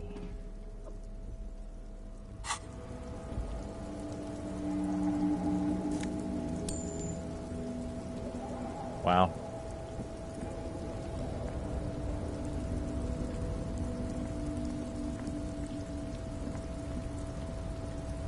So,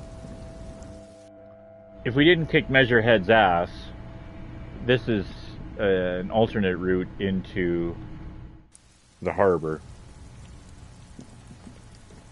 But we didn't need it.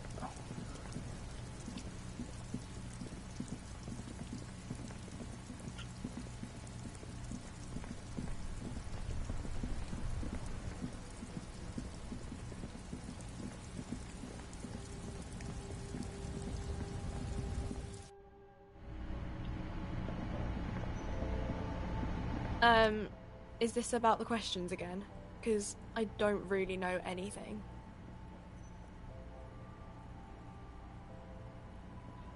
Can you tell me anything about this reality we're in? Reality? You mean, what reality? Economic reality, or...? She is like a student unexpectedly called upon by a teacher. Can she answer the classroom question? No, I meant the physical reality. I don't know. What about it? Where are we? We're in Frit? No, I meant, where are we? On a larger scale. As mankind, or as a nation, or... What will her essay prompt be?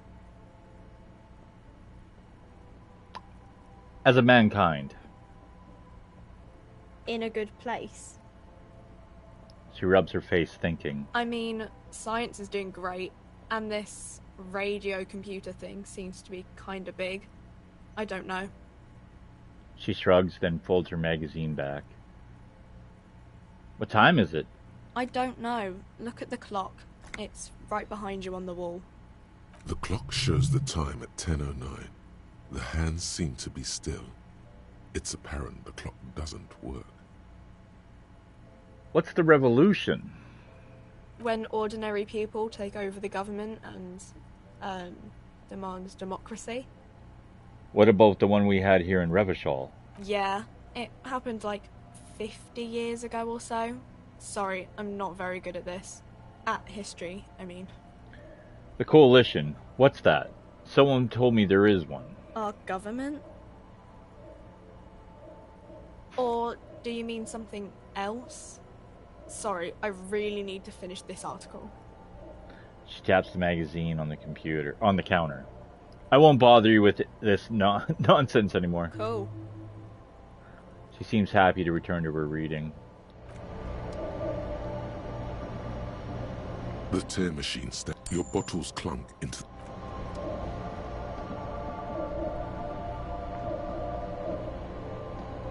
Go out the door. Thank you. Thank you.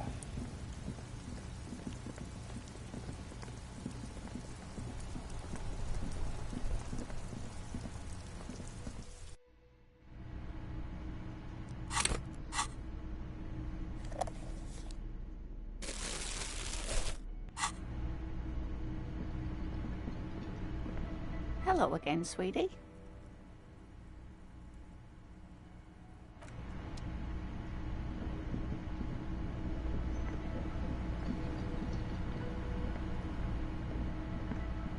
You see ahead. Oh, yeah. No.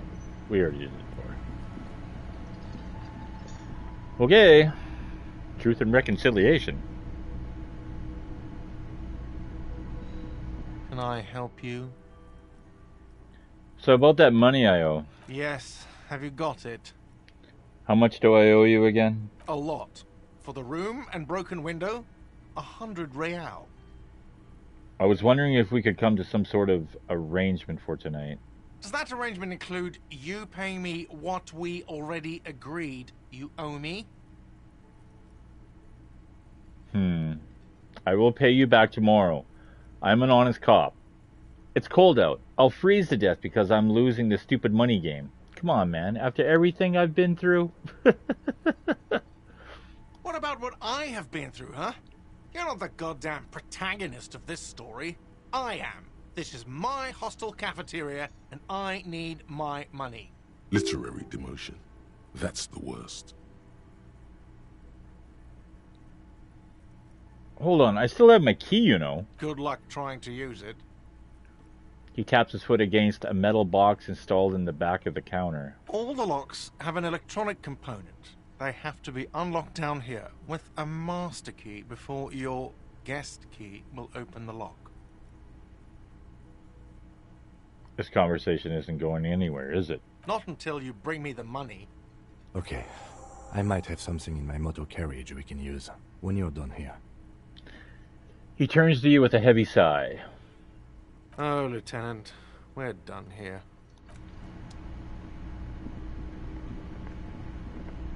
Alright, Kimbo.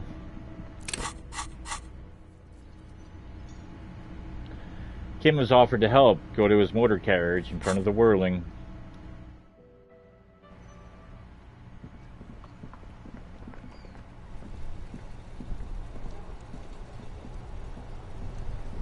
Inside, you see a set of steering levers, a radio microphone, a pull-out toolbox, and the soft glow of the fuel preheater gauge. I have something here we could sell. Look in the back, in the suspect transport enclosure. Look in the suspect transport enclosure. The cage at the back of the motor carriage looks rather uncomfortable. 4 shiny hubcaps are stacked against the seat. Their silver edges sparkle in the dark. I confiscated these 4 a little while back. We can take them to the pawn shop down by the Martinez Canal. What are those things? They are spinner hubcaps, frivolous things you put on your wheels. When the wheels come to a stop, the caps keep on spinning. There's no real use for them, it's just for vanity. What do you mean you confiscated them? A couple of weeks ago, I stopped a young man for going slower than the speed of traffic. Turns out he was some coalition official's son and high. So you took his spinners? Mm-hmm. I took them and arrested him for driving under the influence. Isn't that corruption? I don't know. Is it? I was going to take them into evidence, but they weren't necessary for conviction. He never asked for them back. Did you want to put these spinners on your machine? No, that would be silly. I don't know why I kept them. It doesn't matter. I couldn't put them on this MC anyway. A cop with spinners. That would be outrageous. Yes, outrageously cool. He flashes a smile, barely visible in the dark.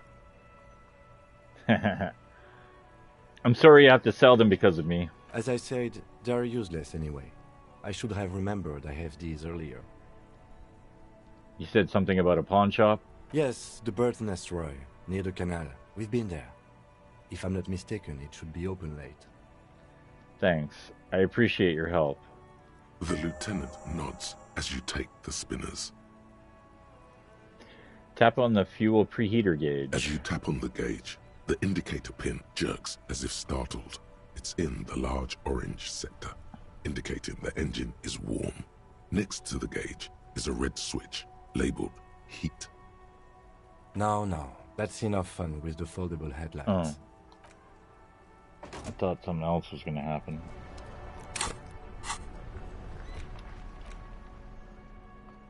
$200. Radiant spinners. The magnificent hubcap spinners that Lieutenant Kitsuragi has donated to you so that you can pay for your room at the Whirling. They are slate blue and shimmer haughtily. Haughtily in the light. Haughtily? Take the spinner hubcaps to the local pawn shop. Yeah, it's 11 o'clock now, shit.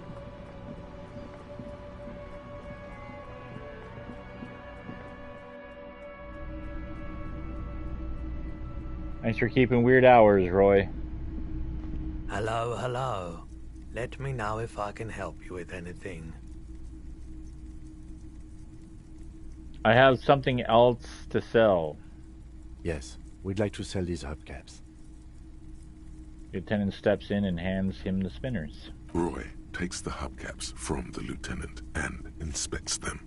The spinners appear iridescent in the dancing light of his pawn shop.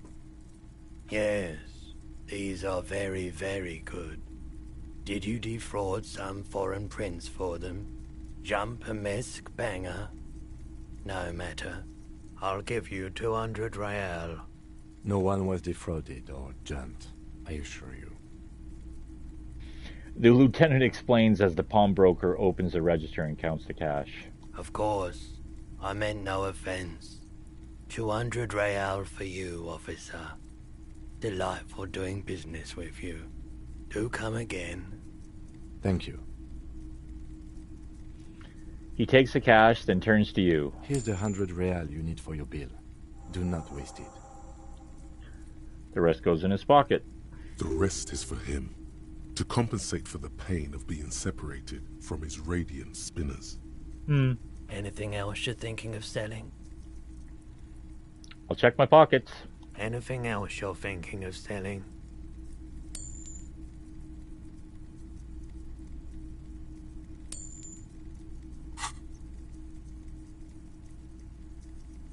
Another time, perhaps.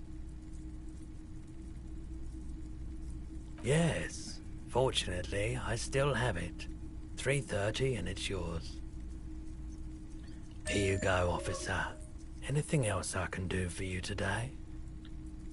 Yeah. Give this back to Lena. I feel bad I even took it, because I was hoping I was going to get at least more money than that. But, you know. Que sera, sera. Return to Gart with spinner cash.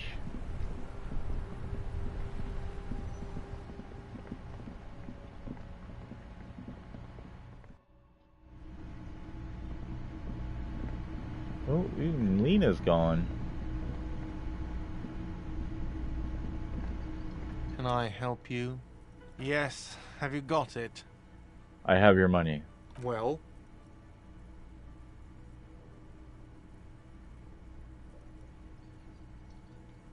It's kind of in the way. Here's the money. Slam the bills down on the counter. I hope you choke on it. Here it is. Sorry for the trouble. Great. Thank you, officer. That's all I wanted. Payment for services rendered. If you continue to stay here, I just ask that you please pay your nightly bill in advance starting tomorrow. The electronic lock to your room has been disabled till 9 p.m. tomorrow. He takes out his keychain and fiddles with the mechanism behind the counter. Please pay for each night in advance starting tomorrow. 20 real per night. I'll take a room here too. He opens his wallet. Of course. Always happy to have officers from the RCM as guests. Anything else I can do for you? He takes the money and hands him a key ring. Another thing. Great. Oh, yes? No, there's nothing. Hey, so we've been monitoring you internally, and now we know your copper type. Yeah. Here we go. I'm the sorry cop. Don't you know? Wait, there are capo types? Yes. Guess what's yours? Cool cop? No, you're the sorry cop. The cop who's sorriest. Let's make it official then, shall we? Okay. But what are the other capo types? Oh, you know. Apocalypse, Superstellar, the Advanced Interesting Cop, Liquid Shadow Cop. But you're too sorry to say those things. So, here we go.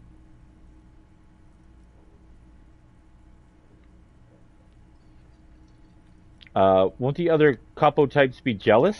What? Jealous of the sorry cop? I think they'll be fine. Don't worry. That's fucking funny. Which one is the sorry cop?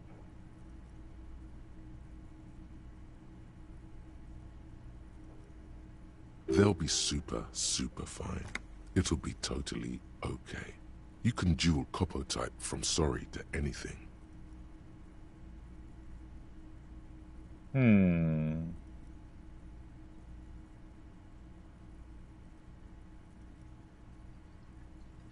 Oh, yeah.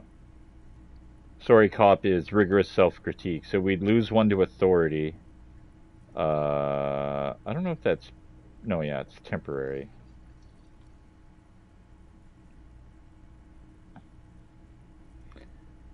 Intelligence and psyche red checks failures heal +1 morale. Oh, okay. So every time you fail either a physical or a mental check, it'll heal you. And then our learning cap for pain threshold goes up to 6, which is, you know, whatever. You know, actually, I'm not sorry. I changed my mind. Fucking, they should be sorry. Yes. Impotent rage and lamentation. Let's wrap it up.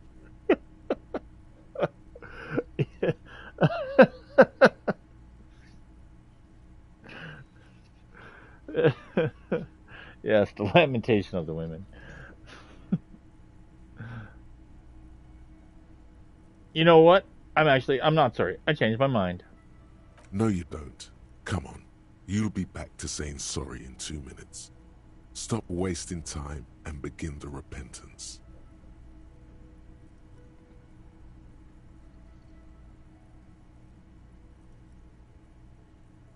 Yeah, I guess having the... Of course you are. It's okay. See if you can get something out of this, like info. Or maybe every time you say you're sorry, you get $1 million. That won't happen. The idea of having the... this might also be the most money I've ever had on day one, but this also might be the least amount of thoughts I've ever had in my cabinets at the end of day one, too. It's a different playthrough, that's for sure. The rigorous self-critique, I mean, it does affect our authority, but that is 6 hours, wow.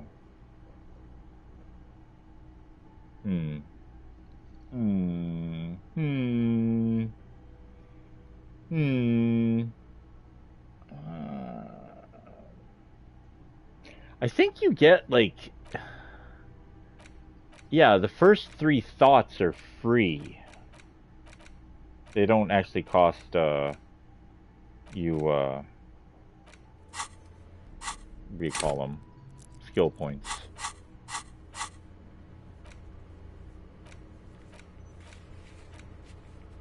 You need to find $20 real to pay for your room at the Whirling, or you'll be locked out after 2100. As long as you don't have a free place to stay, you have a free place to stay, you have to do this every night. Yeah. Okay. Well, we really banged out the stories there.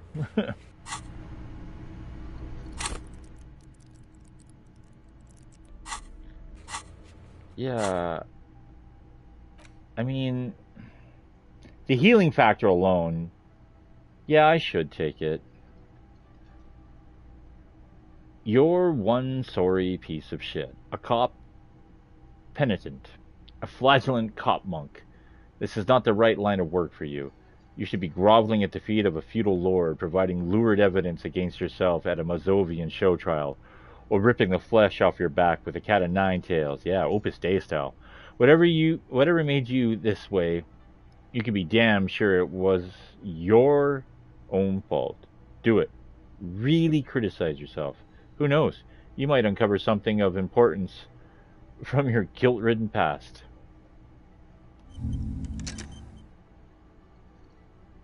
Let's internalize. Ooh. 6 hours at the end of the day. I mean, why not, eh?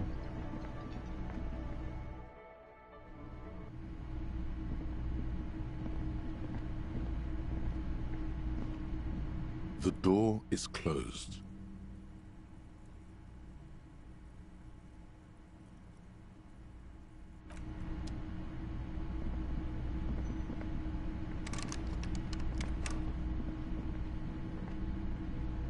This is the door to the room you redecorated.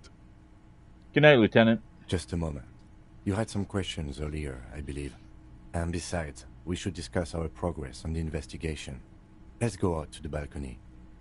All right, let's go. He's going to be very upset we haven't even looked at the body. Very upset. The air outside is brisk. The lieutenant is silent for a moment.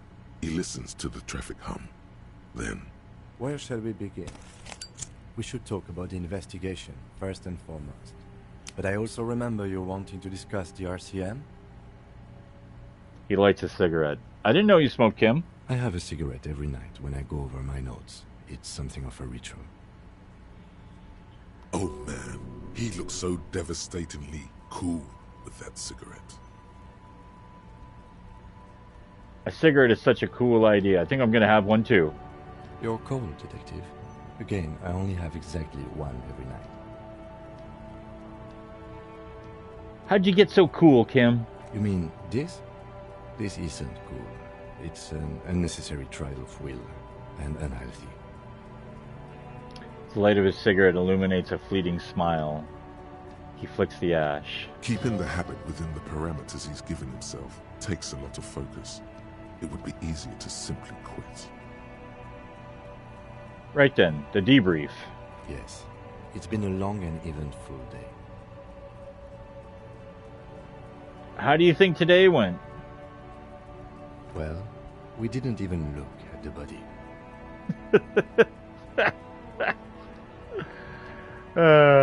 But we performed a thorough search of the premises of the crime scene. That's great. I generally prefer to start with searching the scene and then move on to dealing with dead bodies. I'm sorry I couldn't do more today. I'm just not a very good cop, am I? Say nothing. Just look at the city. As for the interviews, we conducted an interview with Everard Clare. He wasn't particularly forthcoming with useful information, however. He's not saying much on the matter because he thinks you could have gotten more out of Everard. I'm sure I can get him to tell us more. Claire also helped you, how should I say, remember your name? That's a relief. Big relief. It's a very serviceable name, too. I don't know how I feel about my name, actually. I want a different name, one I haven't ruined yet. You can look into the process of changing your name after we finish this investigation. We didn't talk to the Wild Pines rep. We really must do that tomorrow.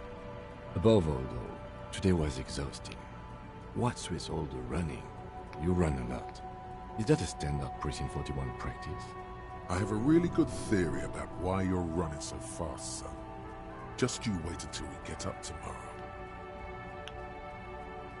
I don't like to waste time, you know. My mind moves fast, the rest of me try to keep up. I'm training for a long-distance run. I want to raise money for charity. Yeah, that's just how we roll at Precinct 41. I don't know why I do the things I do, Lieutenant Kitsuragi. It's impressive, especially for a man your age. And in those hills. He nods thoughtfully, tapping his fingers on his cigarette. Nice shoes, by the way. I like the green. Goes with the orange. He looks at your snakeskin shoes and smiles suddenly. So what are our powers exactly, the RCM? They're quite limited, actually. The power officers of the Revachol Citizens Militia exercise most frequently is imposing fines of up to 1,000 real for offenses, in accordance with an interdepartmental schedule. 1,000? Why not more? The RCM's primary role is to ensure safety. We are not really supposed to play any part in the economic structure of Revachol. Wouldn't that be an easy power to abuse? Yes, although indirectly, as citizens can always request records from their local station. Officers of the RCM have been known to take bribes of less than the prescribed fine amount. It undermines trust in the RCM. Okay, what else? We can arrest people, of course, but rather than bringing someone in directly, it's preferable to serve a station call slip. It prevents confusion and overcrowding.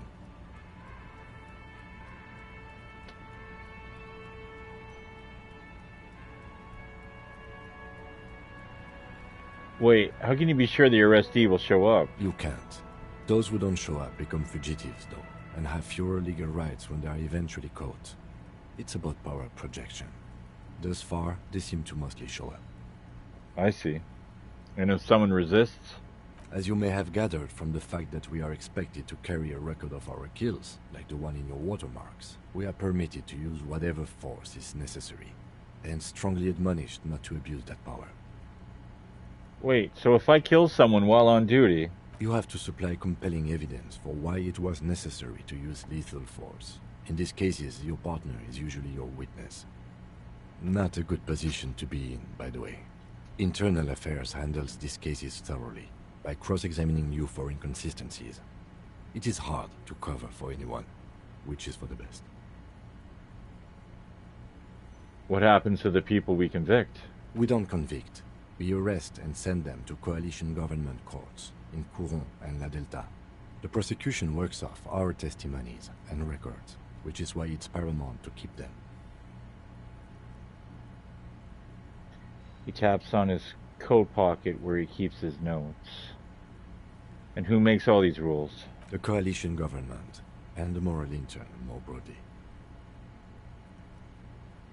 The RCM was formed by the coalition government to restore order in the international zone after the revolution. So we did. Now we attempt to maintain that order. No more, no less. His gaze is absently fixed on a window below that just went dark. Or perhaps it is better to say we were allowed to form. It's a point of contention whether the citizens of Revachol or the coalition government founded the RCM.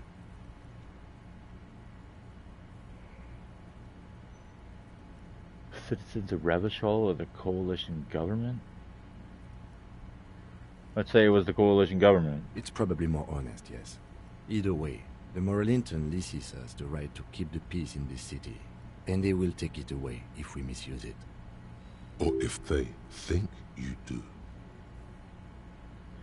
The Moral Intern? What is it? The Moralist International are the world's largest political organization. You know who they are. They have been running this place after the revolution failed. He pulls on his cigarette. If I didn't know, how would you describe them? I really don't know. That's how bad it is in here. Okay. They're a union of center-left and center-right parties across the Real Belt. Our coalition government is just one of its many projects. They also run the ICP, EPIS, most intergovernmental organizations in the world. What do they believe in? What do they believe in? They are Dolorians. They believe they continue the humanist project set forth by Her Innocence Dolores Day 4 centuries ago.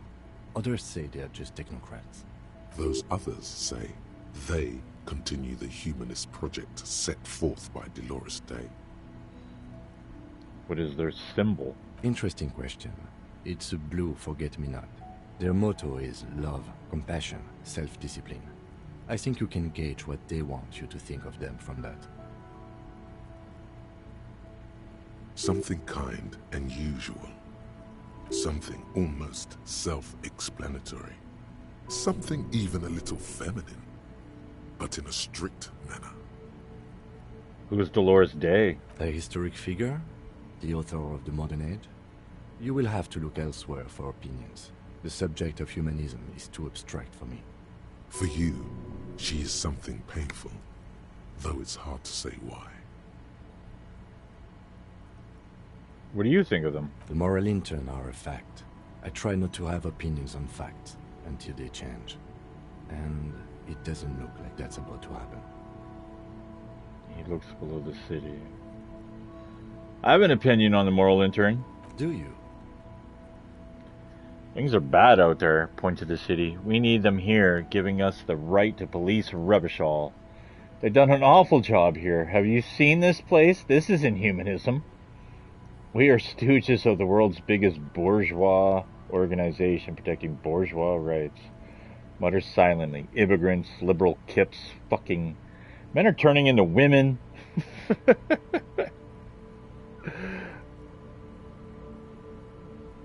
On second thought, I don't have an opinion. Forget about it. We are in what is called the twilight of international law. The laws we claim to enforce come from the MI. Without them, we are simply vigilantes. Yeah, vigilante sounds bad. Sadly, it is what we already are to the people of Martinez. Most of them, at least, especially the Union. Vigilantes. I expect our job here to prove quite challenging. He looks at the roundabout. The lights of the orphan district are reflected in his glasses. The red and golden orbs of the motorway sliding like pearls on a string from east to west as Revachol commutes back to the suburbs. Tomorrow is Tuesday. Monday is over.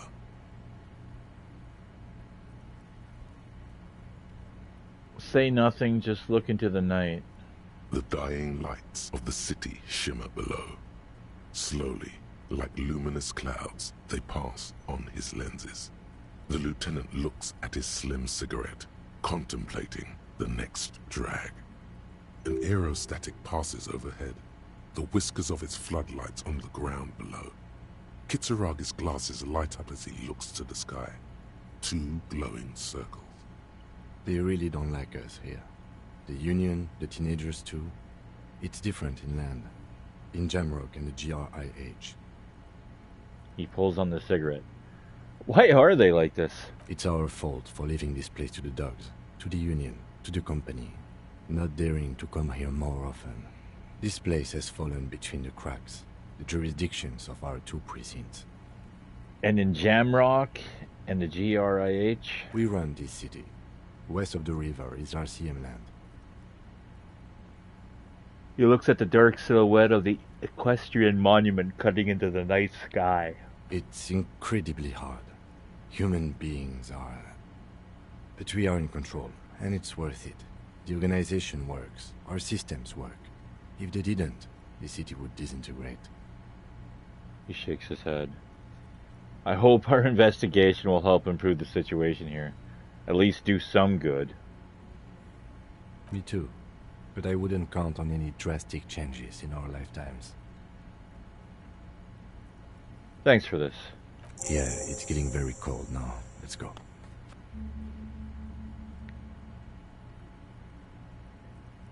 He puts out the stub of his cigarette and looks to the door.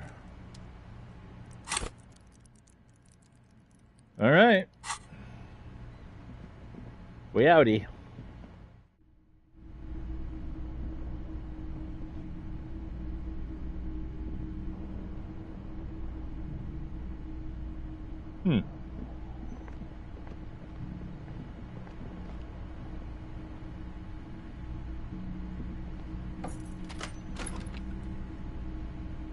See you in the morning.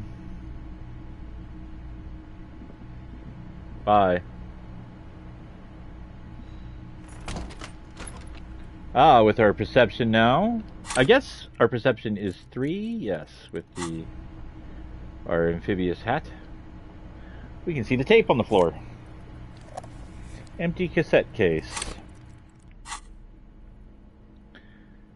There used to be a tape in this case, but it was destroyed in a fit of rage. Something about the whatever, single smallest change in Saint-Saëns must have rubbed someone the wrong way. The label says the song was recorded in 43.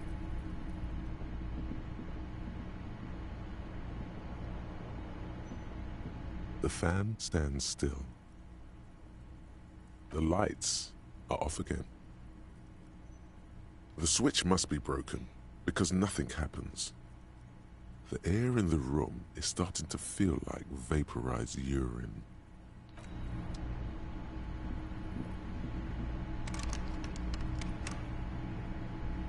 A mirror hangs on the bathroom wall.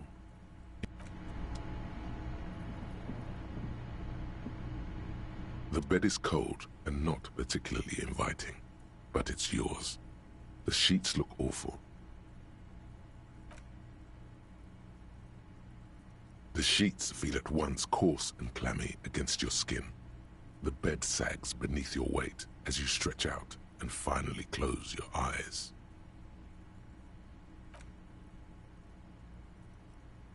And then sleep. And then sleep doesn't come. Why? Maybe it's the bed's fault. Check the pillow. Its synthetic filling has separated into hard lumps. The pillowcase smells oddly. Check the blanket. It barely covers your toes, stretching over your soft belly. This is your body here, intimate and warm, breathing. Roll over to the other side. It's a little better. Colors, scenes, and half-formed phrases still litter your mind. Part of you is still trying to solve the case, isn't it? No more thoughts. Fall asleep now. Your breathing steadies. A great silence washes over you until your eyelids twitch in your sleep and images start forming.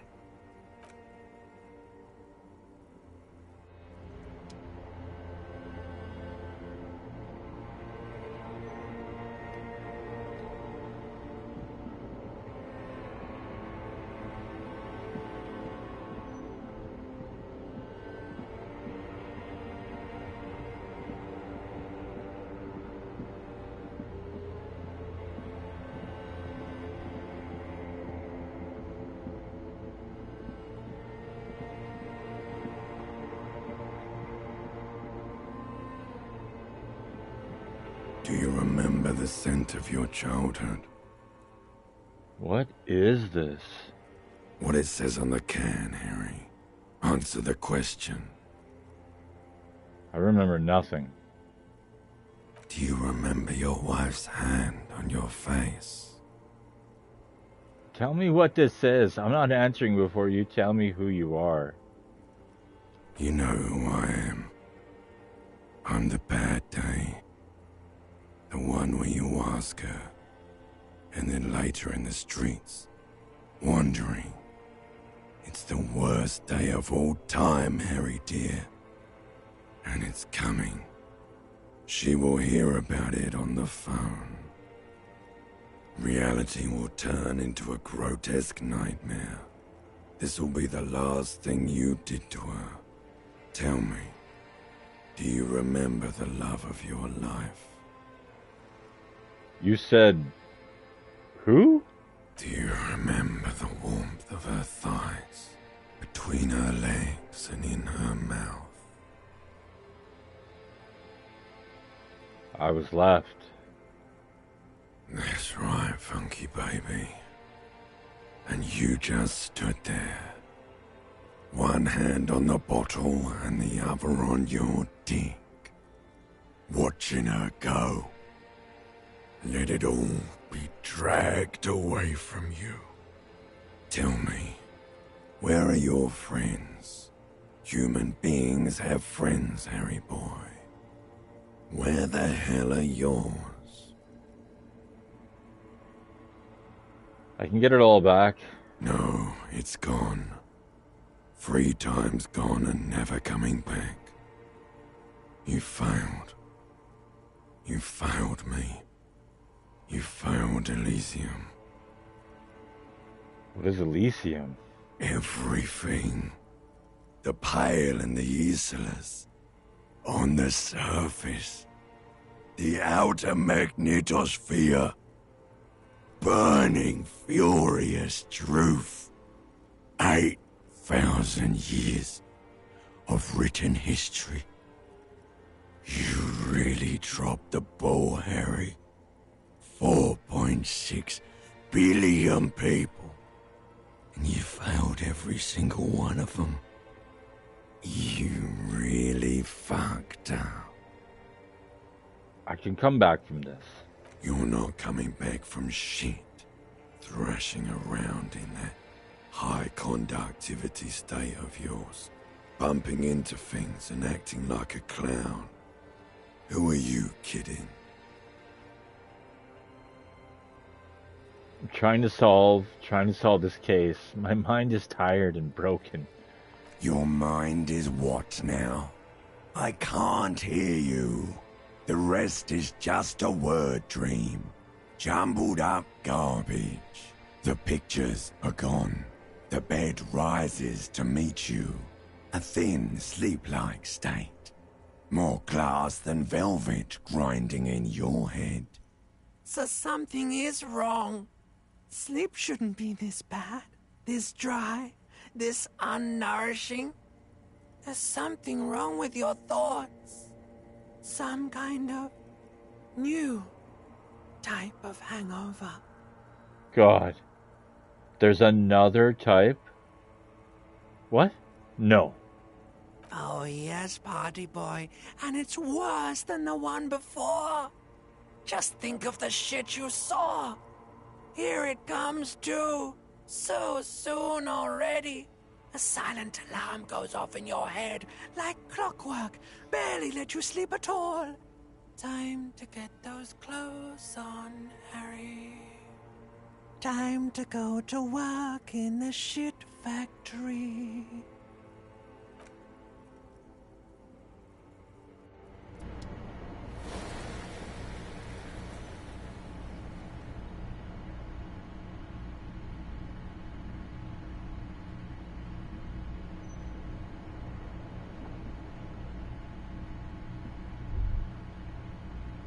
Good going, buddy.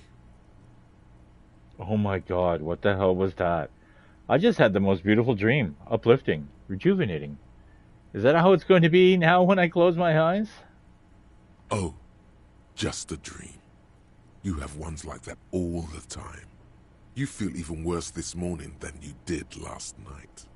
What the hell is going on with me? You mean, why are you so tired? Too tired and down to even think? It is worrying, isn't it? You can't be a detective like this. Detectives need to be able to think. No, that's not it. Really. I feel super good. Why is this happening? It's just that your heart has finally pumped all the speed out of your system, Buster. Time to get some more. You're too weak to say no now. Waking up is the worst part. Maybe somewhere down the line you could decline. Wait, what is speed? Speed is a potent central nervous system stimulant.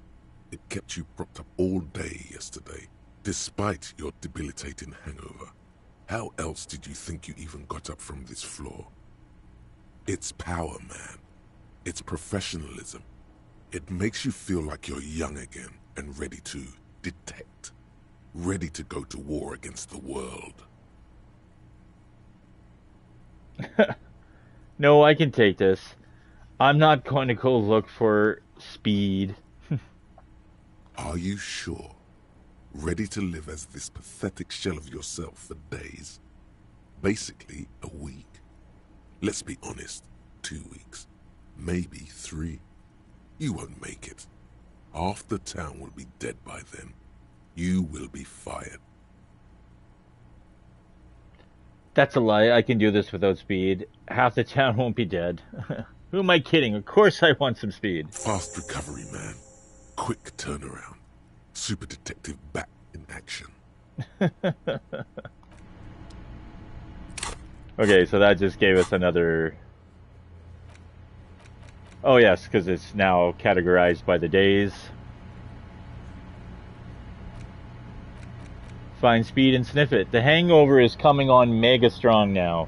You need more speed in your bloodstream. Find some. Put it in your hand. Equip it. Held. Yada yada. So, another note. Thought